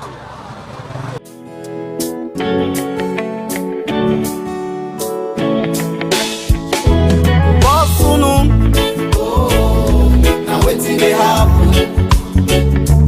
Boss Sununa. Now wetin dey happen? Boss Sunun. Now wetin dey happen? Boss Sunun. Now wetin dey happen? This one done too bad oh. I just dey waka everywhere. They ask people why some people don't like President Tinubu and some people like him. They suffer too much. Okay, you no go fit talk like that. You no go fit talk. Okay, Alhaji, I know you. First of all, okay, go and bring your constitution. I beg, check my bag there. Give me 1999 federal. Bring your 1999 constitution. I never see. From the beginning, the big mistake when this man make, as he remove subsidy. Subsidy is scattered this economic sector in this country so far. Let me give you a little example, Mr. Man. Before we are intermotor from here to Kano, it's the highest 5,000 naira. Yes. To Kano. Yes. It's 4,500, 5,000 naira. Are you not lying or what? 4,000? As my age. As my age. I will talk lie. What is my benefit? What is my benefit? Now, if you go Adua when you enter motor go Kano, you pay 25,000 naira or 30,000 naira.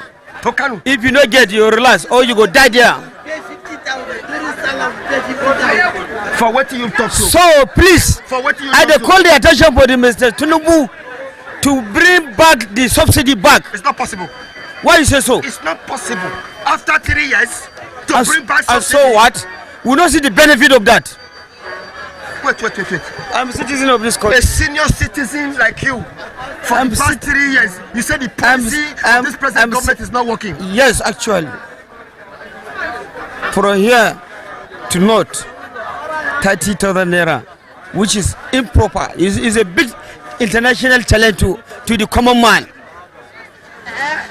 Common man is suffer.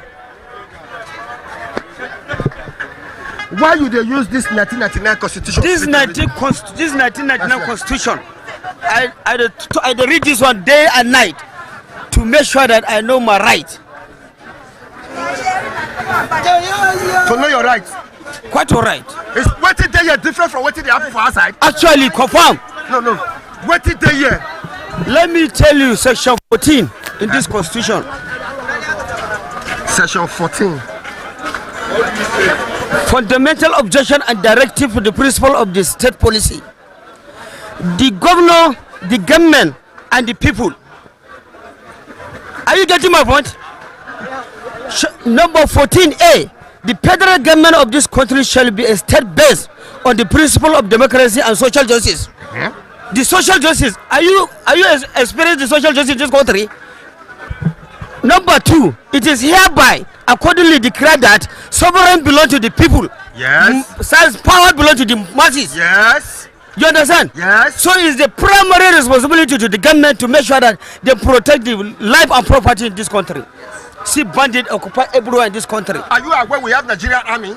Are you aware we have they are not we they are not active. They are not active. Satisfied with me or me, I'll go. Continue with the constitution. This is the primary and secondary responsibility of the federal government to make sure that I sleep well, I wake up well, and I eat well. Are you not sleeping I send well? my children to go school Are you not sleeping properly. Well? Are you not sleeping well? You don't sleep well. You are citizens of this country. You don't sleep well. Answer my question. My BP high. My BP high. Yeah, 5 pure water for him, may drink. Bottle water. 5 pure water for him.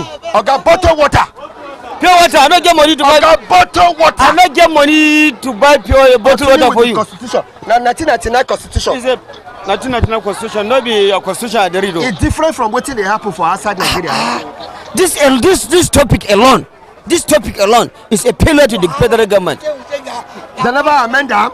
Well, now the security and welfare of the people shall be the primary purpose of the government. You experience that one?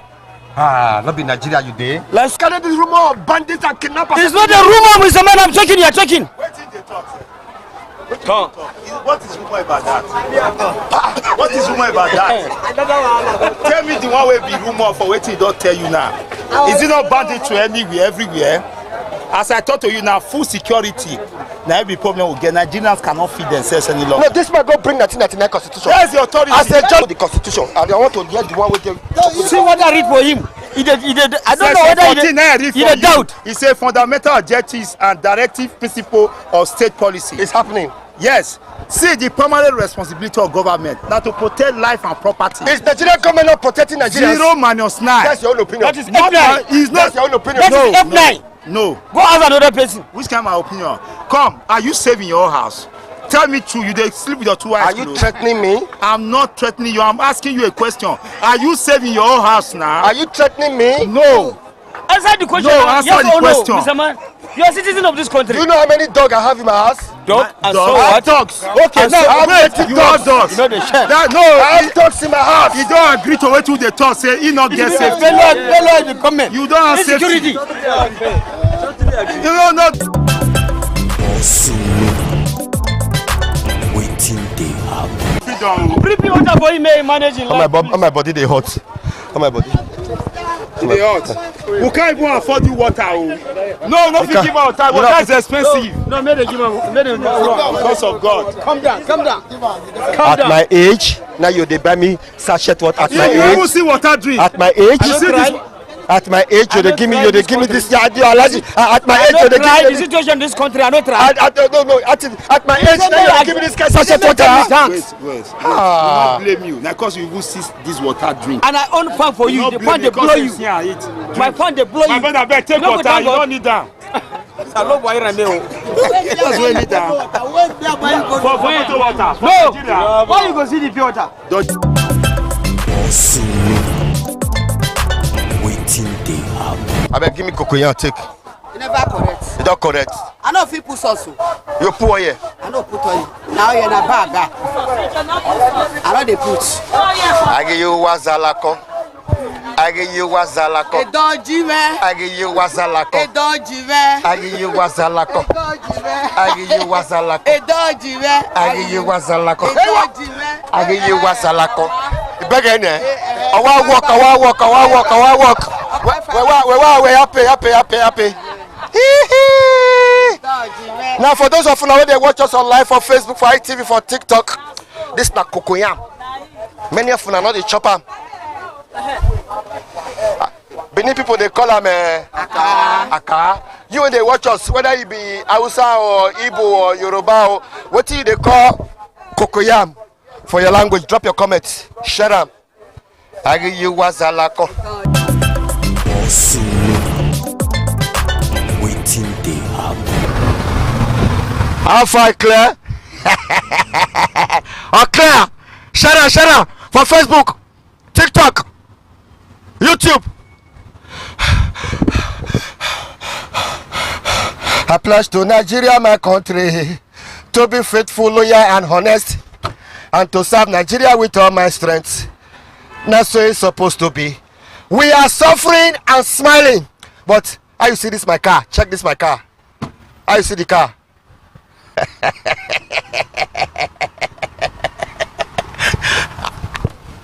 I see you. I see you. I see you. Federal government of Nigeria, all the governors in Nigeria, all the senators, all the ministers, Nigerians are not happy. Oh, Nigerians are not happy. What to make Nigerians not happy? Hunger, inflation, corruption, insecurity.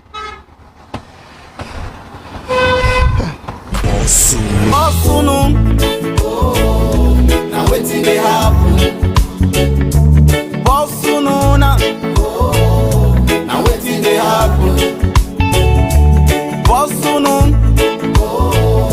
Now wetin dey happen? Waiting they happen.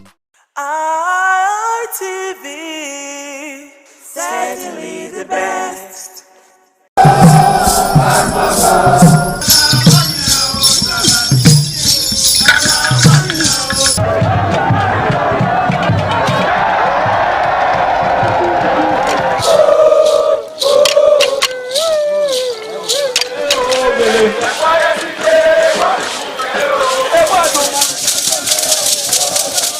This is Aqua Game, a popular game in Africa played by our ancestors to entertain themselves after each day of farming.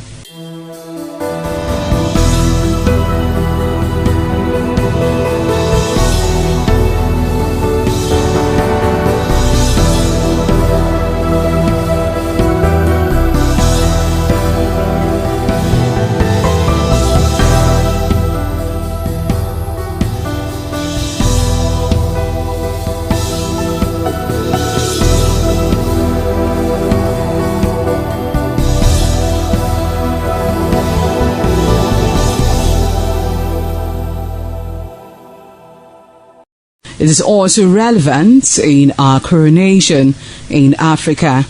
It is a sport and indeed very interesting, as every seed had a role in the game.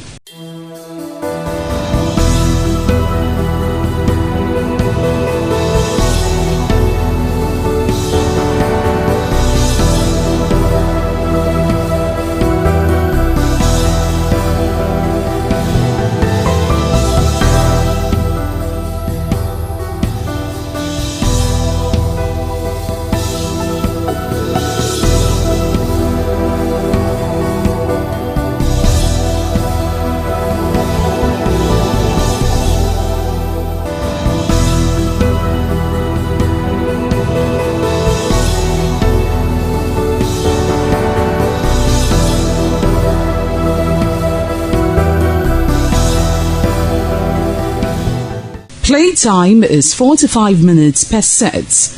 There is no age limit as long as you can spin aqua seed. Ayo or aqua game, known as the game of intellectual. This game requires a lot of mathematical skills. Aqua game is played with carved wooden box containing 12 holes.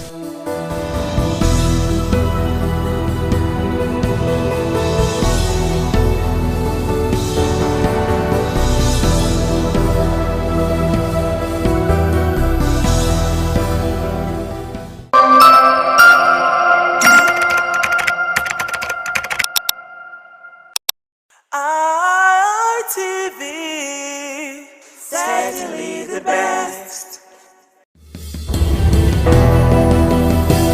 Hello viewers, it's always an exciting moment to have you join me on Viewpoint on ITV. I am Caroline Okonji. While politics and the political system of Nigeria is still much of a discussion and a lot of persons still criticizing the Bola Ahmed Tinubu's administration, we're going to be going out on the streets to talk to well-meaning Nigerians, well-to-do citizens, concerned citizens about President Bola's 3 years in office, what he has been able to do for the citizens, what citizens have been able to achieve from his administration since his emergence. Basically, we're going to be analyzing, criticizing, talking about everything that has to do with President Bola Ahmed Tinubu's 3 years in office on Viewpoint today on ITV. I am Caroline Okonji. Let's go hear what they have to say and share with you. If the president was able, Nigerians won't be so anxious to get rid of him as they are in 2027. President Bola Tinubu has no policy on anything. The constitution of our land says the primary purpose of government is to provide security and welfare for its citizens. Which policy of Tinubu is addressing that primary requirement of the constitution? There's none. We are in the worst security situation that this country has ever been in. We have had more deaths in this non-war era than we had in the Civil War from the time he became president in 2023 to date. There is no policy on security. There is no organized strategy to fight insecurity. So to say his policy is a misnomer, he has no policy on security. Let him tell us one. If he manages to arrange some paper together and show it to us, because they are adept in that APC at throwing up papers and statistics that don't exist. If he manages to throw up some paper as his security policy, then that is the most failed security policy any government, including in Southern Sudan and former Rwanda and Somalia, have ever put in place, because it's a policy that is killing Nigerians. Economically, everybody had thought that since he said he was an accountant and he has worked in multinational, in other words, he has participated in corporations, that he would be one that would value what we mean when we are talking about diversifying economy by bringing in privatization and private sector players. We have thought that he's going to take advantage of the natural resources that we have in Nigeria. Huge money spinning natural resources. The maritime industry can replace oil effectively and fetch us far, far more, finances that we are getting in this mono economy that we call oil. And he is from the southwest, where we have the largest body of maritime, potentials. What policy does Tinubu have in the maritime industry? There's none. What policy does he have in the textile industry? Nigerians are fashion-loving people. And here we go to Italy, we go to Spain, we go to everywhere to buy clothes. But by the time some few Nigerians in their ingenuity discovered the kind of clothes that we wear now, that you call Niger Delta and different kind of clothes, the potentials of Nigeria in their ability to be able to create fashion within and from local industries are rare in the southwest, where he also comes from. And the fabric we call Atiku in the north and all of that. So that if you had a textile industry in Nigeria, encouraged by any government, we'll be making hundreds of millions of dollars from that per year. Did he invest in that? No. The Jakarta steel industry, we have one of the easiest, iron and steel to process in the world. Russia came and tried to develop that industry. That industry is still lying fallow. If you have a modern president who is not thinking of industrialization, is not thinking of huge investments in natural resources that are, revenue generating, how do you begin to say that that government has a policy?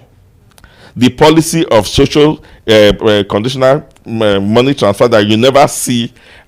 The policy, what policies does he have? So he has no policy for developing a nation. Now let's come to the social dignity of man. What policy does he have to protect the respect and dignity of Nigeria? Does he have that policy? Political policy, what policy does he have in the political realm? He has polarized the nation so much. Now, what policy does he have in terms of developing our nation with respect to institutional building? He has destroyed the judiciary. The judiciary now has no respect because nobody goes to the law courts now to get justice. We begin to talk of how much the judge is likely to take.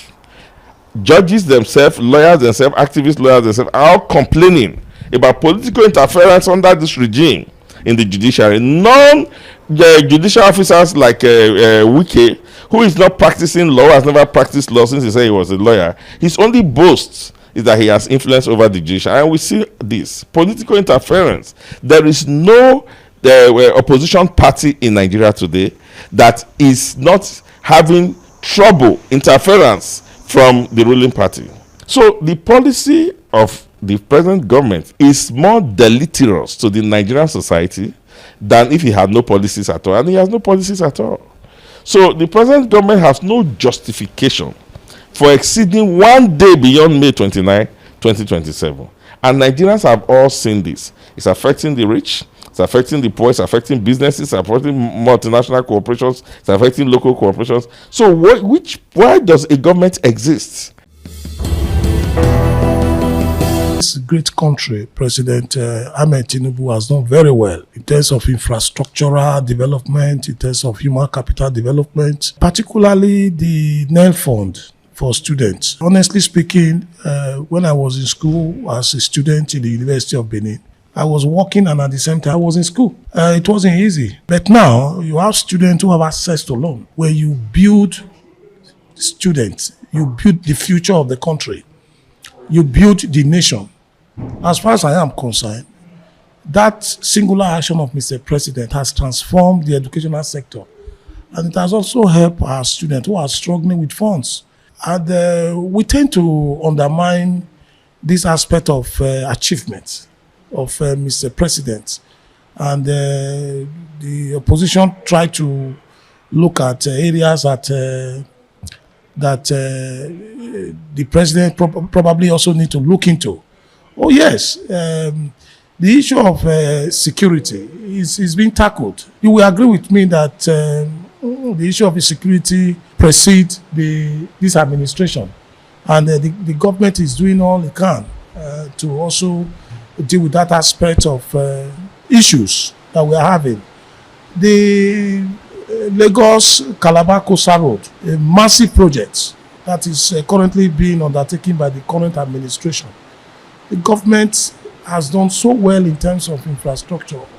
Agriculture, the government has also put in a whole lot of funds into that area. Importantly is the fact that allocation to states have tripled. State governments across the 36 states, the allocation to them have tripled. And as well as the local government, you can see what is happening in Edo State. Because we have funds. It's because the governor of Edo State is doing a whole lot in the state through the China agenda. And you can see the infrastructure that is currently taking place in the state. It is basically because the federal government have ensured that the states get their fair share in terms of revenue allocation and the revenue sharing. And that is what we are seeing currently, even in the state. The development that is taking place across the states, not only in Edo, across the 36 states of the Federation, is as a result of the federal government that have released funds to this state. So also the local government that are also doing their own best. In this state, through the China agenda of the governor and the renewal agenda of the federal government, there is massive development taking place across sectors. Yes, is there room for improvement? Absolutely, there is room for improvement. I won't say that there are areas that the government should look into some areas as well. So a lot of things that the government have not looked into, the government will also look into them. And I very much believe that the issue of development is something that is an ongoing project. So I very much believe that the Tinubu administration is on course to win the next election, the 2027 election. I don't see any reason why the Tinubu administration or the president will not win the election. I don't see any reason at all. The government came in, met a very deplorable economic situation. The government courageously put in some reforms.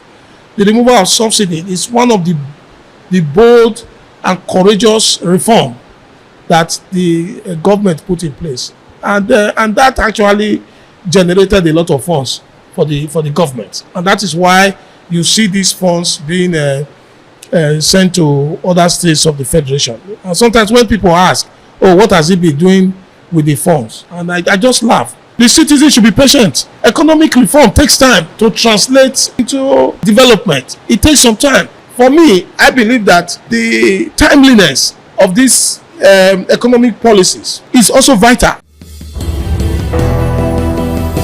For me, only one side had been forfeited or fulfilled.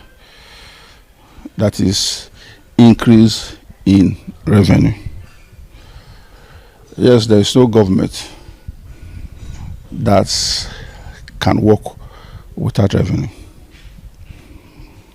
So he increased the revenue. Revenue going to federal, state, and local government has increased, if not 4 times what it used to be before he came. But what is happening to the revenue? Is it being used for security? I don't know, because I'm not seeing the handwriting or the work. Is it being used for roads? I don't know. I'm not seeing any federal government roads in Edo State. Benin, Lagos, Benin, Port Harcourt, Benin, Sober, Akure Road, Benin, Onitsha Road. I'm not seeing any job that is commensurate with the amount of money that the federal government is getting. If you talk of security, I think it's deteriorating day in, day out. And for me, this is very simple to do. There were vigilantes at the local level, at the community level, before this government came in. What they do was to cancel them, take the guns from them, and if they reconstitute, we are not seeing it. I'm from Ovia. I have not gone to farm for the past 6 weeks because my own village is now the target where people are being kidnapped, ransom collected, some are killed. If you even carried any of the kidnappers to the police, the following day you see the same person in your village. So, for me, security is zero. As far as federal government is concerned, road activities is zero. Even the electricity that he promised that if he does not give us electricity, we should not vote for him. That is what he told us. Are we having light? Let us be frank to ourselves. So he needs to tell us why he thought that electricity will be my first priority and I'm going to give it to the people. It is time for him to explain to us why. Nigerians will always listen. That is why Bibi said all the names that Nigerians call him. He decided to pick the one evil genius. How can somebody be an evil and also be a genius? You understand? And the same Bibi said, if you ask Nigerians one question, you have 100 answers, and the 100 are correct. I think it was the football that time when they asked one American journalist when they get back to America, said, what will you remember Nigeria for? I said 2 things. First, they are suffering and smiling. The second one, when they say NEPA, there is no light, and it is not always regular. You see how he describes us. We are people that takes risk in terms of let's manage, tomorrow will be good. But the government is not helping us. So for me, I have not seen what Mr. President has done for the past 3 years to warrant him to recontest. The Bola Ahmed Tinubu administration came into power on the 29th of May 3 years ago. That administration came in, and the very first thing he did was to remove subsidy from petroleum products, particularly fuel, PMS. That was it was a shock to all Nigerians, and it resulted in a chain reaction. It resulted in the fact that prices of food petrol went up, and transportation goes with fuel, and so prices of goods and services skyrocketed. This ended up not giving Mr. President a honeymoon which a newly elected president should get. It was courageous anyway, I must say, because other administrations have been kicking the can forward, trying to refuse to face that difficult decision. He took that difficult decision, and I must give him credit for that. But the thing was that it was a planless decision because he did not sit down to find out what will be the results of that action. He also harmonized the foreign exchange into a single exchange. and it also caused hardship to the country. The removal of fuel subsidy and the harmonization of the foreign exchange to one single foreign exchange also caused hardship to the country and the citizens. And so we also see that Mr. President has been going on a borrowing spree.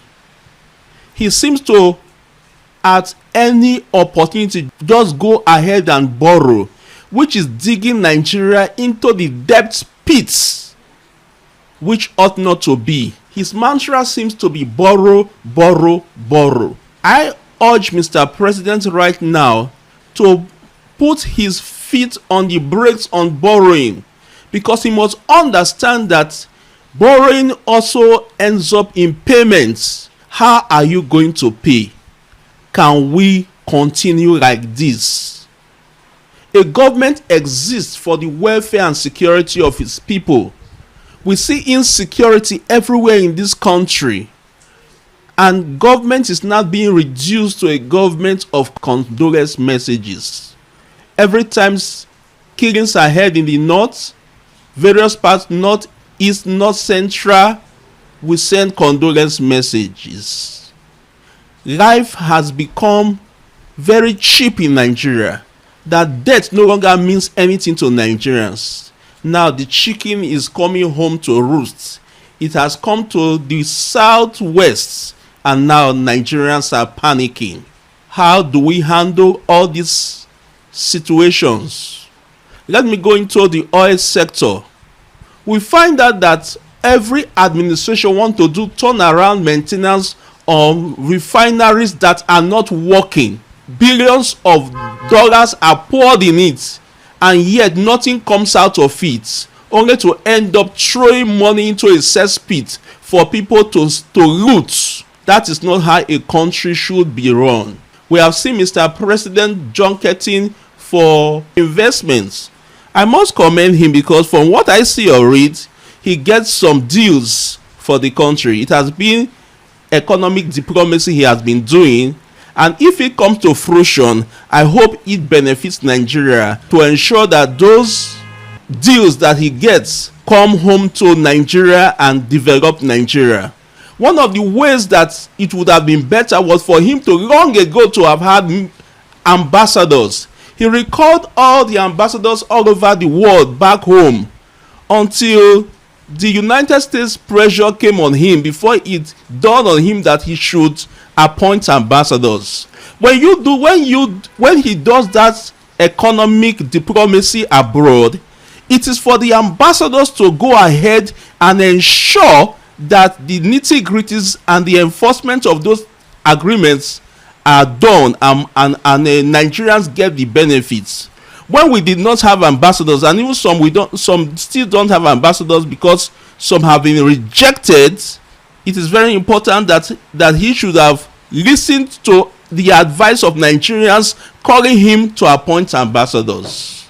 And so, coming back again to borrowing, Mr. President should press the brakes on borrowing. He should stop borrowing.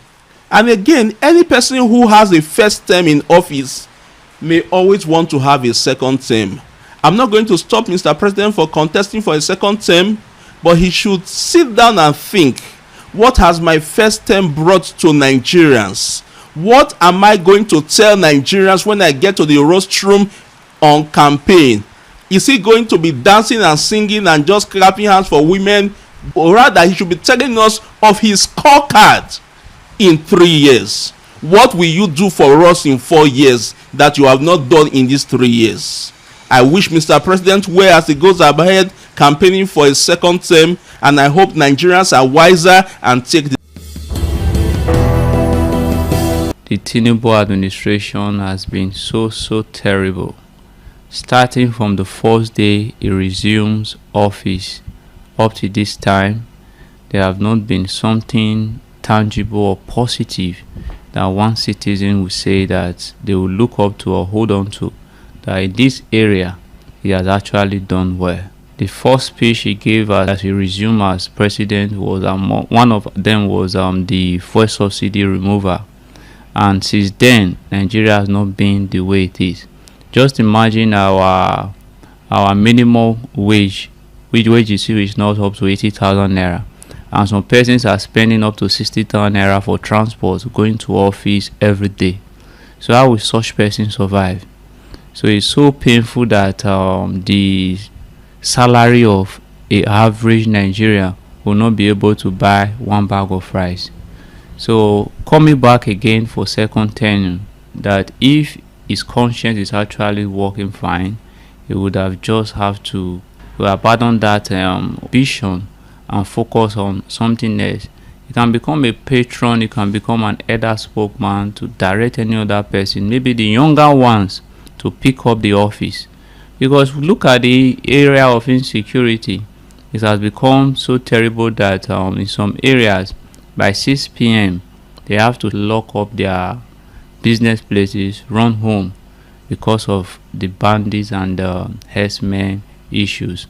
Even in Edo State, when you go to areas in Ekpoma, students are no longer in schools. It's as if the plans of the Fulani and the herdsmen is actually come to place, because one of their motives is to end education, and you can see their target. They are either targeting on religion houses or they are targeting on schools. Like one of our renowned politician will say, is a pisma. So it's a very painful thing that we are seeing people like this. They know what they are doing is not working, and they are still striving to go second term. It has affected us a lot because in some areas that we are supposed to buy property maybe in a cheaper rate so that we can sell and make more money, we have to abandon those areas and focus on areas that they are maybe a little bit secured. And some persons are even striving to eat. So in a situation like what we are experiencing in Nigeria today, so if you ask an average Nigerian to provide 200,000 naira monthly, they can't get it. Or you're asking someone who is receiving salary of 70,000 naira to be able to save to buy property. It's not an easy, despite the pay small or instrumental system that we put in place. Many persons are unable to afford it. The high cost of living is consuming a lot from their daily income. It's only those in diaspora that are really trying to put one or two together to buy property. And if you check the insecurity in the country, it's not encouraging them. They will tell you, instead of them to come and buy property at home, they better buy property in overseas. And you check the statistics, buying property in Nigeria and buy property overseas, you will encourage yourself to either you buy over there, not even the area of security. Now we are talking about the economical value. Then add the insecurity to it. Some of them have already crossed their mind that over their dead body they are not coming to Nigeria. So you trying to convince such person to come and buy property is a waste of time. So it's really affecting some businesses. Either you are selling, you are a car dealer, you are into properties. The insecurity, the economic hardship is affecting a lot. Talking about the present administration of President Bola Ahmed Tinubu, I would say, talking about it, first and foremost, if you want me to score him, I'll score him below average, because in some areas he has done well and in some areas he hasn't done well. First and foremost, the major thing that has impressed me most in his government is this the policy of NEL Fund that is helping the students, because of course I came from that background, that is helping the students presently, whereby no matter how poor your parents are, you can access NEL Fund and won't drop out of school. Talking about insecurity, unfortunately insecurity, it hasn't improved. It has gone on another dimension. First and foremost, past administrations, Boko Haram and the rest were more. This administration, banditry, kidnapping is more, Talking about his coming back, unfortunately, I'll tell you the truth, he will come back because the so-called politicians are not ready to take power. There's a coalition that has scattered. They came to form another party, They can't come together to unseat the president because they all have the same interest and the same ambition. And unfortunately, I don't see any of these old politicians that have been recycling themselves. I don't see any of them taking us out of the situation we are presently in the country, because they've been there before now. I can't see what they did. Former vice president, all of them, they've been there in one capacity or the other. I can't see what they did, that is better than what President Bola Ahmed Tinubu is doing right now, except probably maybe a new person comes out and will say, okay, let us try this person. They form a coalition in ADC. We all know the story of ADC right now. Some of them have gone to NDC. So they have all scattered, they've all shared their vote. President Tinubu is playing the politics, getting the governors to himself. And trust me, there's no governor that would not want to deliver his state, either by hook or by crook. So at the end of the day, we'll go and vote. We believe in this country. But at the end of the day, straightforward, President Tinubu will come back 2027. So if you ask me, I would say, if his administration have been fair, has it been fair? Yes and no. No, because presently we're still experiencing what we've been experiencing. Yes, because if given time, some of his policies can yield results, and at the end of the day, we'll get to where we are going. It has really been an eventful years for citizens in President Bola Ahmed Tinubu's administrations and opinions. The first was some are saying that his 3 years in the office has really been an eventful years, and they expect the president to do more, especially in the area of security, in order to secure lives and properties of citizens, which is the primary and sole responsibility of the government. Some are also saying that time should be given to the president in order for him to be able to achieve his promise to citizens, and that is what we've analyzed and talked about on Viewpoint today. The giving the president more opportunity, more time to be able to fulfill all his promises when he emerged as the president 2023 to the citizens. Some opinions still feels like he has not done anything in his past 3 years in office, and he has no reason to come back to office or to have a continuation of presidency. Time should be given to the president in order to be able to fulfill all his promises, with the fact that 3 years is not enough to fulfill all the necessary obligations and promises made to citizens. It is Viewpoint on ITV. I am Caroline Okonji. Many thanks for watching. Bye for now. ITV, certainly the best.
ITV, certainly the best.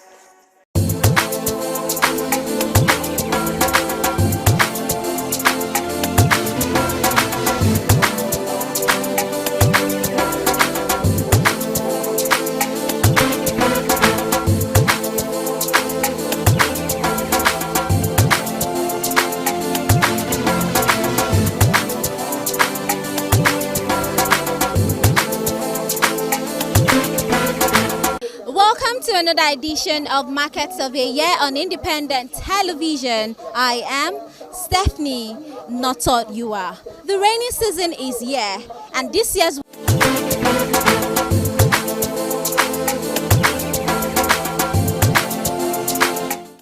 business are. On this edition of Market Survey, we're currently at the market to get to know if the rainfall, or rather the weather, is affecting trade and affecting customer turnout. We're also here to know the measures that traders are putting in place just to ensure that they stay afloat during this weather. I am Stephanie Notoriwa, and I'm going to be taking you around the market to get to understand how they cope during this weather. It is Market Survey. Don't go nowhere.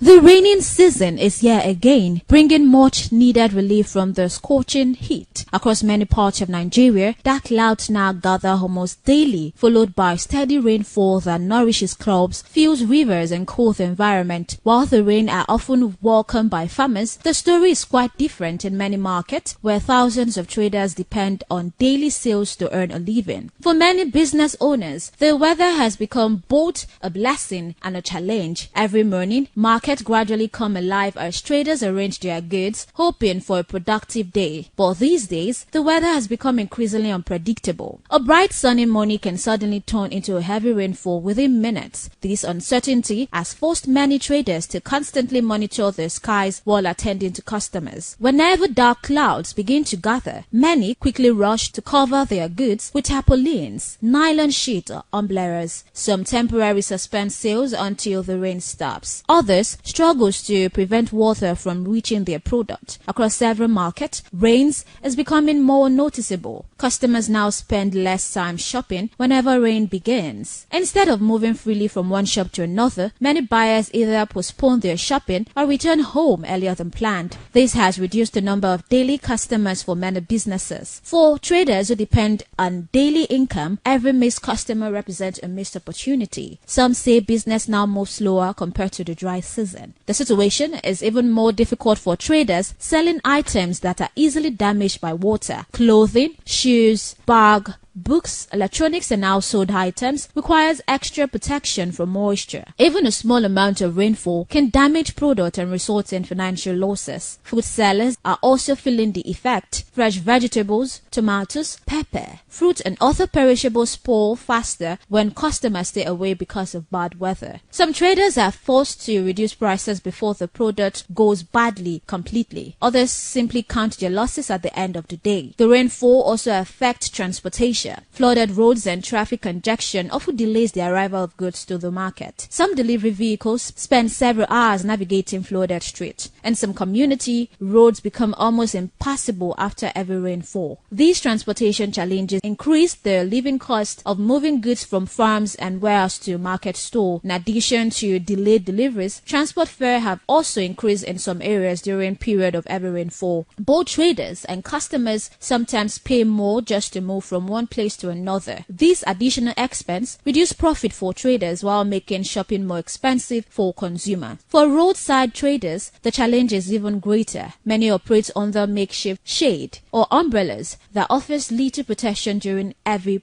downpour. Strong winds sometimes blow away covers, exposing goods directly to the rain. Others are faced to pack up immediately, completely, and wait for better weather. Street vendors who sell snacks, drinks, and cooked food also experience reduced patronage whenever rain keeps people indoors. Many customers prefer staying home rather than going out unless absolutely necessary. As a result, sales often drop significantly on rainy days. Business owners operating open-air restaurants also face difficulties. Outside seating areas become unstable during rainfall. Some customers cancel plans to eat outside, leading to fewer sales. Even those running small kiosks must constantly clean up waters that enters their shop after every rain. The rainy season also affects artisans and service providers. Despite these challenges, traders continue to find creative ways to keep their businesses running. Many have invested in stronger umbrellas and waterproof canopies. Others now use thicker tarpaulins to protect their goods. Some traders have raised their display tables to prevent flood water from reaching their product. Others carefully arrange goods on shelf instead of placing them directly on the ground. Some traders now store sensitive items inside plastic containers or waterproof packaging. These simple measures help reduce losses caused by unexpected rainfall. Technology is also playing an important role. Many traders regularly clear drainage channels around their shops to allow water flow flow freely. This helped reduce flooding around business premises. Some market association organize environmental sanitation exercises to keep pathway clean and prevent blocked drainage system. Despite unpredictable weather, rising transportation costs, and declining customer turnout, many remains determined to keep their businesses alive. Every raining days present new challenges, but also new opportunities for innovation and adaptation. For many traders, success is no longer determined only by what they sell, but also how quickly they respond to changing conditions.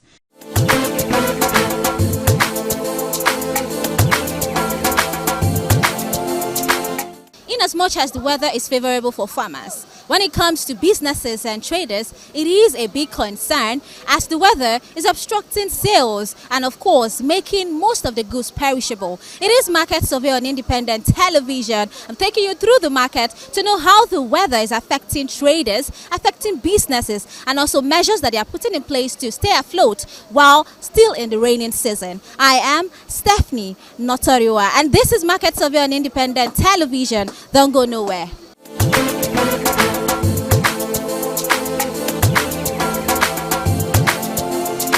Now see, I say, you see tomatoes wey I carry now, it dey break am. If I dey inside shey just now, I no go break. As e just be now, it dey break am, motor dey disturb. Motor dey pursue us. See me now, motor don pass my leg this morning. So make Okpebo dey do am. And then number two, they no dey work for here again. Everything wey dey work for here now, they carry go government house. E no suppose to be like that. I am gonna see Ejo. They go more block and they go carry go government house. Everything wey they do for here now, they carry go government house. So as you take pursue for inside market now, make you come there inside. E no good like that. Make still do and make we enter inside market. E no good. See now, motor, if you have to stay now, about 10 motor go pass now. They pursue now, they go push you. They go push you. So market where we dey sell now, no money, no market, nothing. How they keep una goods if rain, if una wan comot for us, mean for not destroy. No say as we come build now, because of the rain. I make come build like this. And rain see the enter. No see the enter inside. So we beg Okpebo, may let us enter inside. We will first pursue come out. So the one way see pursue come out, now go leave them. We will first pursue come out, make we enter.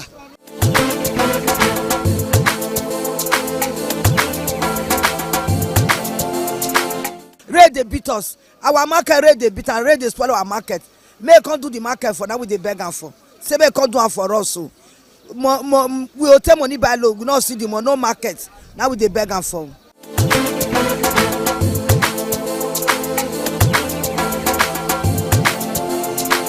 Ekina, iya bone, Okpebo, ogwene tatoga adie chedi no kekpa. Ni angwia eri anya doga number. They can be able to number it to the way ni agwalo. Because here where with the number or say confusion. Like my own store now, menya kwe no mabe mwe. Store memory. Since 3 years or 8 years now, we have been suffering. Ni allow they should hasten it up. Ni mame cannot lie. Ugwekyo. Oni me oni tame. Okpebo.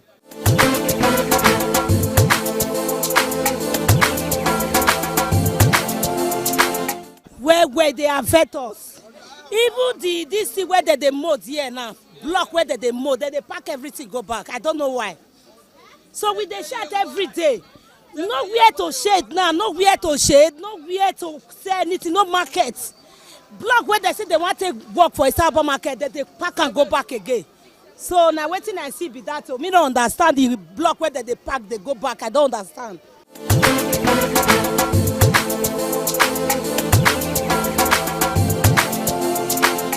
The rain, they affect us well, both rain and sun. Nowhere to stay. Our enemy is in bondage. Should you understand? We don't understand UNA, our government, how they treat us. Since UNA pursue us, come out for inside market. We don't know how things be now. You no get head, you no get thing. Shall you understand? For many months now, our enemy is suffering. Shall you understand? Shall you look at us everywhere be? They not build markets. You understand? They go use motor, trailer, pack block come. They go push. They go bring cement. They go dey pack them comot. They did pity for us. Instead, make them do am. Make we comot for this bondage. No. Is that good? That na see finish. Shall you understand? Abemuna help us beg Okpebodo. Make pity for us. We are all human beings. We know say he try. He try. But we don't know how it be now. We are suffering.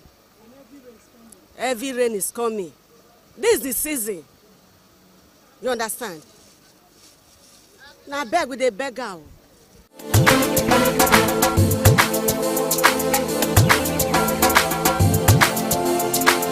I beg we beg the governor may repair the market for us. May we enter. We dey suffer. You not be small. Rain too much. Sun, you know see us everywhere. Be so now beg we dey. May do am for us. May we enter.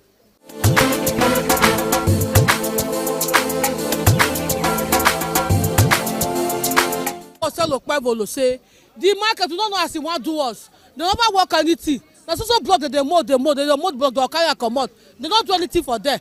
They don't use the market to block industry. I beg me come see us to see where we don't defeat again. So when they beat us all the time. See grass, see everywhere. Customers when they see them again. Now grace of God will take they sell for here.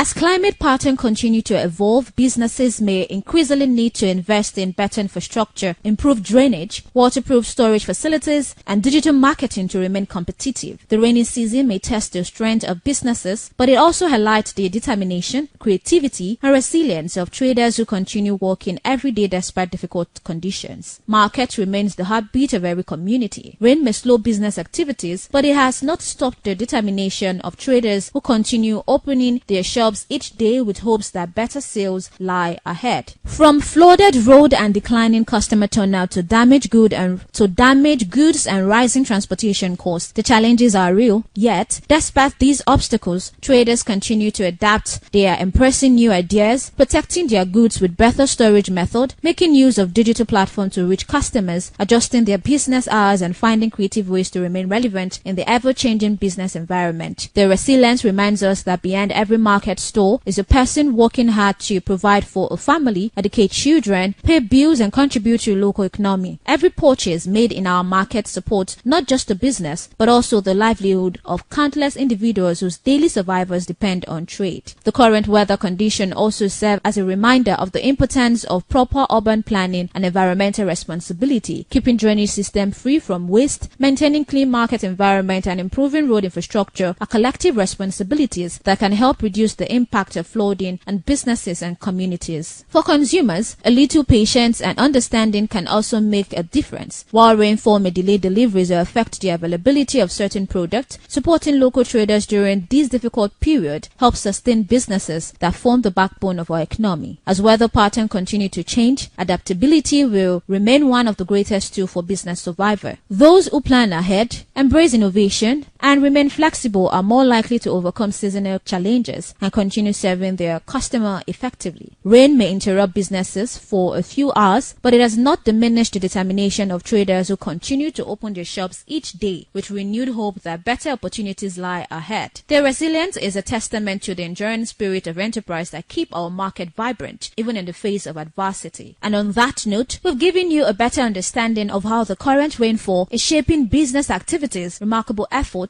traders are making to keep commerce alive. We've come to the end of today's edition on Market Surveyor on Independent Television. And of course, you've seen and you've heard that of course the raining weather, or rather the raining season, is affecting trade as traders are clamoring for change during this period. I am Stephanie Notoriua. Thanking you so much for staying tuned.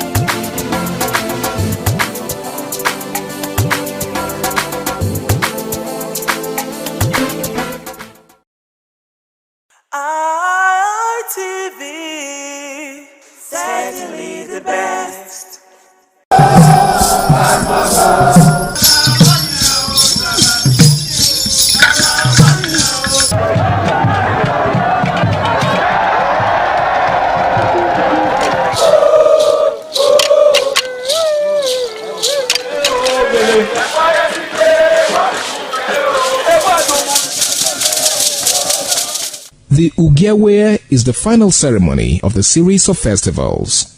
It is one of peace and lightheartedness, following the more solemn of the ritual year.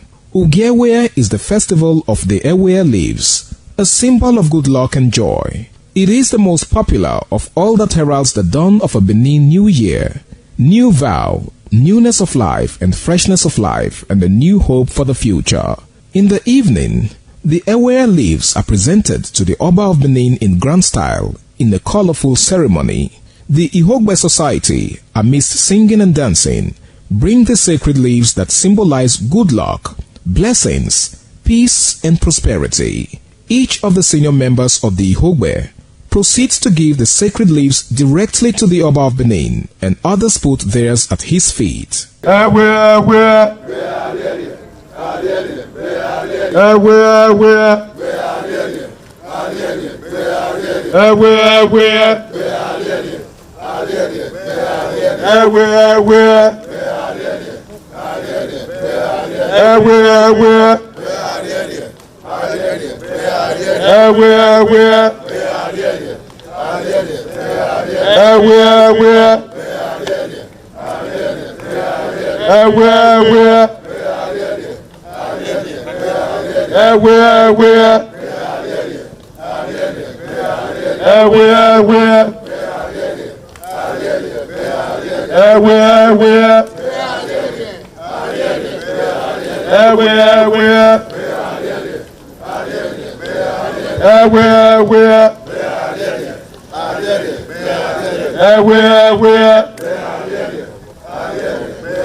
some days, there comes the Ugemobo Festival, which the Oba celebrates outside the palace gate. A pavilion is built of red cloth where rites are performed to drive away all evil spirits still unsatisfied by the year's sacrifices. The Emobo Festival is to commemorate an event in Benin history which dates back to 1504 AD.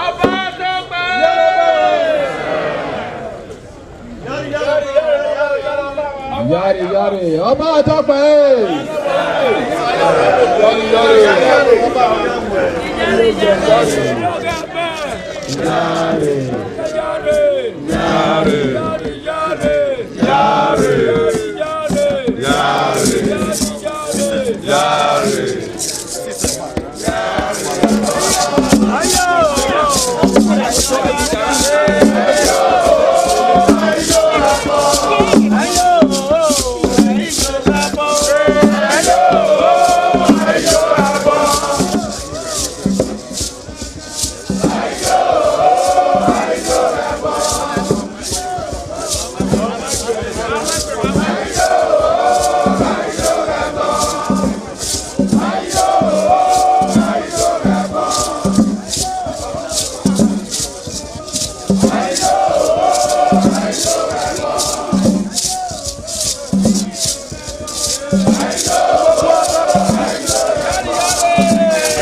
The Oba of Benin added a colorful mood to the year's celebration as he walks round the city center amidst cheers.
viewers, welcome to Viewpoint on ITV. I am Caroline Okonji, and on today's edition of the Viewpoint, we're going to be talking about the special criminal court that was actually established by the Edo State administration. We will illustrate their activities since its inception, the purpose with which it was established, the benefit of the court to the citizens. That is basically all we're going to be looking at on today's Viewpoint. I am Caroline once again on Viewpoint. Let's go talk to some persons and hear what they have to say about the establishment of the special criminal court by the Edo State government.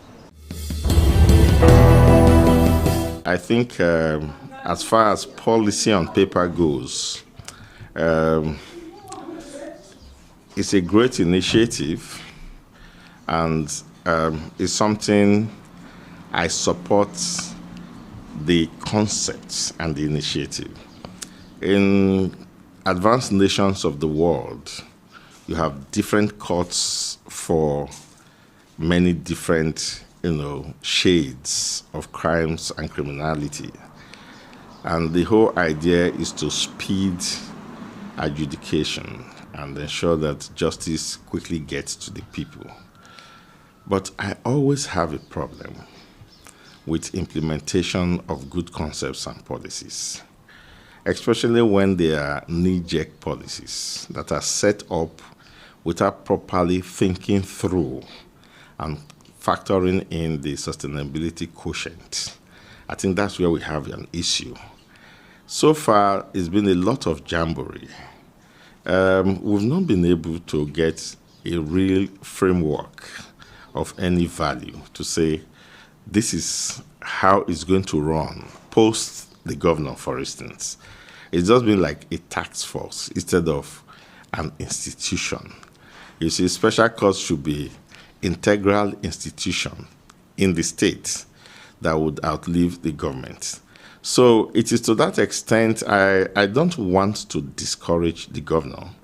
I just want to advise that he brings in more legal experts and, if possible, understudy advanced nations where these things work. We need special courts. In fact, we need more special courts for related offense. A situation where you are crowding a traffic offender and a felon, somebody who has committed felony in the same courtroom, waiting turns. You have people who committed traffic offense who have been in police custody for months for mere traffic offense, just because the courts are crowded, and the judge will keep telling you that he hasn't had time for that case yet and all that. Does not go well for us. But if you are going to have to change a system, you don't replace it with another redundancy. You replace it with a functionality that will let people see the value of what you have done. That's on one part. On the part of the kind of punishment that is, proposed, the capital punishment that is proposed, for instance, for kidnappers, I can also understand the exigency of trying to remedy such a, wicked society vice that we have suddenly found, among ourselves in Nigeria. You will recall that until recently, we didn't even have any laws on terrorism and kidnapping in the entire country, until very recently when our National Assembly had to pass that. So you can understand that such exigency would overwhelm us. But I think that beyond the, as they say it, scratching of our body, according to the offense, by African mythology, beyond that emotional and reaction from passion, which in this place I have not condemned, I think it's okay. But I think we should begin to think of how to convert our, resources, who have been able to convert their human resources to crime and to criminality. I think we should be able to reconvert them to economic uses. So I think that we should turn our criminals to production centers or productive elements, and that is achievable. Much of the waste in government and ostentation, because you see, in dealing with crime, people just look at the crime, but there are ancillary reasons that act as catalysts to crime. If you continue to flaunt your ill-gotten wealth, especially public funds, in the face of young men who have left school and are not getting jobs, it's an incentive to crime. And when you don't deal with those ancillary symptoms, then you are not going to be able to control crime in society. So if government will cut down its expenditure and its ostentation, I mean, some of the local government chairmen that were imposed by the governor as soon as he came in, the governor went to the market and bought them, SUVs that many would never have dreamt of driving. And better boys on the streets who did better in school and so on and so forth, who did not do those dirty things that they did to become so-called local government chairmen, are still looking for a job. What kind of reaction do you think that such youths are going to react to such situations? So, point I'm making is that if we cut down all of those kind of ostentation and waste by government and channel that money, we could actually be able to put off enough programs and correctional centers where we can, if we arrest these boys as kidnappers, cultists, and whatever, we try and see how we can, persuade them, educate them, retrain them, reorient them against the life they've chosen, and see how we can reintegrate them to a productive society. Because to put all of the blame on the criminals, and of course I'm very much against criminality and crime, to put all of the blame on criminals in our society is to be unfair to justice and equity. There is too much incentive for crime in the society. So we have to, think through and look beyond these first-hand emotional reactions and say, look, how do we really deal with crime in this society? Let us, first of all, disincentivize, crime by spreading our common patrimony to ensure that the society takes care. It is only those who refuse that care. If you go to America and Britain, it is those who refuse to work. The system has provided structure to support their population. It is those who cannot apply themselves that go into crime. So we have not been able to provide any support structure, and we cannot tell that our boys have not applied themselves meaningfully. So rather than just take them and waste them under the hands of bullets and then do that publicly, I'm also against killing people publicly. I don't know if that is part of the overall policy, but the governor mentioned it, that they will be killed here at Ring Road. When you do that, you are going to desensitize people towards violence. People must be allowed to maintain that sensitivity towards violence. If you begin to show youths murder, well, maybe it's not murder now, whatever name you call it, and you begin to kill criminals publicly, it will get to a time it will no longer mean anything to young ones to see life taken or for themselves to take lives. And not to desensitize them. They should still maintain that sensitivity. The firing squad should be done behind closed doors. I am for execution, but after they have refused reorientation. The courts that had been set up to try kidnapping and cultism is not different from any regular criminal courts. It's a criminal court. And so the rules of court that pertains to the criminal justice system we apply to these particular courts. We already have criminal courts, and we have the Administration of Criminal Justice Act, and we also have rules of courts that govern the criminal courts. So it will follow the same pattern. It's not the governor's courts. Speedy trial there will be speedy trial because they really don't have many cases now like any other regular criminal courts. So when kidnapping cases come to them and they have gone through the DPP gamut of proof, check whether there's a prima facie case for them to be prosecuted, it will still go through the DPP, the Director of Public Prosecution's Office in the Ministry of Justice. Before the Ministry of Justice legal officer, State Council will be the ones to prosecute those cases. And also, we also need the cooperation of lawyers lawyers from the DPP's office and private practitioners to ensure that there's speedy trial. Because most of the time, it's not the courts that are responsible for civil trials. Lawyers are key persons that are responsible for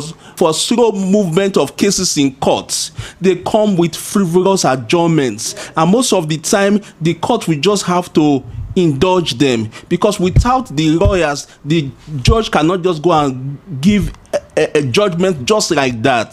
So the problem is the lawyers, and so NBA should advise lawyers not to come with frivolous adjournments, frivolous reasons why their cases should not go on. And the same thing with the government lawyers, the DPP's office. And so the judges are always present in court. If you go to court, there's no day that the judges do not come to court. It's only on few reasons, maybe on the head grounds. But the problem is the lawyers. So we look at it like this, that the judges' courts are available to receive information from the Ministry of Justice saying that this person has committed a crime, and it is right for the lawyers to ensure speedy trials because the judges are always available. And so when these judges have heard this case, they will naturally give judgments. And so we expect speedy trials and lawyers to ensure that they do not be a cog in the wheels of justice.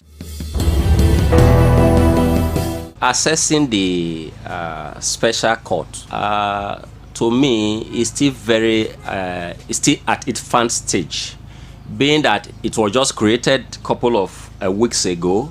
One cannot give a definitive assessment, but giving a preliminary assessment of what it has achieved so far or what it tends to achieve, I could say the state governments have done well, and for the chief judge of Edo State to had swiftly set up the court. And we saw recently that the alleged kidnappers that were arrested were tried in that special court. I would say kudos to the Edo State government. One cannot say whether it has achieved its aim, but the process is on. Like I said previously, that the court has its own procedural processes. What we saw in the last sitting of that special court, that the alleged kidnappers was before the court and they all pleaded not guilty, despite the fact that they had previously confessed to the crime, even on media. But they have the right to either plead guilty or accept the crime as being alleged. But as a procedural processes, when a suspect or a defendant before a court plead not guilty to a crime, the court will refer to Department of Public Prosecution for advice. That is why I said earlier that the 2 ways are said by the governor. It is not feasible for the court to hear a criminal case and dispense judgment within 2 weeks. Sometimes it takes days or weeks or months for the DPP to look into the issue and advise whether the accused persons have case to answer or not. We are monitoring keenly the activities and the processes of this special court. As civil rights activists, like I said, we are more concerned about the fundamental right of citizens. We wouldn't want a situation whereby the process will be abused by the state actors. We wouldn't want innocent citizens to be victimized by that special court, because we have seen recently that even the police and security agencies will now arrest innocent citizens and threaten them to either part way with money or they will be charged to that special court. That is what is trending. But in all, we will ensure that we work in synergy with the government and the judiciary to ensure that the special court that is set up to try the alleged kidnappers, cultists, and terrorists achieve its aim without abusing the process. Special court means courts that have been set up or tribunals that have been set up to handle specific matters or issues of concern that are specific or peculiar to certain issues. This is not the first of its kind in the country and also in Edo State. Before, you can see special court like the robbery tribunal that was set up in 1970, yes, to try robbery cases so that they can be treated expediently. So the special court is a step in the right direction. Now, these courts have been constituted by Edo State to fight robbery, cultism, and kidnapping. Yes, and these are peculiar matters. Now, a leader is not someone that has the highest qualifications, but however, somebody that can identify a problem relating to a particular set of people and also do everything possible to solve it. Security issue has been a major problem in Edo State from time immemorial. There are a lot of places I can mention in Benin where this issue of cultism and kidnapping were very rampant until our governor, in his magnanimity, decided to set up this court, which was approved by the Chief Justice of Edo State, Honorable Chief Justice Daniel Okumbowa. Now, this court is situated at the High Court of Benin, and this court is just like every other normal court. But what is the difference? Just like you have the Election Petition Tribunal, that where matters or electoral matters are treated very quickly, expediently, with full speed, so as to be able to get the results on time. That is the same thing that is also ongoing in this special court, so that issues of cultism and kidnapping can be treated with enough speed, and the perpetrators of this act can be brought to book. This court can handle matters, let's say, in 6 months, 3 months, depends on the factors that are involved, and judgment will be given. The judges that are sitting over this court are judges that have been carefully chosen, who have a lot of experience in cultism and kidnapping and matters that are related thereto. So this court is something that is applaudable. And on the issue whether this court can actually be abused later on, it is simple. The laws that set up these special courts are also the laws that also regulate the normal high courts. The only difference is the time frame for these matters to be handled and settled, which is the Criminal Code and the Administration of Criminal Justice Act. Now, this court also runs with the rule of natural justice, equity, and good conscience.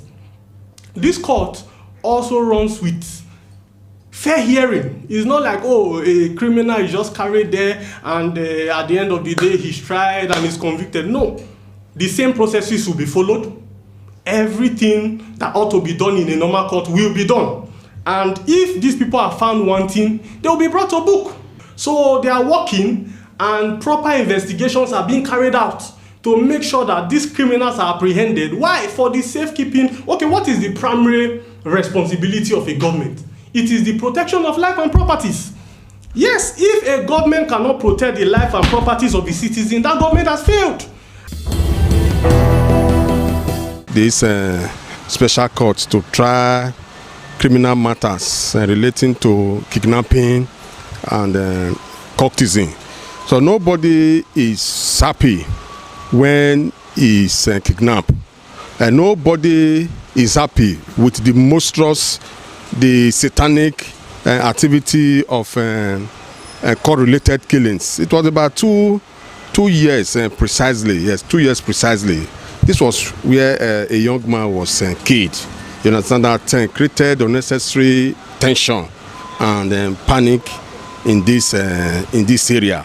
Yes, with the creation or establishment of these special criminal courts, if we are sincere with ourselves, we should tell ourselves the truth that courts-related killings has reduced drastically, and even the activities of kidnapping has even reduced drastically. Yes, what I am pessimistic about is the issue that the police is now taking undue advantage to even plant fears in the mind of the people to further extort them. That this creation of special courts, if if you don't cooperate with us, we'll charge you there, and you know that the governor is interested in the matter.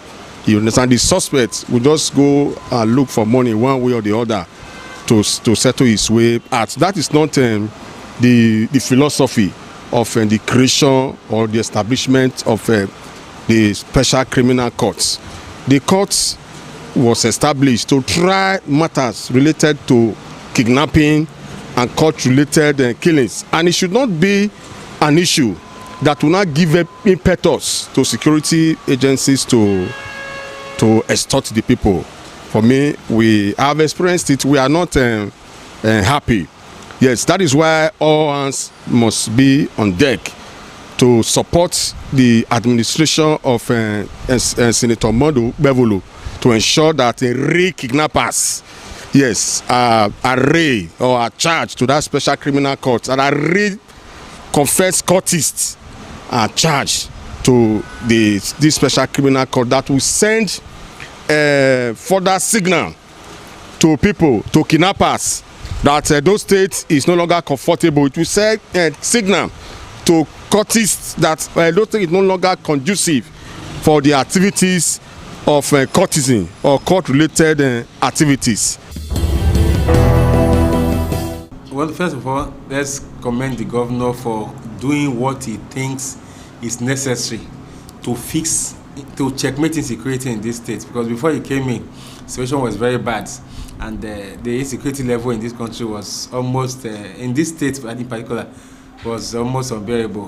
People were just being killed and slaughtered like as if they didn't matter. So he has done a lot to checkmate insecurity, but there's still more to be done. I think that is why he has brought in the special court, so that in addition to arresting these persons, as soon as they are arrested, they should be given justice as demanded by law. We shouldn't just go and put them in the cell, because what we used to have is you just arrest somebody, go and put him in detention. After a while, maybe you get remand. Maybe if you are lucky, after a year he is out. Sometimes many things happen. The person, you just see him back in the society. So that is what the governor wanted. Those risk factors that will make your immunity to be down, then the risk of contracting tuberculosis will be reduced. If you're healthy, then you're wealthy.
The Ugewe is the final ceremony of the series of festivals.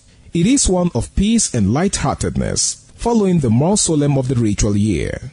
Ugewe is the festival of the Ewe leaves, a symbol of good luck and joy. It is the most popular of all that heralds the dawn of a Benin New Year, new vow, newness of life and freshness of life, and a new hope for the future.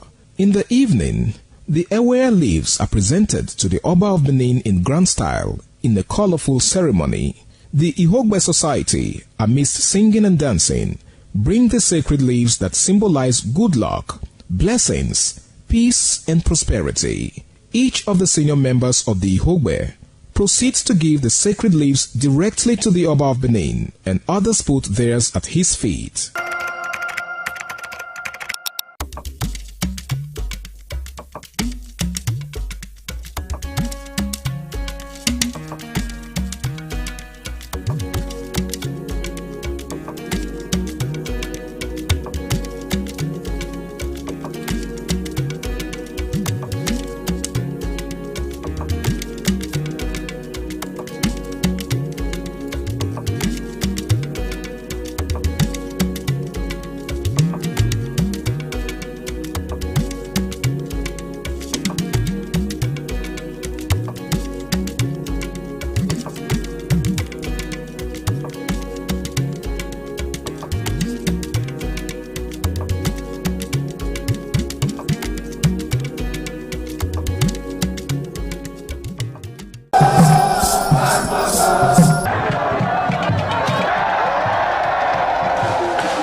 Ẹ̀rẹ́ náà máa sí. Alọ́rọ̀ àrùnyùmù.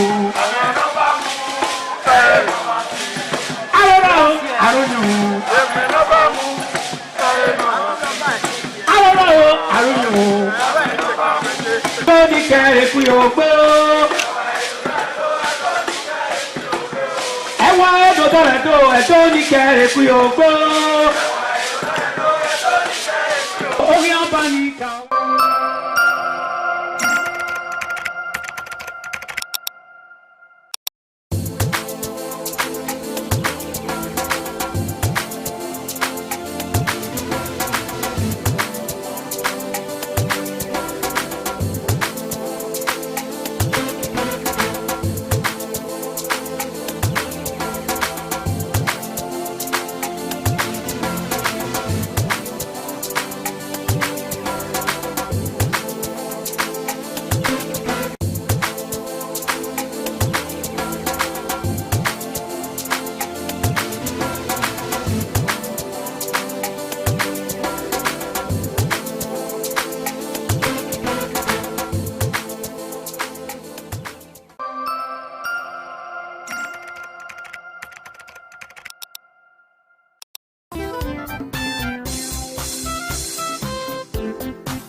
Benin Cultural Dance, a unique dance and quality dance steps of the Benin people.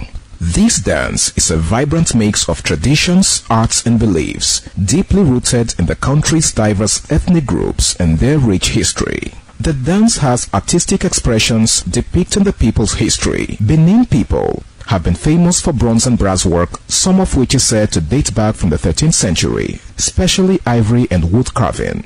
In Benin, the people dance to show respect, honor, dignity, which they honor. They dance to show royalty, as natives are seen in their numbers around their body depicting the symbol of kingship. The threat of global warming is real. You have seen the destruction of lives and property as a result of incessant flooding. Make the environment a conducive place for all to live in. Stop polluting the environment. Protect the environment today. This message is brought to you courtesy Independent Television and Radio.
some days, there comes the Ugemobo Festival, which the Oba celebrates outside the palace gate.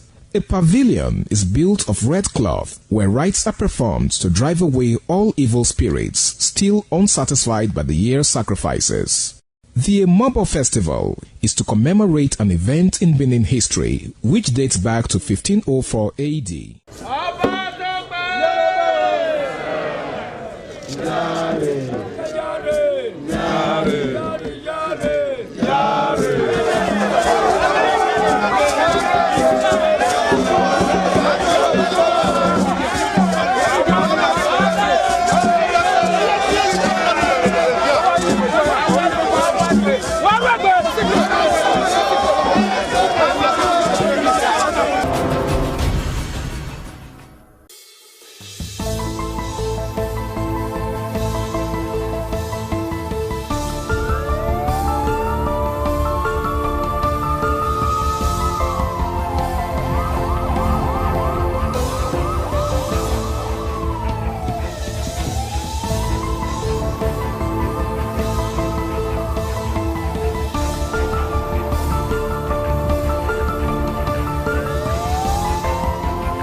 ITV, certainly the best.